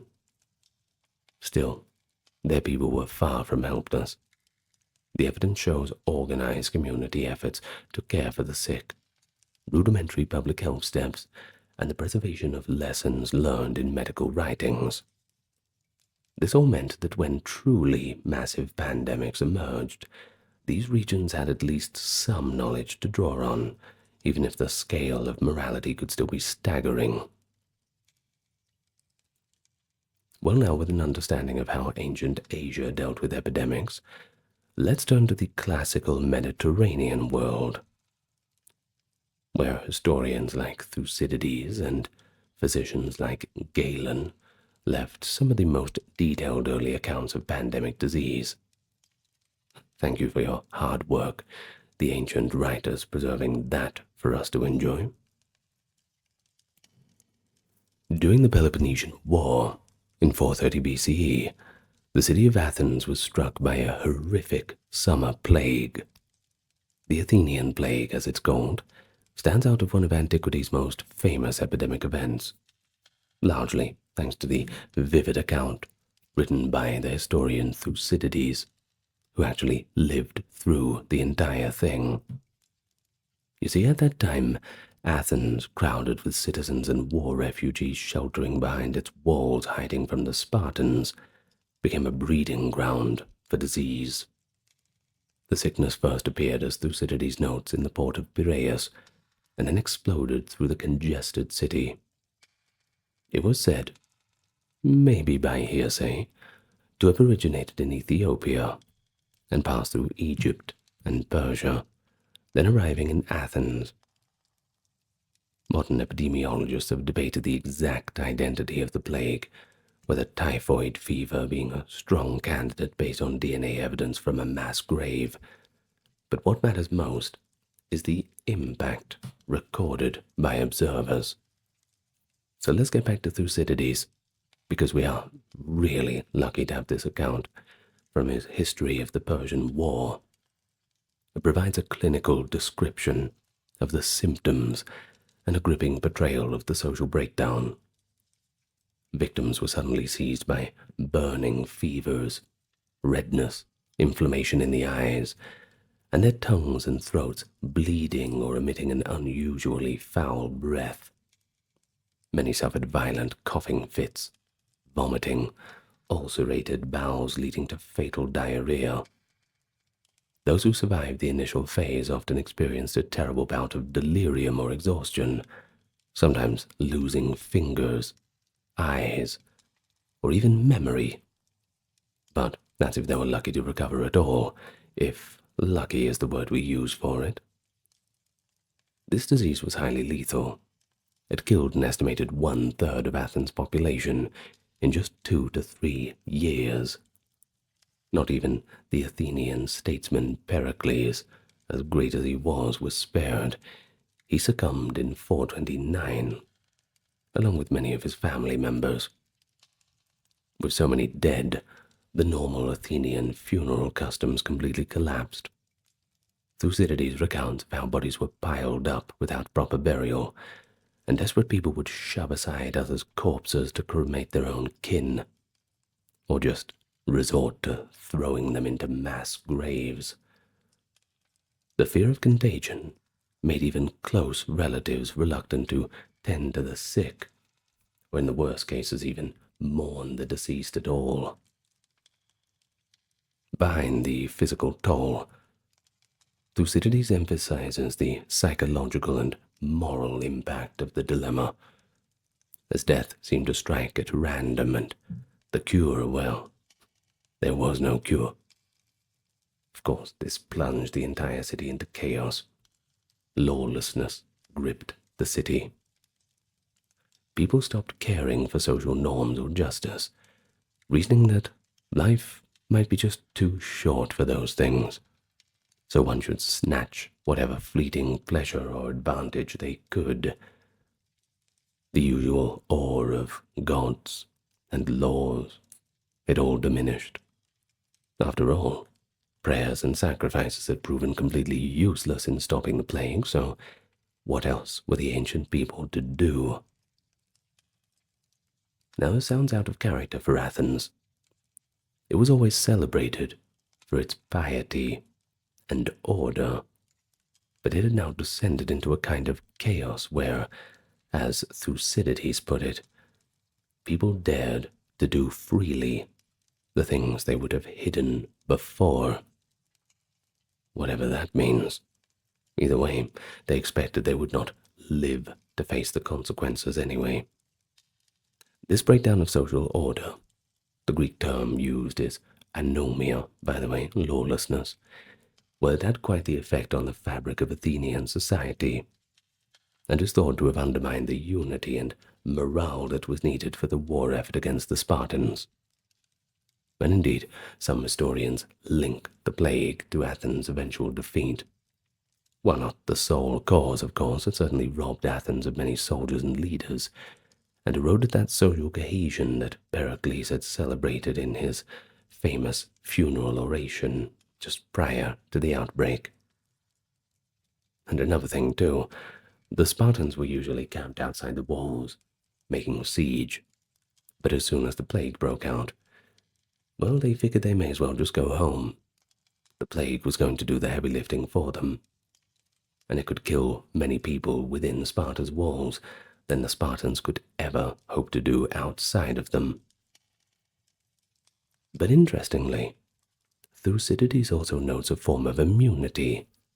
Those who survived the plague seem to have resistance to getting it again, and their blood, he speculated, might hold a cure for others. This recognition that survivors could nurse the sick without falling ill a second time is one of the earliest observations of immunity in history. It hints that careful observers like Thucydides were groping towards scientific insights, even amid all the horror. And one could imagine, too, the medical experts of the day just racking their brains, trying to figure out the best way to combat the horror. You must feel sorry for them a little bit, doing the best they can with what they had. All in vain. Maybe they knew that it was all in vain. I don't know. Anyway, the plague of Athens certainly left its mark on the Greek consciousness. Later writers, such as the Roman poet Lucretius, used Thucydides' description as the basis for their own plague narratives. He ends his philosophical poem On the Nature of Things with a graphic account of the Athenian plague, showing the randomness of the violence of nature. As for the Athenians themselves, they built a new temple to Apollo, the god of healing. After the plague, they certainly needed that, and cults of healing gods like Asclepius gained more prominence. We also see in the philosophical texts that follow a grappling with the fragility of human life and communities. It is worth noting, too, that Athens was not the only Greek city to face an epidemic disaster. Earlier, in the mythic tales like Homer's Iliad, a plague is sent by Apollo on the Greek army besieging Troy, when the king Agamemnon offends the god's priest. This legendary plague, with arrows of Apollo carrying the disease, reflects how the Greeks imagined epidemics as divine punishment in their storytelling. In historical times, other cities too suffered outbreaks. Sparta experienced their own plague in 430 BCE as well, though it was far less deadly. And in 426, a renewed wave hit Athens. In the 4th century BCE, during the siege of Syracuse, 396, that is, Syracuse being in Sicily, right about the east coast actually, a Carthaginian invading force was almost annihilated by a sudden pestilence in their camp. The Carthaginian general Himilco lost most of his army to that plague, enabling the Syracusan Greeks under Dionysius to defeat the invaders. Greek medical writers, notably Hippocrates of the 5th century, also wrote treatises titled Epidemics, which, while not about one great plague event, will certainly document various disease outbreaks in different locales. The Hippocratic texts show Greek physicians attempting rational explanations for the disease, bad air, imbalances of humors, rather than attributing them to capricious gods. Now, while the science was a little bit off, give them credit for doing their best, it is interesting to see them in these earlier times move away from more divine explanations. They're trying to make sense of it in a secular manner. They're trying to think about more practical measures. And I suppose they deserve a pat on the head for that. Good job. Of course, this shift to naturalistic thinking was accelerated perhaps by the experiences of the Athenian plague, where traditional religion provided very little solution, and perhaps maybe just a tiny bit of solace. So to sum all of it up, classical Greece's encounter with the plague, epitomized by the Athenian epidemic, was quite a turning point. It showed that the devastating demographic impact that an epidemic could have on a city-state, and it could change the course of a major war, and provided a lesson in humility regarding human control over nature.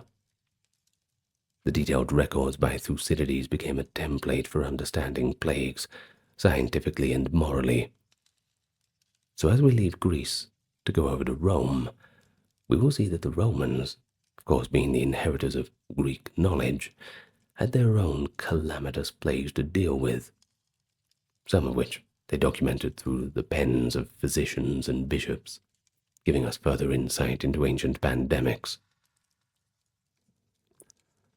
So we all know the Roman Empire at its height was a vast, interconnected realm. Now most of the time it was a strength, but when it came to infectious disease, well, interconnectedness becomes quite a weakness. Trade routes and legions could carry pathogens swiftly from one end of the empire to the other. Two particularly massive pandemics hit Rome in the first few centuries AD, testing one of the empire's resilience. First of all, the Antonine Plague in the 2nd century and the Plague of Cyprian in the 3rd. Each of these plagues killed millions across the empire and had far-reaching societal effects. So let's start with the Antonine Plague, 165 to 180. Named, of course, for the ruling dynasty of emperors Marcus Aurelius and Lucius Verus, that being the Antonines. It's widely believed to have been an outbreak of smallpox, introduced into the Roman Empire by troops returning from a war in the Near East. The historian Cassius Dio, along with the physician Galen, both gave reports of this plague. Galen actually witnessed it himself in 168 in Rome and later in Asia Minor, and he also described the symptoms such as fever, diarrhea, a skin eruption covering the body with pustules. Sounds all pretty familiar for plagues. Modern analysis of these descriptions strongly points to smallpox, a highly contagious virus.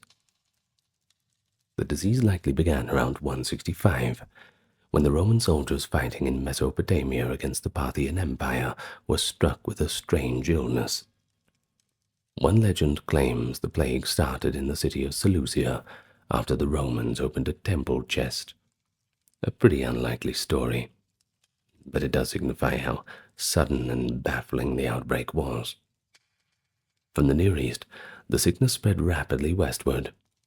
By 166 CE, it had reached Rome, the capital, perhaps carried by soldiers and merchants. As for the mortality, Well, that was astonishing. Witnesses at the time noted that in many communities, 1 in 10 people perished. In the city of Rome itself, at the plague's peak of around 189, as many as 2,000 people were dying every day. We have a report of this daily death toll from a church source some century later, likely drawing on the city annals. We might have lost the annals, but we still have that church source. The empire's total population at the time was about 75 million. Historians estimate that the Antonine Plague killed somewhere between 5 and 10 million. Now that makes it one of the deadliest outbreaks on record, if we're going to trust the figures of the estimate. Marcus Aurelius, who was also a Stoic philosopher I'm sure you know, wrote in his meditations during these years reflections on the brevity of life, perhaps influenced by seeing so much death all around him. But don't think that the upper class was spared. Legions of the aristocracy died, leaving gaps in local governing councils across the provinces. This, of course, led to a shortfall of experienced administrators and even candidates for office in some towns. Economically, the plague caused labor shortages on farms and in workshops. With fewer taxpayers and soldiers, the imperial government felt the strain. Marcus Aurelius had to recruit slaves, gladiators, even mercenaries from Germania to replenish the army. I tell you what, though, if you're going to replenish an army, a bunch of 7-foot-tall German barbarians is probably a pretty good idea. Anyway, offensive campaigns on the frontiers were postponed or abandoned completely, either because the troops were just too few, or the ones that they had were, well, too sick to fight. But we always see signs of religious shifts. Some Romans, fearful and seeking answers, turned to new deities or philosophies. The cult of Apollo Medicus, Apollo as healer, was promoted. A statue of Apollo Alexakos, the averter of evil, was erected in one town with hopes of divine intervention. The psychological impact of the Antonine Plague was understandably quite immense. When one contemporary wrote that the epidemic destroyed not only a few people, but rampaged across whole cities and destroyed them like a beast. Many must have felt civilization itself was under assault by some unseen entity. Yet as we know, the empire did survive, albeit changed. When the plague finally receded around 180, it left a more fearful population and perhaps an erosion of faith in the old pagan rituals, which had not stopped the calamity. Notably, the growth of Christianity in the next century has been partly attributed to these plagues. Christians often cared for the sick, buried the dead, and they earned admiration for their compassion. With the admiration, of course, came a few converts, in contrast to the sometimes indifferent responses from the officials. Though this trend is more clearly seen in the later 3rd century plague, seeds were planted in the Antonine crisis. Barely a century later came the plague of Cyprian, 249 to 270, which was, if anything, even more devastating in its prolonged fury. This epidemic is named after St. Cyprian, the bishop of Carthage in Roman North Africa, who left quite a detailed account of the plague's symptoms and moral impact in his sermons and work titled On Mortality. The illness began around Easter of 250, reportedly in the region of Ethiopia, similar to the Athenian plague's supposed origin, and spread northward into the Roman world. It is described as affecting the entire known world at the time, which suggests a pandemic reaching beyond just the Roman Empire's borders.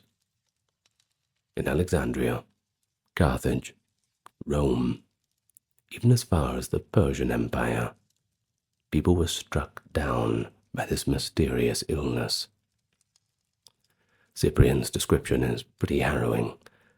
The plague caused relentless diarrhea and vomiting, a high fever, throat ulcers that rendered victims unable to speak or swallow, conjunctival bleeding, that is, blood coming from the eyes, and in some cases, gangrene of the extremities. Many sufferers went blind or deaf. The onslaught was so sudden, and the body so ravaged that Cyprian wrote, the pain in the eyes, and limbs so weak that some would flee their own beds only to collapse. Death often followed swiftly after a short period of intense suffering. Modern medical historians have proposed everything from viral hemorrhagic fever, like Ebola, to pandemic influenza or cholera for this disease, but no consensus exists. What is clear is its infectiousness and high fatality. At its height, the plague of Cyprian was said to kill 5,000 people a day, and that's just in Rome alone. A number are quoted by the bishop Dionysius of Alexandria and other sources. This figure, even if exaggerated, indicates the impression of an apocalyptic level of mortality. In the city of Alexandria, one contemporary account claims 2/3 of the population fell ill at one point or another. The plague raged in waves for nearly 20 years, periodically flaring up in different regions. It coincided with the crisis of the 3rd century, a time when the Roman Empire was also reeling from civil wars, barbarian invasions, and a complete economic collapse. It felt like the end of the world for sure, for those who had to live through it. Well, Cyprian himself certainly seemed to think that. But what about societal reactions? Well, they were telling. In many cities, basic services completely broke down. In Alexandria, the bishop Dionysius wrote that the rich fled to their country estates, leaving the poor to die, and that often bodies lay unburied in the streets. A kind of social paralysis had set in, born of fear. Cyprian, however, urged his fellow Christians not to recoil but to double down on caring for the sick, not only their fellow believers but also their pagan neighbors. This charitable response, of course, won the aforementioned admiration that we've talked about, drawing more people toward the Christian faith. And it was quite comforting that they would preach of hope in an afterlife amid the present horrors. Kind of takes the edge off the impending doom. Meanwhile, some pagan authorities reacted by scapegoating. The Emperor Decius, shortly before, had initiated harsh persecutions of Christians in 250, partly perhaps in a bid to appease the gods he believed were angry and causing the plague. Later, when Decius died, ironically not from plague but in battle, and further emperors came in and went in quick succession, the stability of the empire was in complete ruin. The plague certainly did exacerbate manpower shortages in the legions, making it difficult to fend off external threats, and there were plenty of them. But it also disrupted agriculture and trade, contributing to famine conditions in some provinces. There is an archaeological discovery in Luxor, that's quite poignant. That is, ancient Thebes in Egypt. It shows the desperate measures taken. A large bonfire site and lime kilns were found, evidently used to burn and sanitize the remains of Cyprian plague victims on an industrial scale. The fact that a grand funerary complex was repurposed as nothing more than a mass cremation site. Well, if that doesn't speak volumes about how overwhelmed the normal systems had become, I don't know what will. Well, as for the site itself, it was subsequently abandoned, likely acquiring a sinister reputation as a ground tainted by death. But from a cultural perspective, people saw the plague of Cyprian through the lens of their own beliefs. Pagans blamed Christians or foreign cults angering the gods, and Christians, like Cyprian, interpreted the plague as a test of faith, an opportunity to witness one's moral fortitude and the transient nature of life. In one of his sermons, Cyprian admonished not to grieve for plague victims, who as Christians would be in heaven, but rather to use the crisis to show love for others. Such attitudes not only provided comfort but helped strengthen the organizational role of the church. When the plague finally waned in the 270s, the empire emerged battered and bruised. Some historians argue that the population loss contributed to the empire's shift towards a more regional and less urbanized economy, and it accelerated changes such as the fortification of cities and the increased authority of military commanders in the provinces. The plague of Cyprian thus was both a humanitarian disaster, but also a catalyst for transformation. It is worth noting, however, that plagues did not disappear after the 3rd century, not out of the woods yet. There were smaller outbreaks in the 4th and 5th centuries. For example, an epidemic in 444 CE in Britain, recorded by chroniclers, and occasional outbreaks in the Eastern Roman Empire. However, none were as globally devastating until the next great pandemic in the 6th century, which we will now turn to. Long before the Black Death of the 14th century, there was another pandemic on comparable scale, the plague of Justinian, also called the Justinianic Plague, often termed the First Plague Pandemic. This series of plague waves began in 541 CE, during the reign of the Byzantine Emperor Justinian I, and recurred intermittently until about 750. It is the first unmistakable appearance of bubonic plague, Yersinia pestis, in the historical record.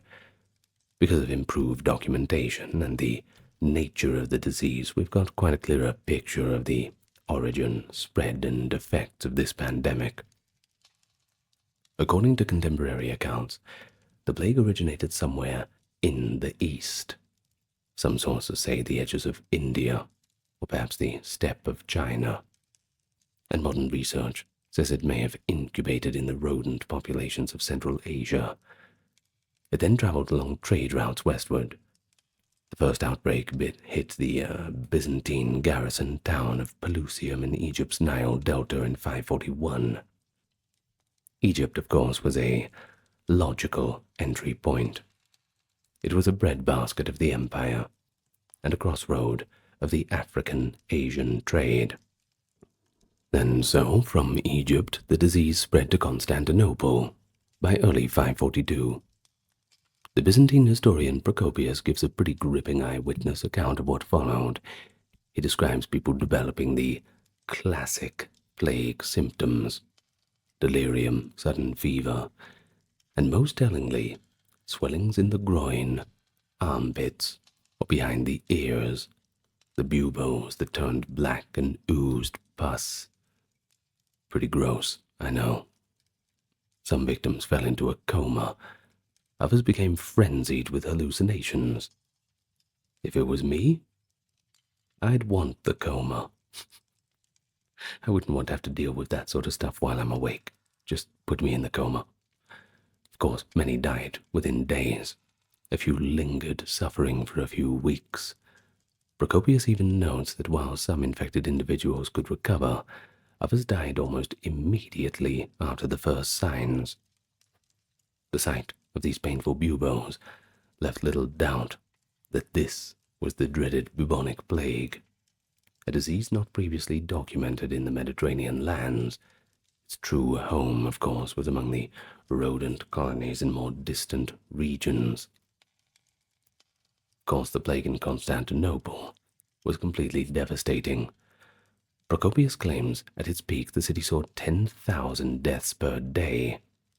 Modern historians suspect that to be a little bit inflated, but even if that true figure was a fraction of it, it's still pretty staggering, you must admit. By Procopius's estimate, over one-third of the capital's inhabitants perished in a few months. As bodies accumulated, regular burial services failed. And there is a gruesome description, too, of how the emperor's men had to stuff corpses into towers or fortifications, or load them on ships to be dumped at sea, simply to keep up with the death toll. Of course, imagine the smell. It was everywhere, and the constant wail of mourners came with it, for those who still bothered to do the mourning. Emperor Justinian himself, well, he ended up catching the plague, but surprise, surprise, against the odds he recovered. Some saw that as proof of divine favor, others as a kind of dark irony. Well, from Constantinople, the plague radiated out across Europe, the Middle East, and possibly into Asia and Africa. Over the next 2 centuries, waves of this plague would erupt.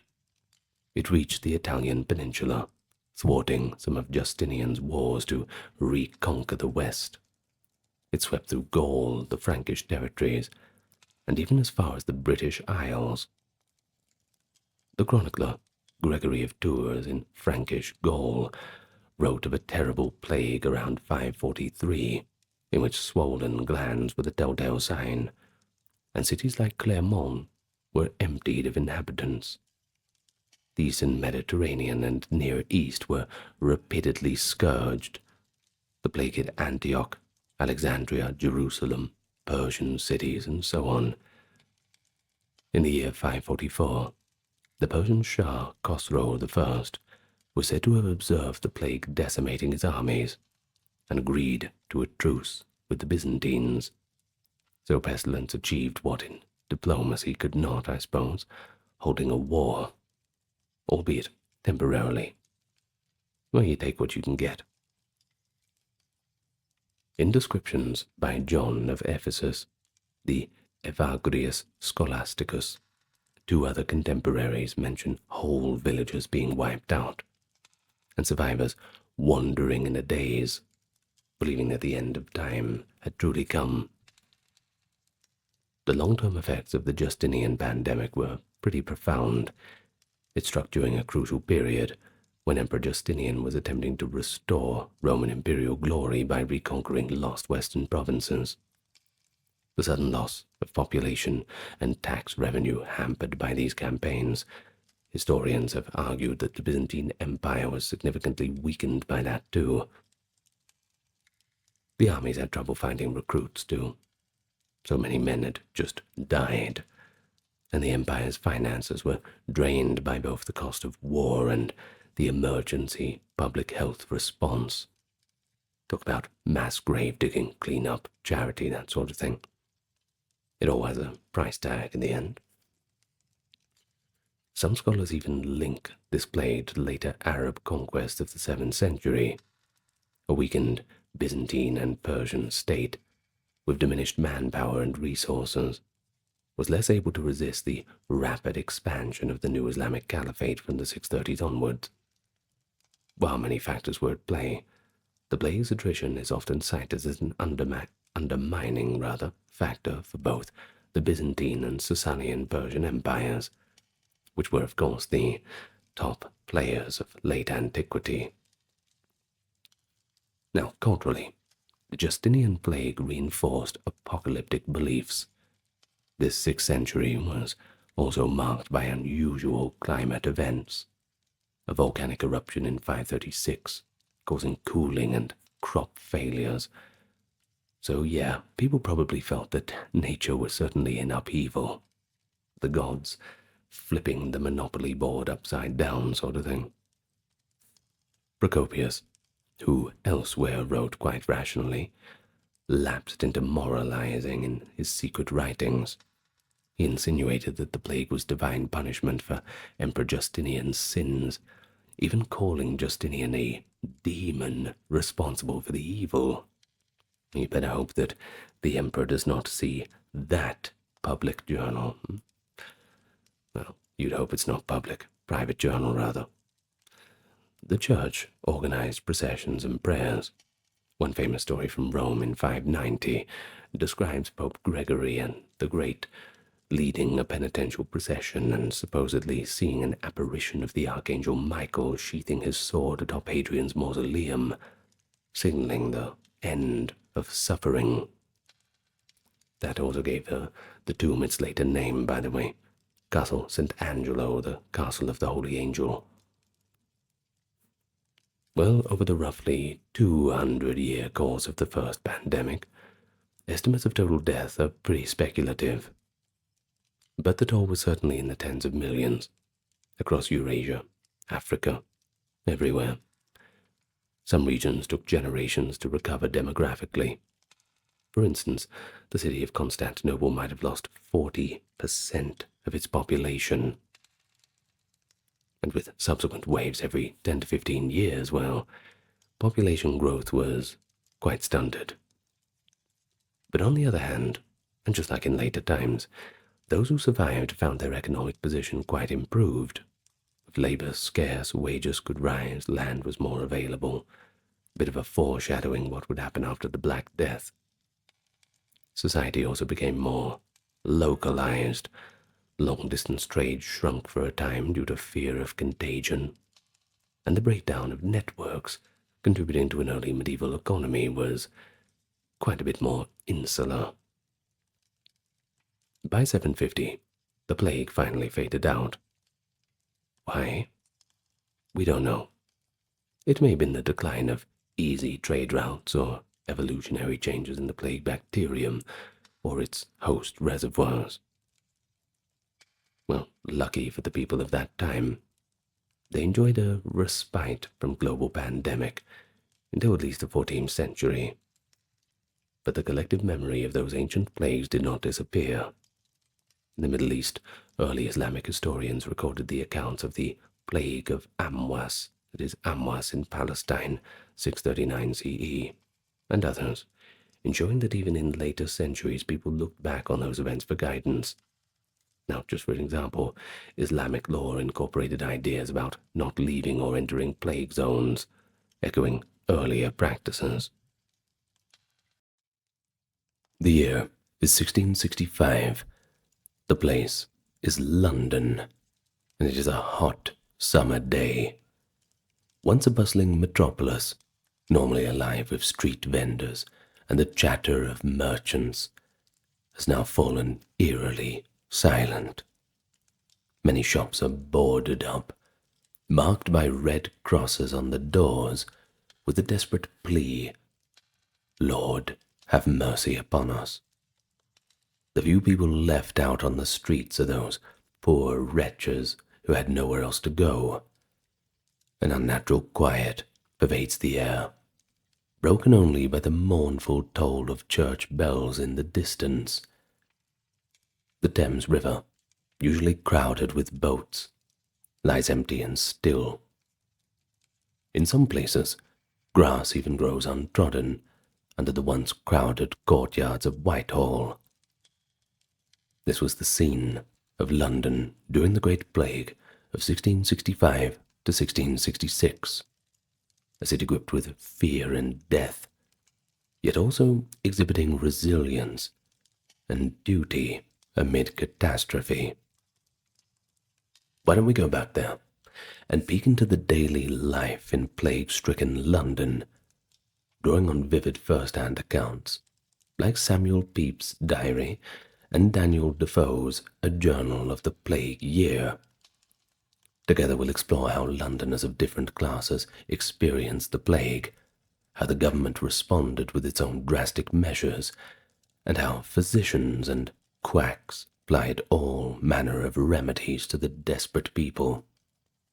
But we'll also examine how the social and economic factors played out, the religious fervor and superstition that the crisis provoked, and of course the immense psychological toll on a population living in constant peril. All the events described, regardless of how shocking, have their basis in real, contemporary sources, and we'll be citing all of them as we go through. By the end, you should have a rich understanding of not only what happened during the Great Plague of London, but what it felt to live through it, albeit from a safe distance this time. So allow yourself to get comfortable. It's going to be a long video. But where are my manners? I will first welcome you to the channel. If you've seen my other plague videos, well, it's good to have you back here, but if you're a newcomer, how about you hit the subscribe button? It's right up there next to the like button, and leave your thoughts in the comments. Tell me where you're listening from, what time it is in your part of the world. It's always interesting to see the breadth of the viewership. And thank you to those who supported on the Patreon, keeping everything ad-free, and those who checked out the merch store. You have my thanks. Now, with all the customary welcomes out of the way, let's go to the misery of 17th century London. Now, we must say that epidemic plague was a familiar horror in London's past. It wasn't a new thing out of the blue. But by the 1660s, they'd had an entire generation where they were very fortunate not to have to deal with it. Of course, that changed in 1665. Rumors of disease had been circulating for months now. Pepys noted concerns as early as 1663, when plague raged in Holland, fearing it could jump over to England. His fears proved correct. The first signs of trouble came in the overcrowded parish of St. Giles in the Fields in the spring of 1665. By late May and June, deaths in the city were rising beyond the normal, and the people began to speak of the sickness. They just weren't exactly sure of what it was. Well, on June 7th, 1665, Pepys wrote, "To my great trouble, I hear that the plague has come into the city." Still, at first the authorities were slow to react. Early cases were often kept quiet. Households would hush up any sudden fevers or telltale buboes, those swollen lymph nodes, to avoid being shunned or sealed up in their homes. London in 1665 was England's largest city. It had perhaps 400,000 inhabitants. The disease that now stalked its streets was bubonic plague, bacterial infection. Though, of course, no one back then knew about bacterial or germ theory. It was all spread primarily by flea-infested rats. Victims initially felt feverish and delirious, and then developed agonizing, egg-sized swellings in the groin, armpits, or neck. In many cases, internal bleeding would cause purple blotches, and some victims coughed up blood. The one respite was that death usually came swiftly, often within a week of first symptoms. There wasn't much hope for a cure, I'm afraid. All of this was well known to 17th century Londoners from past outbreaks. What they did not know was the true cause: Yersinia pestis, bacteria that was transmitted by the fleas. Instead, most people blamed miasma, or bad air, the same thing they used to blame it on in earlier plague outbreaks. The foul smells of garbage and excrement in the streets, and even astrological forces. One chronicler noted, many pointed to the alignment of the planets, or the ominous appearance of a comet in December of 1664, as explanations for the coming calamity. And indeed, a bright comet had hung in the sky in late 1664. Both Pepys and Defoe record that some viewed it as a portent of God's wrath, a sign that plague and other disasters would soon follow. And so by early summer of 1665, the reality could no longer be ignored.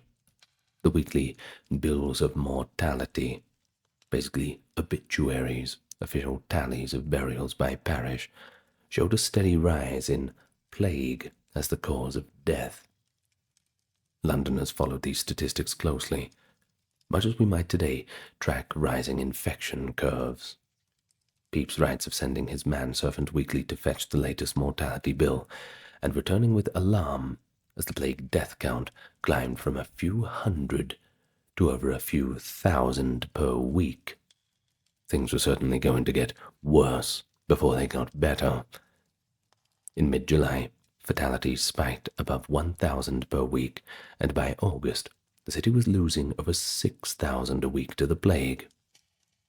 But the worst week came in early September, when one report recorded 7,165 plague deaths in a 7-day period.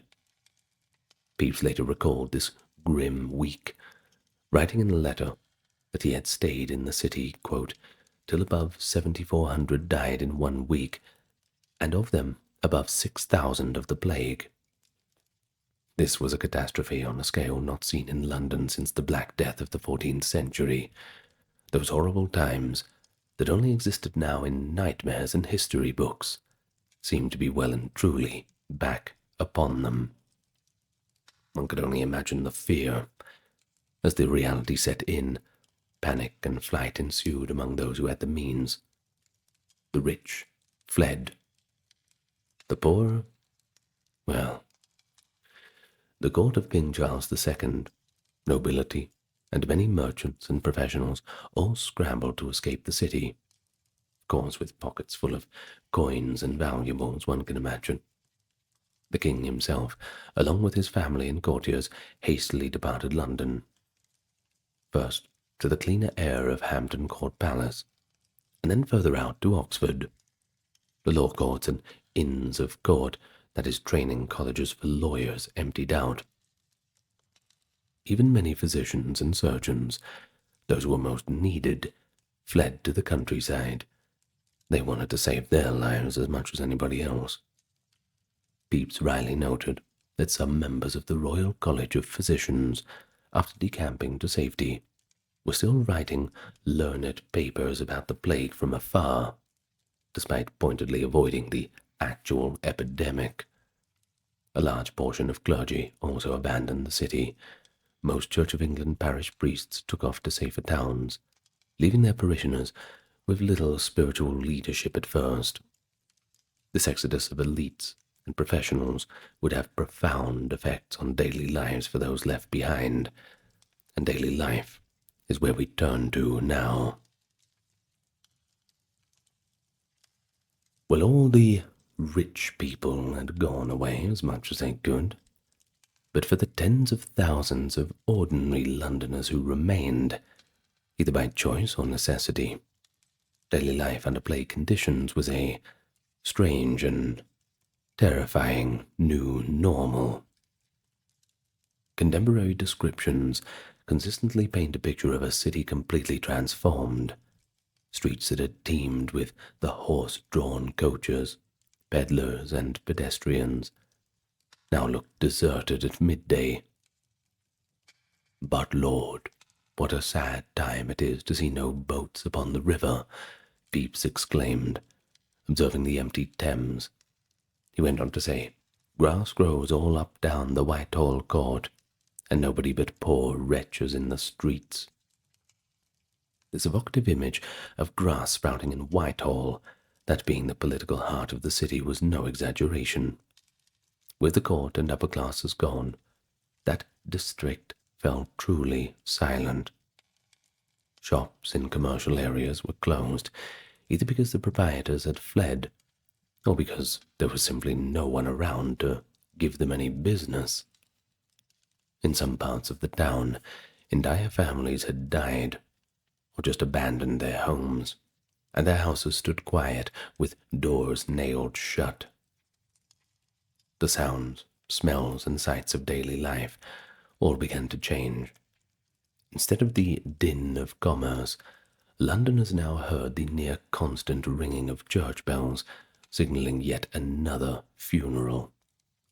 So many that eventually the authorities ordered the bells to be silenced, to avoid further panic. Bonfires and barrels of pitch burned in the streets at night, set alight in the belief that smoke and flames would cleanse the poison air. Pepys mentions fires burning in the street as a common sight during the height of the plague. The usual smells of the city, the food markets, rivers, tanneries, were overpowered by the stench of burning tar, spices, and herbs intended to ward off miasma.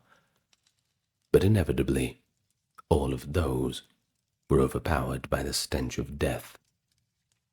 On some mornings, residents would open their windows to a dreadful stillness, only to have it broken by the rattle of cart wheels and the call of "Bring out your dead," as corpse collectors made their rounds after midnight and at first light. It was said that the dead carts creaked through the dark streets like ghostly processions, taking bodies to the ever-expanding plague pits for burial. Ugh, plague pit. Now, though that little word combination, it certainly summons an image up in your mind, doesn't it? So, life for the poor and the laboring classes was especially harrowing. They had the fewest resources to cope, and they couldn't just easily pick up and flee. Many continued to work as long as they were able. Brewers kept brewing, bakers kept baking, but business was slow, fraught with danger. Those who made their living in public spaces, as porters, market sellers, watermen on the Thames, found customers scarce, or if there were customers around, they were too fearful to come near. Pepys noted, nobody but poor wretches were in the streets, because anyone of means was indoors or gone. In poorer parishes, people continued to crowd into ill-ventilated tenements and alley dwellings, which became deadly hothouses of infection. An anonymous eyewitness quoted by Defoe described the whole alleyways desolate, doors marked with red crosses, occupants either dead or too sick to care for themselves. For those unfortunate souls, daily life might mean being essentially trapped in one plague-infested room, with family members falling ill one by one. Life for the wealthy and middle class who stayed was a life behind closed doors. Some gentry and merchants chose to isolate in their country homes, if they had them. But not everybody is lucky enough to have a second home out in the countryside. Others, like Pepys and a handful of officials, remained in London out of duty or necessity, but often sent their families away to safer locales. Pepys, for instance, sent his wife Elizabeth to stay outside the city for a time, and later noted the great expense he incurred by keeping his family long at Woolwich. Those well off enough might stockpile provisions and literally barricade themselves inside their houses for weeks on end, admitting no visitors. One contemporary wrote of people who shut themselves up and kept their own society until the plague had passed, a 17th century version of quarantine bubbles, I suppose. The streets of prosperous neighborhoods like Covent Garden and Strand were largely empty. Behind many a shuttered window were families anxiously sitting together in prayer that the contagion would not breach the door. Community and class distinctions in some ways began to blur as plague worsened. All were equal in the face of the disease, and death is always the great equalizer. Pepys, a high-ranking naval administrator, still travelled across the city for work and was struck by the atmosphere of universal devastation. Quote, "Whole families, 10 and 12 together, have been swept away, and even survivors grew desensitized to the mounting casualties. The usual social activities, coffee houses, gatherings, theatre performances, fairs. They had all vanished. The government had closed plays, bear baitings, games, and feasts by official order. London had become a patchwork of haunted neighbourhoods. In some you might still find a tavern quietly operating, or a few market stalls open, but in many others, not a single shop nor public house welcomed customers for months. Daily life, for those who could afford it, shifted to an indoor existence of waiting, watching, and worrying. Yet, even amid the dread, certain routines continued. Essential food supplies were maintained to prevent starvation. Markets adapted by spacing out stalls and cellars. At some exchanges, buyers left coins submerged in bowls of vinegar to disinfect them when paying for goods, a precaution recorded in the letters of the time. The roots of germ theory and bacterial knowledge coming in. They just didn't quite know it yet. Watermen on the Thames, though greatly reduced in number, still ferried a few passengers. Pepys actually often used a boat to get from Greenwich, where he lodged during part of the plague, back to his office in the seething lane. The mail still went out too, although letters were variously scraped, heated, soaked, aired, and pressed flat to eliminate any pestilential matter before people even dared to read them. Now, all these little details show that while normal life was upended, Londoners tried to devise ways to keep basic commerce and communication alive, albeit with the novel safety measures for the 1660s. Doing their best with the knowledge they have. We must give them a little bit of credit. But what about the other side of society? The government. What were they doing? As the plague spread, the authorities in London, primarily the Lord Mayor and the Aldermen of the City of London, implemented a series of stringent measures to contain the outbreak. Many of these were codified in the official Plague Orders of 1665, which built upon earlier plague regulations from the time of James I. These orders essentially created a framework for quarantine and public health control, in an era before germs were completely understood. They were kind of onto something with miasma. Filth and dirt. I suppose it was the roots of it, just not quite there yet.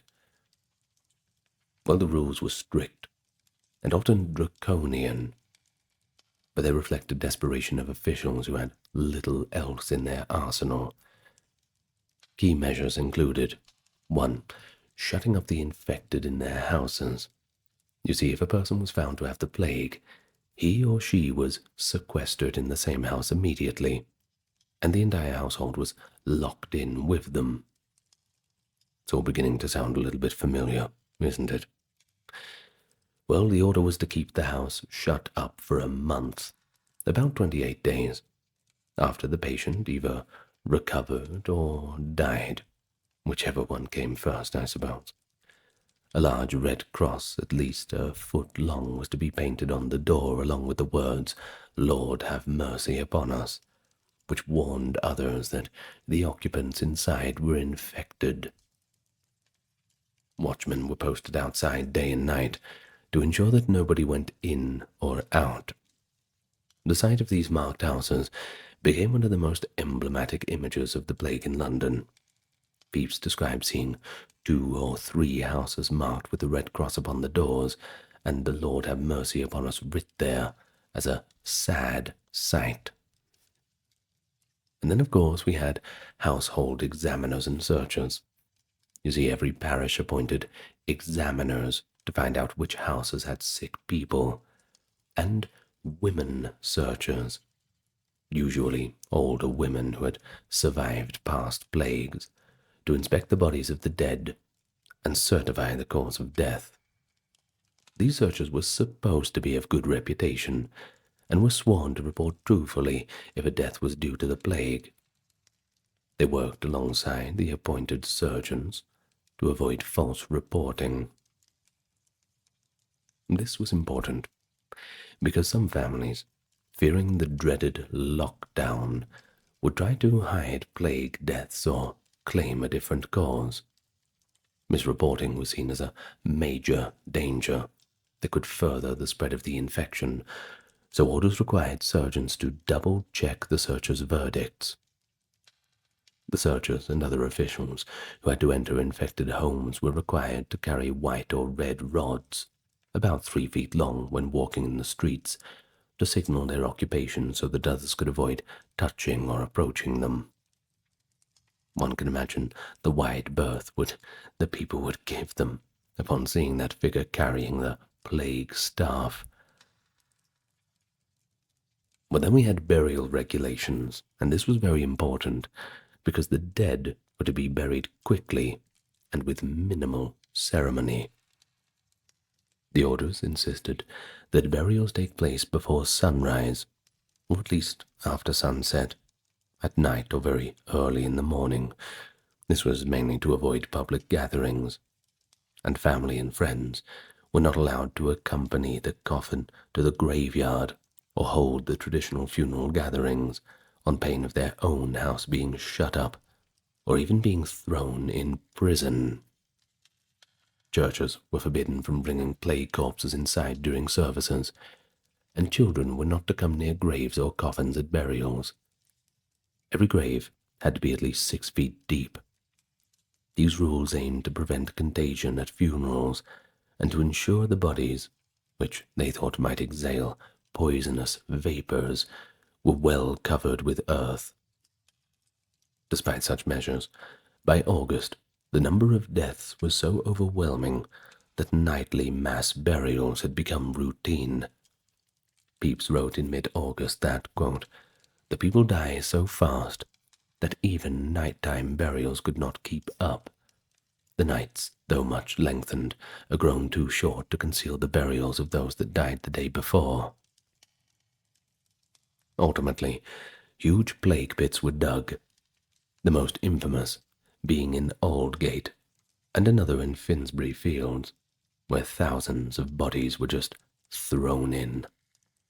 Grisly rumors circulated that some desperate or grief-maddened individuals threw themselves into the pits while still alive, though such tales, mentioned later by Defoe, may have been apocryphal. It's still pretty horrifying, though. Then, of course, the theme of familiarity continues. We have restrictions on movement. To slow the spread, the City of London imposed controls on travel and mingling. As early as June, with crowds of people trying to flee, the Lord Mayor ordered the city gates shut to those without a certificate of health.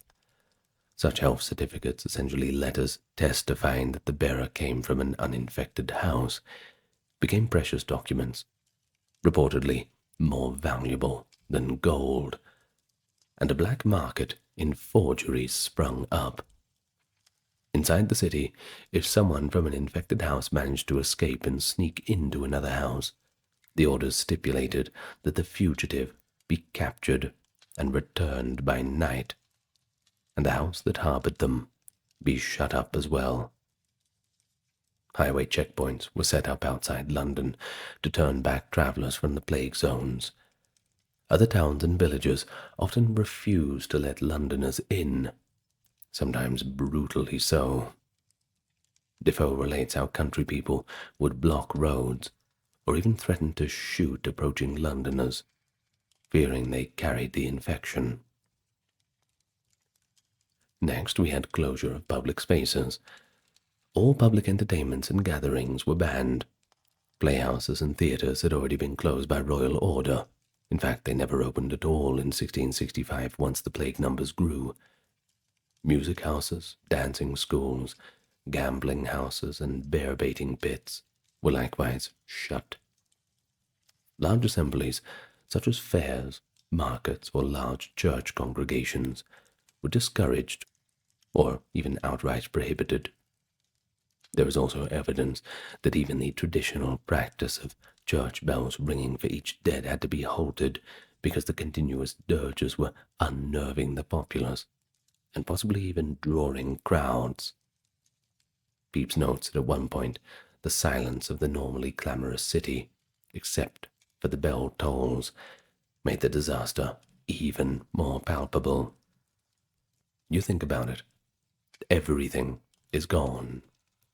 All the workers, all the life. The only thing that remains is that damned bell sound, that reminder of death. Enough to drive anybody crazy, that's for sure.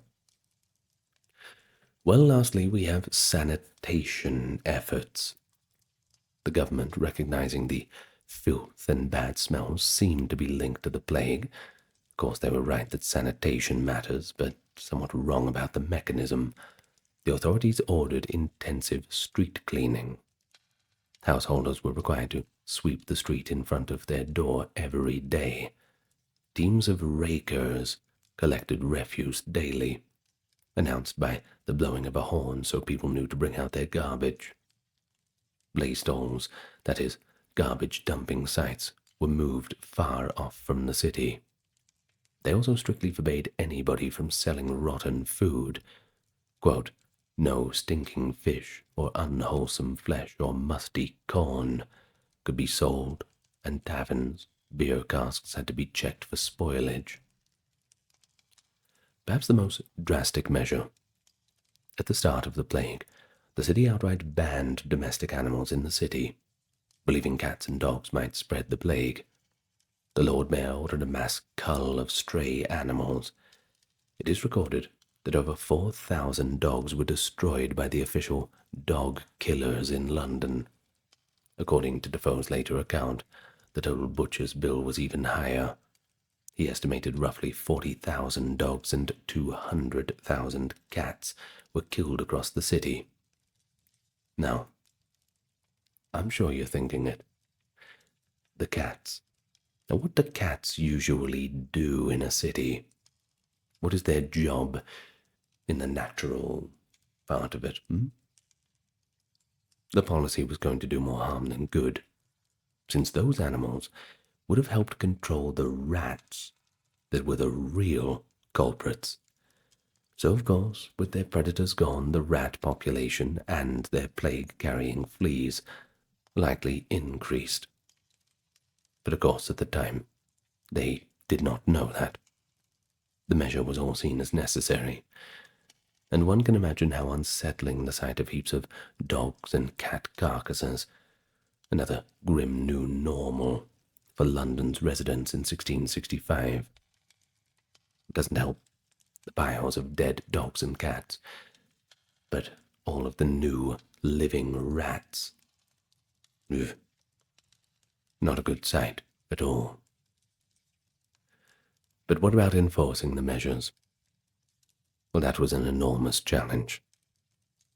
The city appointed hundreds of watchmen to guard quarantine homes and nurse keepers to tend the sick. But many were subject to corruption, or simply too scared to do the job properly. Some watchmen, often poor men doing an awful job for low pay, could be bribed with money or drink to let people slip out of shut-up houses at night. There were instances of outright violence as well. Contemporary reports, and later Defoe, mentioned that some desperate inmates attacked their guards. In fact, it was said that 18 or 20 watchmen were murdered over the course of the epidemic by people trying to break free. One notorious anecdote described a family lowering a rope or noose from an upper window to strangle the watchman's standing guard below. Carefully drawing a noose over the guard's head from an attic window and hanging him so they could get away. Some kind of grim claw machine game. Well, while such extremes were not everyday occurrences, they underscore the fact that the enforcement was often haphazard. Certainly not a popular job, enforcing those rules. Once again, well, It's all quite familiar, isn't it? Well, the threat of being sealed in a house that had become a death trap understandably drove people to some extreme measures. So the government's response was not limited to physical containment. There were also attempts at economic and social relief. Parishes collected alms to support the sick and the unemployed. The Lord Mayor's office coordinated deliveries of food to the shut-up houses, well, at least in theory, so that those confined would not starve. But I'm sure hierarchies were existent in there too. Now, if the occupants could pay, they paid for their own supplies. If they were too poor, the, quote, common charge of the parish would step in and cover it. This was an early form of relief funding, and many wealthier citizens donated to parish funds for this very purpose. Nevertheless, distribution was uneven. We read of tragic cases where locked-in families ran out of food or water. Those left behind by poor paperwork. One reason people dreaded the quarantine was the fear of dying of neglect or hunger if the watchman failed to bring necessities. Scream out as much as you want. Bang on those doors. But if you've got a big red cross on your house, people might just be too far away to hear you. Another aspect of the government's reaction was to seek expert advice. King Charles II, before he left the capital, commissioned the College of Physicians to publish official guidelines on plague prevention and treatment. The college dutifully issued the certain necessary directions for the cure of the plague and for the preventing of infection in 1665. This pamphlet contained recommendations on everything from airing out bedding and burning perfume in rooms to recipes for preventative plague water and therapeutic potions. It reinforced many of the city's measures, that is, isolate the sick, fumigate houses, carry aromatic herbs while going out, and I suppose it provided a sort of medical imprimatur to the fight against the plague. We will discuss a few of those ideas in the next section, but it's worth noting that even the learned doctors were essentially stabbing in the dark. Without knowledge of bacteria, their advice was essentially a mix of reasonably good hygiene and typical Galenic medicine or folk medicine. Now, Galenic, of course, going back to the old Greek traditions of the Dr. Galen, hadn't changed for quite a long time. Still, having the king's support for public health measures helped encourage compliance. And so, by the autumn of 1665, the city administration was exhausted and overwhelmed, yet their efforts likely did have some effect in slowing the spread, at least within certain neighborhoods. It was an imperfect quarantine, porous, and often violated, though probably better than no measures at all. Notably, while London's plague was raging, other English cities such as Oxford, Cambridge, and Bristol largely kept the plague out, and this was in part by quarantining travellers and goods that came from London. There are records of London merchandise being smoked or left to air for weeks before being sold elsewhere, and of ships from London being held in quarantine at port. London essentially sacrificed itself by sealing itself off as much as possible. And when the cold weather came in late 1665, nature itself aided where humanity's policies failed. The rat fleas became less active, transmission slowed, and the worst seemed to have passed. But the government measures, with all their flaws, provided a kind of framework that Londoners could adapt to, altering daily routines around the strictures of quarantine and the curfew. The plague orders remained in force into the spring of 1666 until, finally, the epidemic had waned and they could be lifted. In 1665, professional medicine was limited in its ability to treat or prevent the plague. But don't get me wrong, the city did have physicians, surgeons, apothecaries, and of course informal healers, all attempting to save lives or at least make money amid the crisis.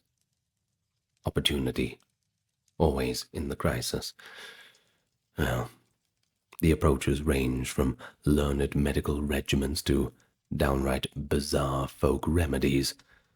So let's have a look at a few of the methods people use to try and cope medically with the disease.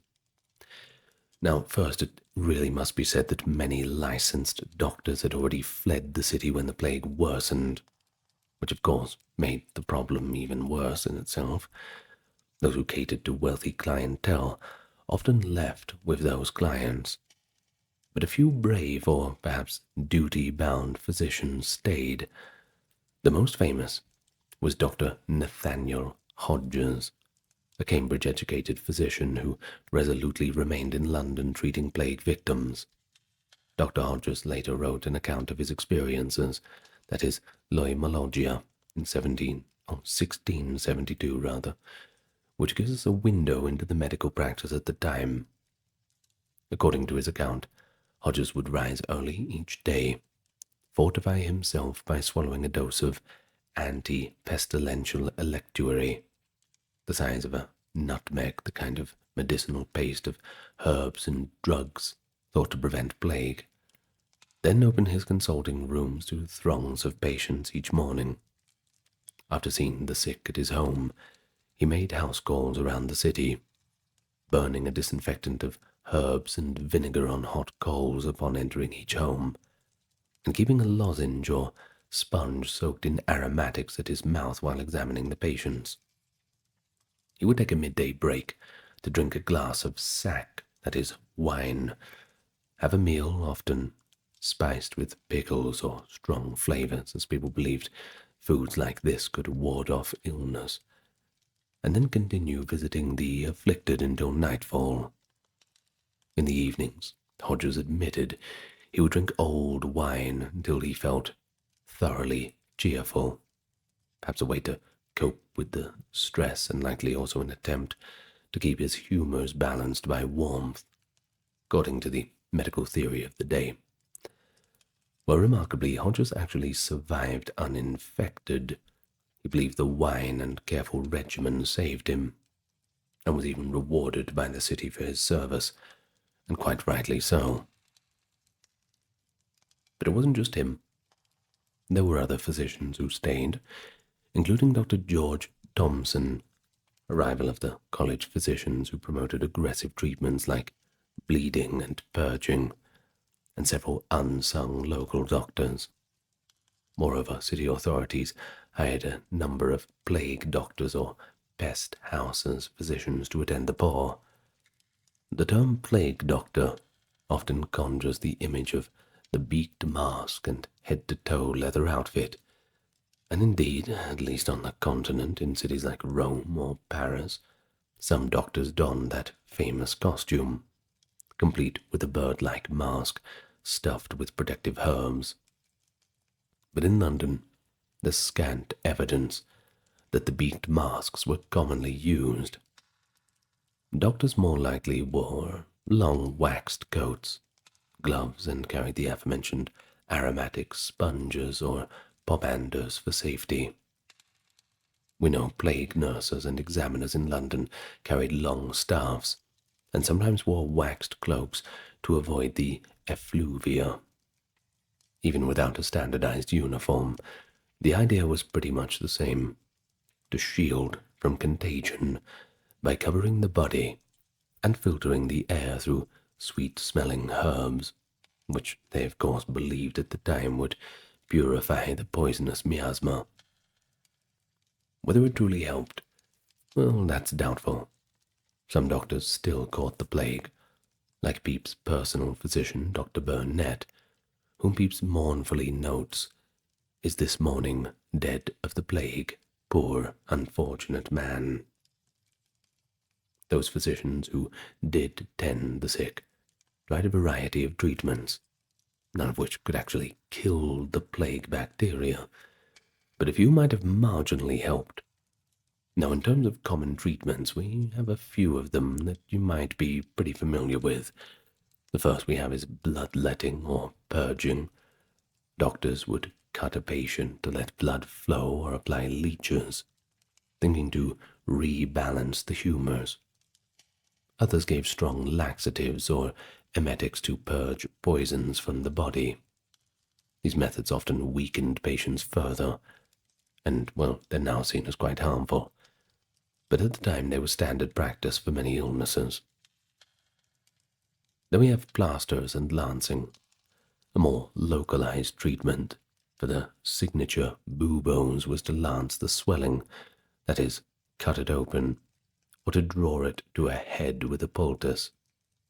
One recipe was to apply a warm plaster of figs and onions to ripen the bubo and then lance it to drain out the pus. Sorry if you're having your dinner while you're listening to this. Well, this occasionally relieved pain, and if the patient's immune system was strong, they might recover, though not really because of the lancing per se. Transference cures were also around. Folk tradition held that you could draw out the plague poison by transferring it to something else, a little less scientific. People tried placing live frogs or toads on buboes, hoping that the creature would swell and burst, taking the disease with it. In some cases, dried toad powders were made into amulets or potions for the same purpose. In fact, Dr. Hodges actually tested dried toads as well as the famed panaceas, like bezoar stones, that is, gallstones from animals, and powdered unicorn's horn, but he found them to be useless. These were expensive remedies, sold by quacks to people who were quite gullible. But perhaps some of those doctors were just trying to do the best they could as well.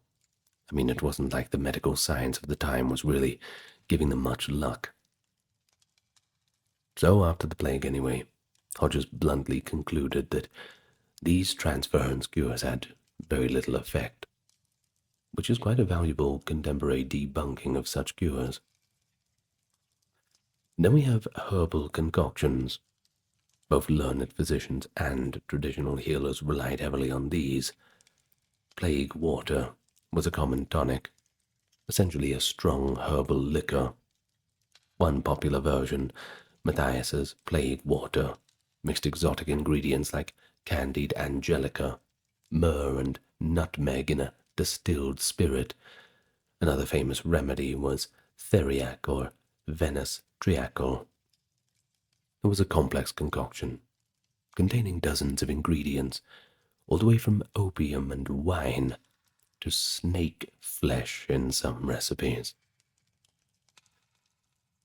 The potions were meant to be taken in small doses to prevent plague or in larger doses to treat it. How effective were they? Likely they did very little, except perhaps have a psychological effect of calming a panicked patient. Of course, opium can certainly do that, or perhaps provide hydration and a tiny bit of nutrition. Some plague waters were basically strong alcohol with herbs. At least, they made you drunk enough to forget about your problems. Still, the College of Physicians' official advice recommended various inward medicines, and even provided cheaper versions for the poor. But then we have aromatics and smoke. Because, quote, bad air, that is miasma, was thought to carry plague, filling one's nose with good smells was a protective tactic. Posies of flowers and herbs became ubiquitous. People would carry small bouquets of rue, rosemary, lavender, or whatnot to sniff as they walked around, attempting to block out any miasma. Pepys himself followed the crowd in this. He writes of buying a, quote, roll of tobacco to smell and chew, because tobacco smoke was believed to ward off infection. Indeed, tobacco was so highly regarded as a plague prophylactic that schoolboys at Eton were reportedly made to smoke a pipe of tobacco a day. Well, how things have changed. Similarly, fires and incense were lit in rooms to correct the air. One proposal even suggested floating a shipload of burning onions on the Thames to absorb the plague vapors. It's unclear if that onion barge scheme was ever attempted, but it does show the creative, if futile, lengths that people went to.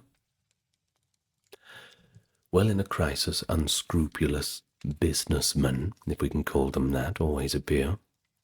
1665 London saw a boom in snake oil sales. Street peddlers sold infallible plague pills, golden amulets and charms with mystical inscriptions. One popular charm was printed abracadabra, triangle on paper.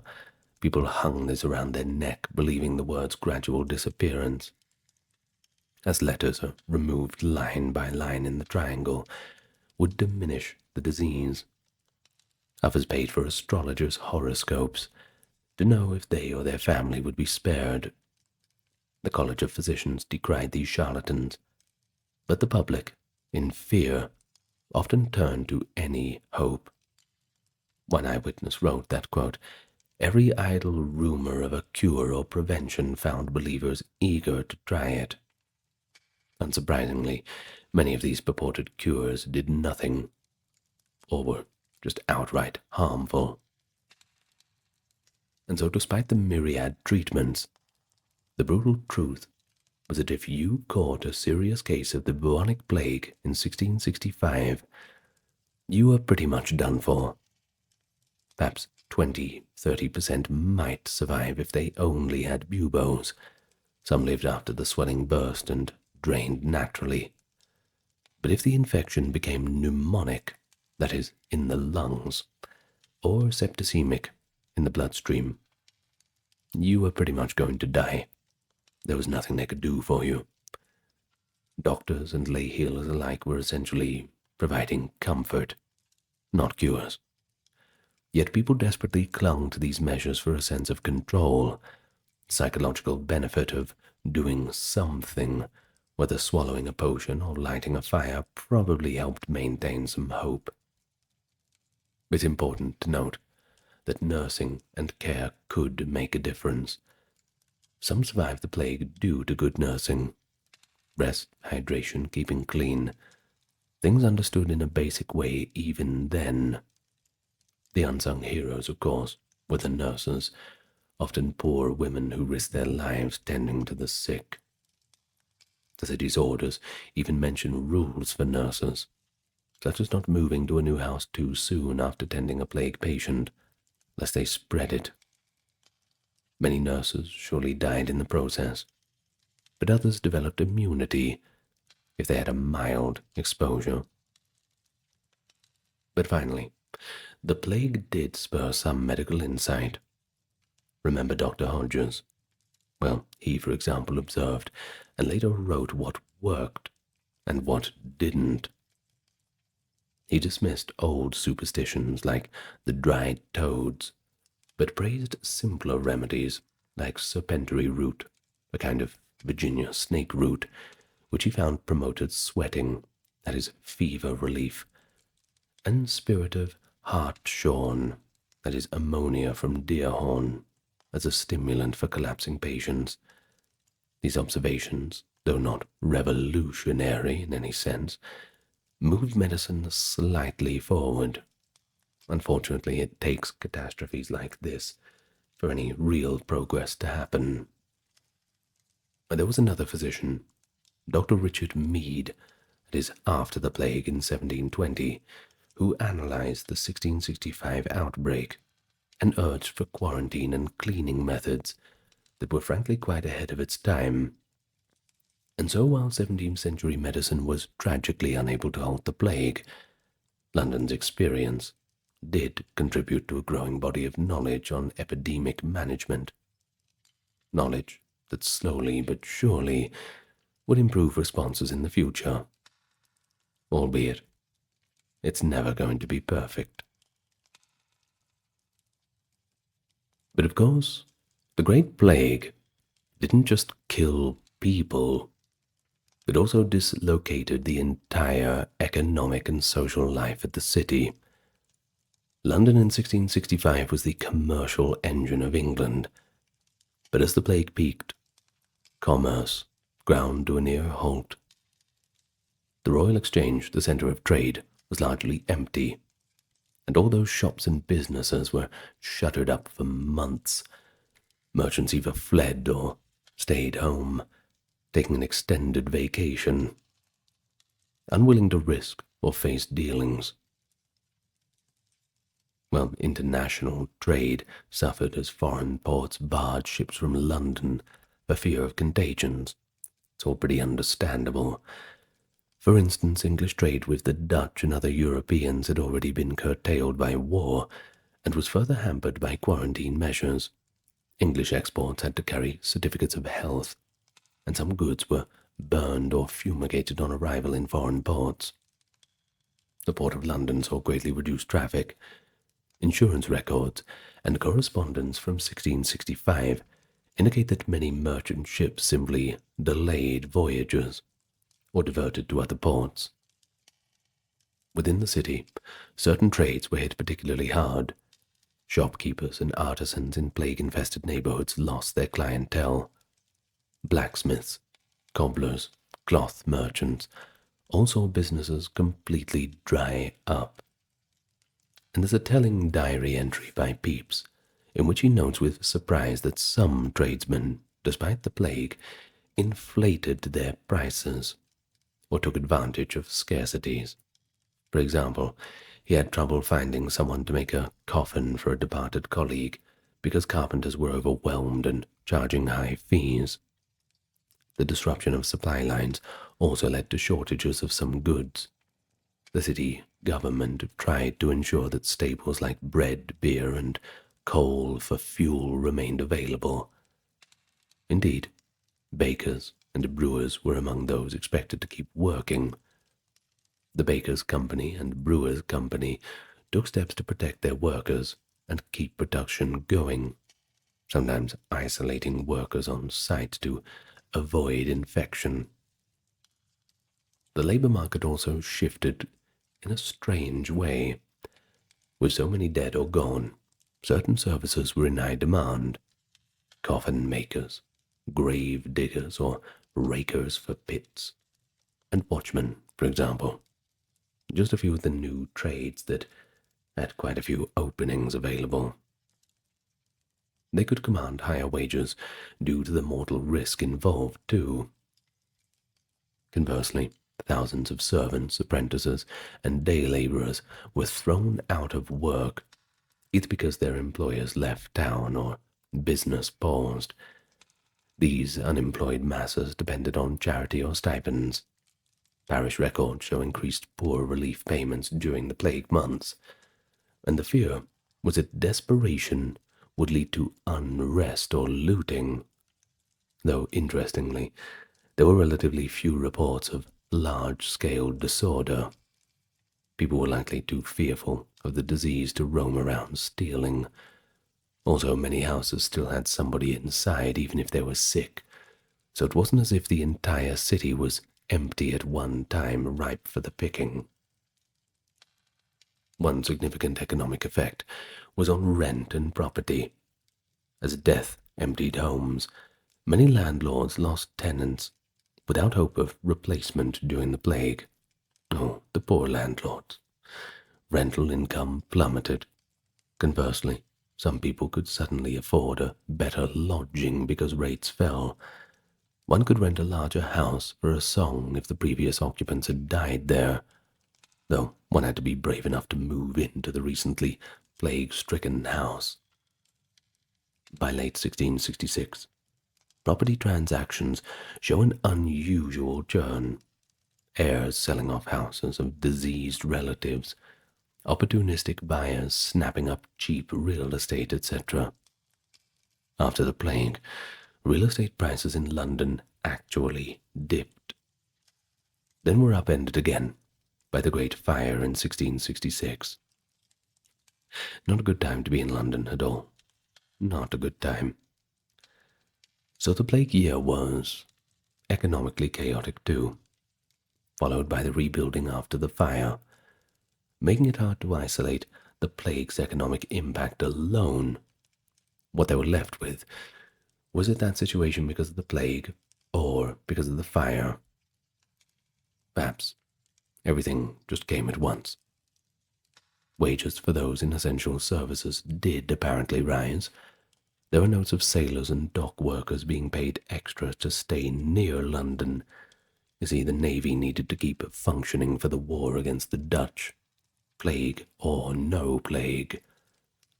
Pepys, working in naval administration, kept Navy business going as best as he could, and mentions having to navigate many colleagues' absences.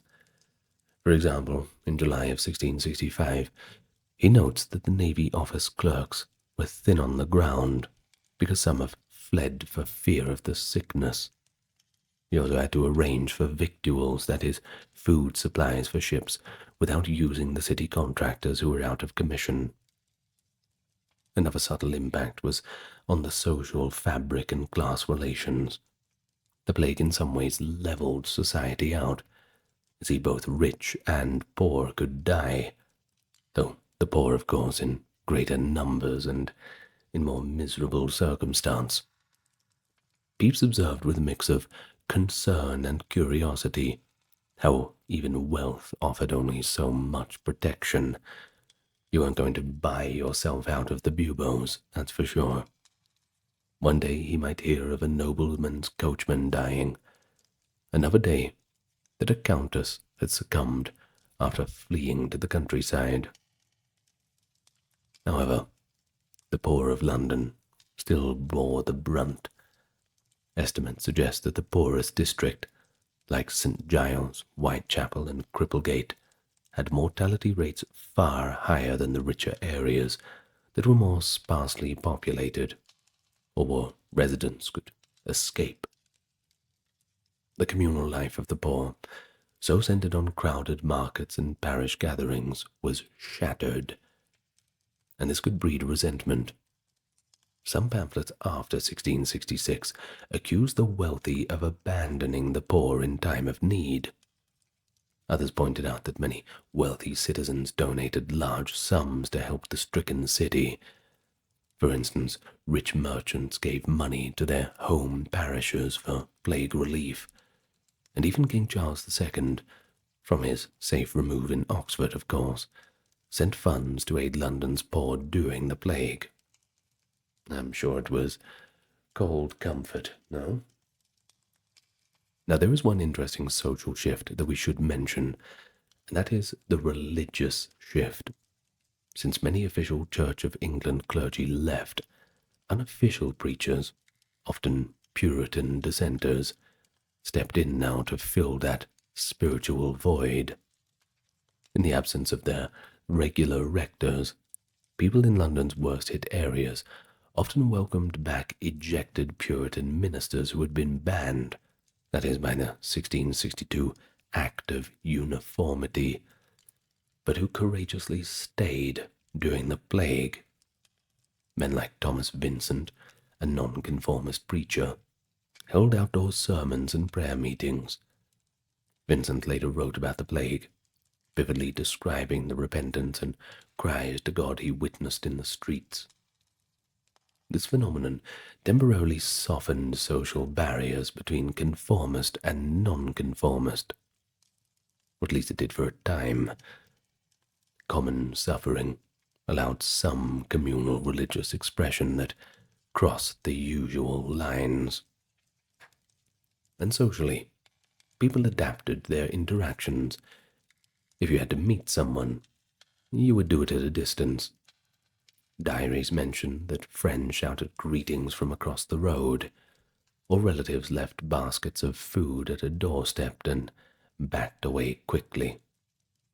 The custom of shaking hands was largely abandoned during the plague. A polite bow or a wave had to suffice. One could say, I suppose, that social distancing was practiced in ad hoc ways. So, whenever societies face deadly epidemics, they often turn to religion and superstition for answers and comfort. The Great Plague of London was certainly no exception. It triggered intense religious responses and a surge in superstitious practice as people struggled to find meaning or protection in the midst of the horror. Many contemporaries interpreted the plague as the wrath of God visited upon a sinful city. This was a common theological explanation for the plague, dating back to the Black Death, and in 1665 it was reinforced by recent events. You see, just 5 years earlier, in 1660, the monarchy had been restored after the Puritan Commonwealth, bringing what conservative Puritans saw as a resurgence of courtly immorality and laxity in religion. To some devout folks, the plague looked like divine punishment for England's sins, debauchery at the king's court, the neglect of true piety, and the licentious behavior of the citizens. Preachers thundered that the city must repent. Days of public fasting and prayer were proclaimed. Notably, even as the official Church of England leadership scattered, some ministers stayed and others stepped in. Sermons were delivered in the open air, because churches were deemed too risky in closed spaces, urging people to confess and reform. And there is one famous account by Reverend Thomas Vincent, that is a Puritan who stayed in London during the plague. It describes how people would stand, quote, weeping at the corners of streets, or kneel to pray outside the shuttered churches. Vincent wrote that during the worst months, there was such a cry to heaven for mercy, like he had never heard, with prayer meetings in many homes and psalms sung from windows by the quarantined faithful. This period temporarily relaxed some religious restrictions. Gatherings led by non-Anglican ministers, which would have been illegal under normal laws, were tolerated because official structures were in disarray, and the people had to have some spiritual solace wherever they could find it. Conversely, some Londoners were terrified and convinced of impending doom, indulged in hedonism or even occultism. The logic was pretty grim. If it's God's will, nothing can stop the plague. So you may as well drink and be merry, because we're going to die anyway. Pepys records instances of reckless behavior, like a group of friends continuing to meet for social dinners, even as the death toll rose, trying to maintain a facade of normalcy. Kind of like the band playing as the Titanic begins to fill with water and sink, drifting to one side. He also notes his own inner conflict. He occasionally went to the tavern or sought entertainment cautiously during 1665, then would feel guilty or frightened afterwards. It was a seesaw between pious fear and worldly temptation. Very real, very human. And of course, superstition would fill the gaps where science and orthodox religion failed to provide those concrete answers that everyone was seeking. Aside from the quack remedies we've already talked about, there were many omens and charms that people turned to. The appearance of the comet in 1664 had been taken as an omen of war and plague. Later, in 1666, another comet appeared, feeding a frenzy of apocalyptic predictions. 1666 was feared to be the year of the beast, you see. 666. And indeed London saw plague and fires in those years. Astrologers like William Lilly were in high demand. Lee even published a pamphlet in 1665 with astrological observances about the plague's cause. People eagerly sought horoscopes or almanacs to tell them when the pestilence might end. Personal talismans also proliferated. One widely used was the magical word square the abracadabra triangle that we mentioned earlier. But there was another. Another charm was to carry a packet of arsenic trioxide, a poison. Just put it in your pocket. Bizarrely, it was thought that since arsenic was poisonous, it might attract the plague poison and keep it away from your body. Witchcraft accusations did not become a major feature of the Great Plague in London, unlike some earlier plagues in rural areas where witches were blamed. In the metropolis, blame tended to be more diffuse. Bad air, God's will, foreigners, things like that, rather than pointing the finger at witches. It might surprise you that the witches got off pretty much unscathed in this plague. Well, still, some individuals likely practiced folk magic quietly at home, reciting incantations, using protective sigils, or seeking out a cunning man or wise woman to provide charms. So in a broad sense, morality and charity were tested. Some accounts praised those who showed Christian charity, neighbors leaving food for sick families, priests like Vincent ministering without concern for themselves, physicians who gave free treatment to the poor. Others note the moral failures, nurses or watchmen who stole from the houses they attended, healthy citizens who refused to help even their kin for fear of infection. The plague magnified both selflessness and selfishness in society. As Pepys wrote, it brought forth great fears, the greatest examples of piety and of vice, all mixed together. Superstition also left its mark in more benign ways. The children's rhyme, like Ring-a-Ring-a-Rosies, had been popularly, though perhaps inaccurately, linked to the plague. The posies referencing the herbs carried off to ward off disease and we all fall down, signifying death. Well, whether or not the rhyme truly originated in 1665, as scholars date it, it does show how cultural memory of the plague entered folklore. But on a communal level, once the plague began to ebb in late 1665 and into 1666, there was a collective sense of relief. Churches held services of thanksgiving, but there was also soul-searching. Did London truly reform its ways after this divine chastisement? Some preachers lamented that once the immediate danger was over, people swiftly returned to their old sins and vanities. Defoe's fictional narrator, looking back, comments that the extraordinary religious fervor of the plague months largely faded away afterwards. As he puts it, the devil returned to reclaim his ground once the angel with the sword left. Still, for those who lived through it, the plague must have left a lasting spiritual impression. Many survivors doubtless felt that they had been spared for a reason, or that they had witnessed a biblical level event. Really, you can't separate the psychology of coping from the religious and superstitious context. Believing in higher purpose or in lucky charms gave people something to cling to, besides pure fear.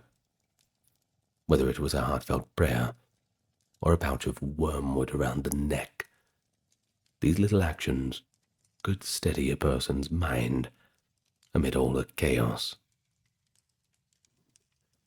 So let's talk more about the psychological toll and the coping mechanisms.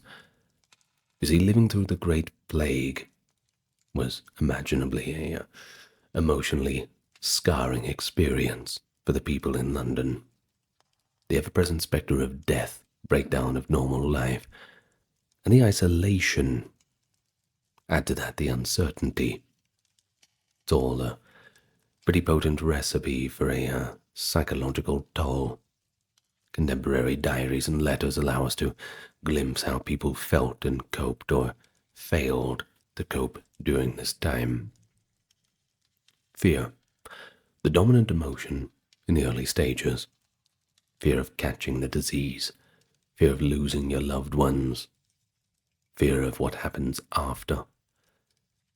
As the death counts rose exponentially, many people experienced an acute sense of dread each day.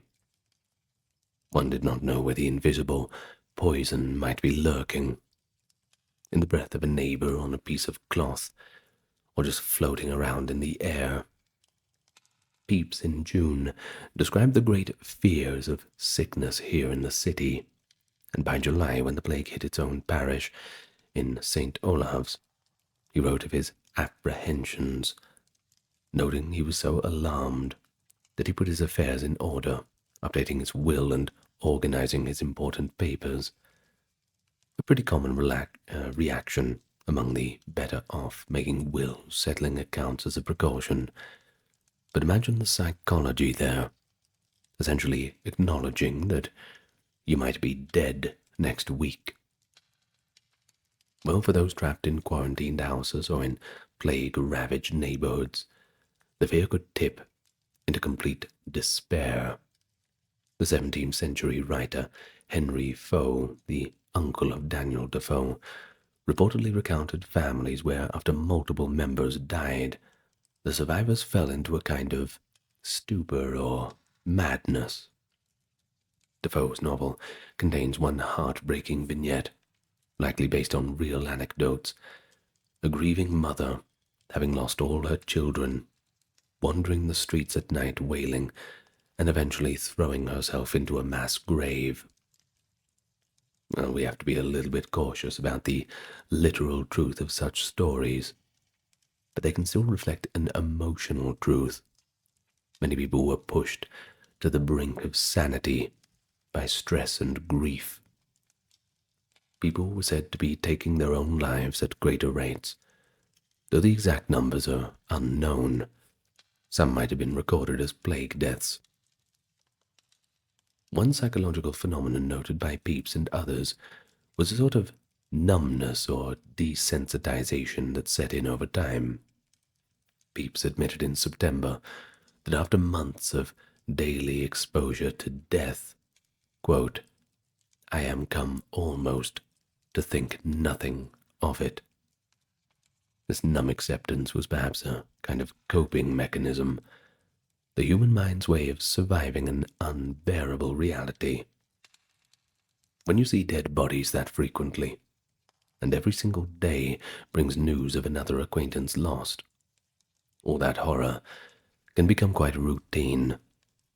Of course, people still felt sadness, but it was as if a collective stoicism or perhaps fatalism had descended. Defoe's character, H.F., observes that by the height of the plague, many who remained were strangely calm. Having witnessed so much tragedy, they resigned themselves to fate. Some contemporary letters describe how even children became used to the sight of coffins being carried away through the streets at night, whereas at the beginning of the outbreak, such a scene would have caused panic. That said, not everybody adapted peacefully. Anxiety disorders, although they wouldn't have used that term, were surely widespread. We hear of individuals who became hypochondriacs. Every small ache or heat rash of the skin triggered a panic that it was the plague token. People in isolation sometimes hallucinated or imagined symptoms. The term plague fright was used to describe somebody who was so afraid that they fell ill from fear itself. Indeed, Defoe notes that many experienced what we might term psychosomatic illness. They got fevers and bubo-like swellings that were not actually the plague, but stress-induced, and they often recovered once assured that they were not truly infected. So how did they cope? Well, different people had different strategies. As discussed, turning to prayer, scripture, and a belief in God's providence was a major coping strategy. It gave a framework that, quote, "This life is not all, and death might be deliverance, alleviating some terror." Congregational singing of psalms, even from windows or at a distance, also created a sense of solidarity and emotional release. We then had community support, uplifting accounts of neighbors banding together. In some parishes, those who were healthy organized to help deliver food to the sick, or watched over orphan children of plague victims. Knowing that someone would help your family if you fell ill was a comfort to many. It's not coincidence that we have detailed diaries from this time either. Pepys and also smaller journals by others. Writing was a therapeutic outlet. Pepys' diary, although often focusing on his personal life, gives him space to confide his fears, sorrows, and even guilty reliefs, like when he notes being thankful still to be alive while others perish. But there's also evidence that some Londoners coped by making grim jokes or understatements. Pepys at one point, after describing horrible scenes, will suddenly shift to a trivial matter, like being annoyed about a lost shirt sleeve, as if to normalize things.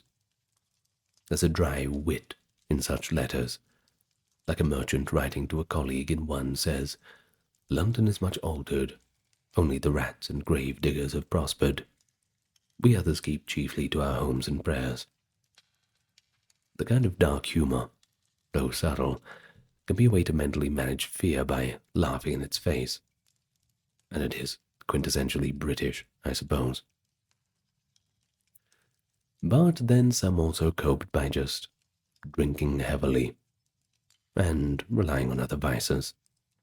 Taverns were technically supposed to curtail operations, but plenty of drinking went on privately. Pepys mentions having wine or taking strong waters, that is, spirits, on anxious days to settle his nerves.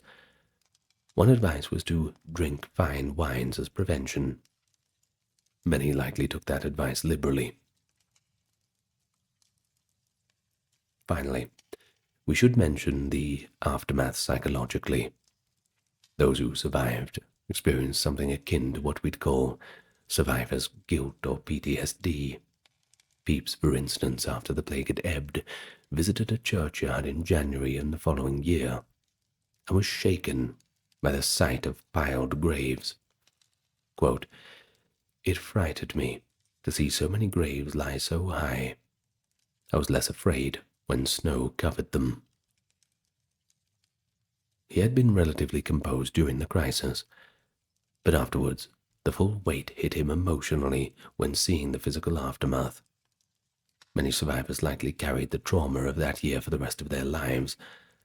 There was probably a heightened appreciation for life's fragility. Pepys famously celebrated when the plague was officially declared over, feasting and rejoicing that the plague, thank God, is decreased to very little in the bills by February 1666. Yet as fate would have it, some of those same Londoners faced the Great Fire months later, compounding their trauma. Of course, imagine surviving the plague, only to have your house burned down later on. And so the psychological journey of 1665 was one from mounting fear to shock and horror at the peak, to a kind of numb endurance, and finally, relief tinged with sorrow. Londoners cope through faith, community, routine, sometimes denial or distraction.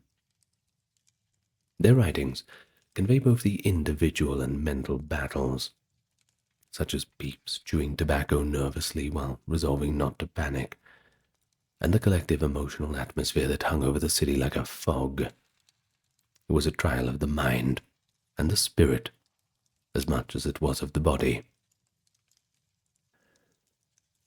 And so, what really emerges is a portrait of a city that, while devastated, did not descend into complete chaos.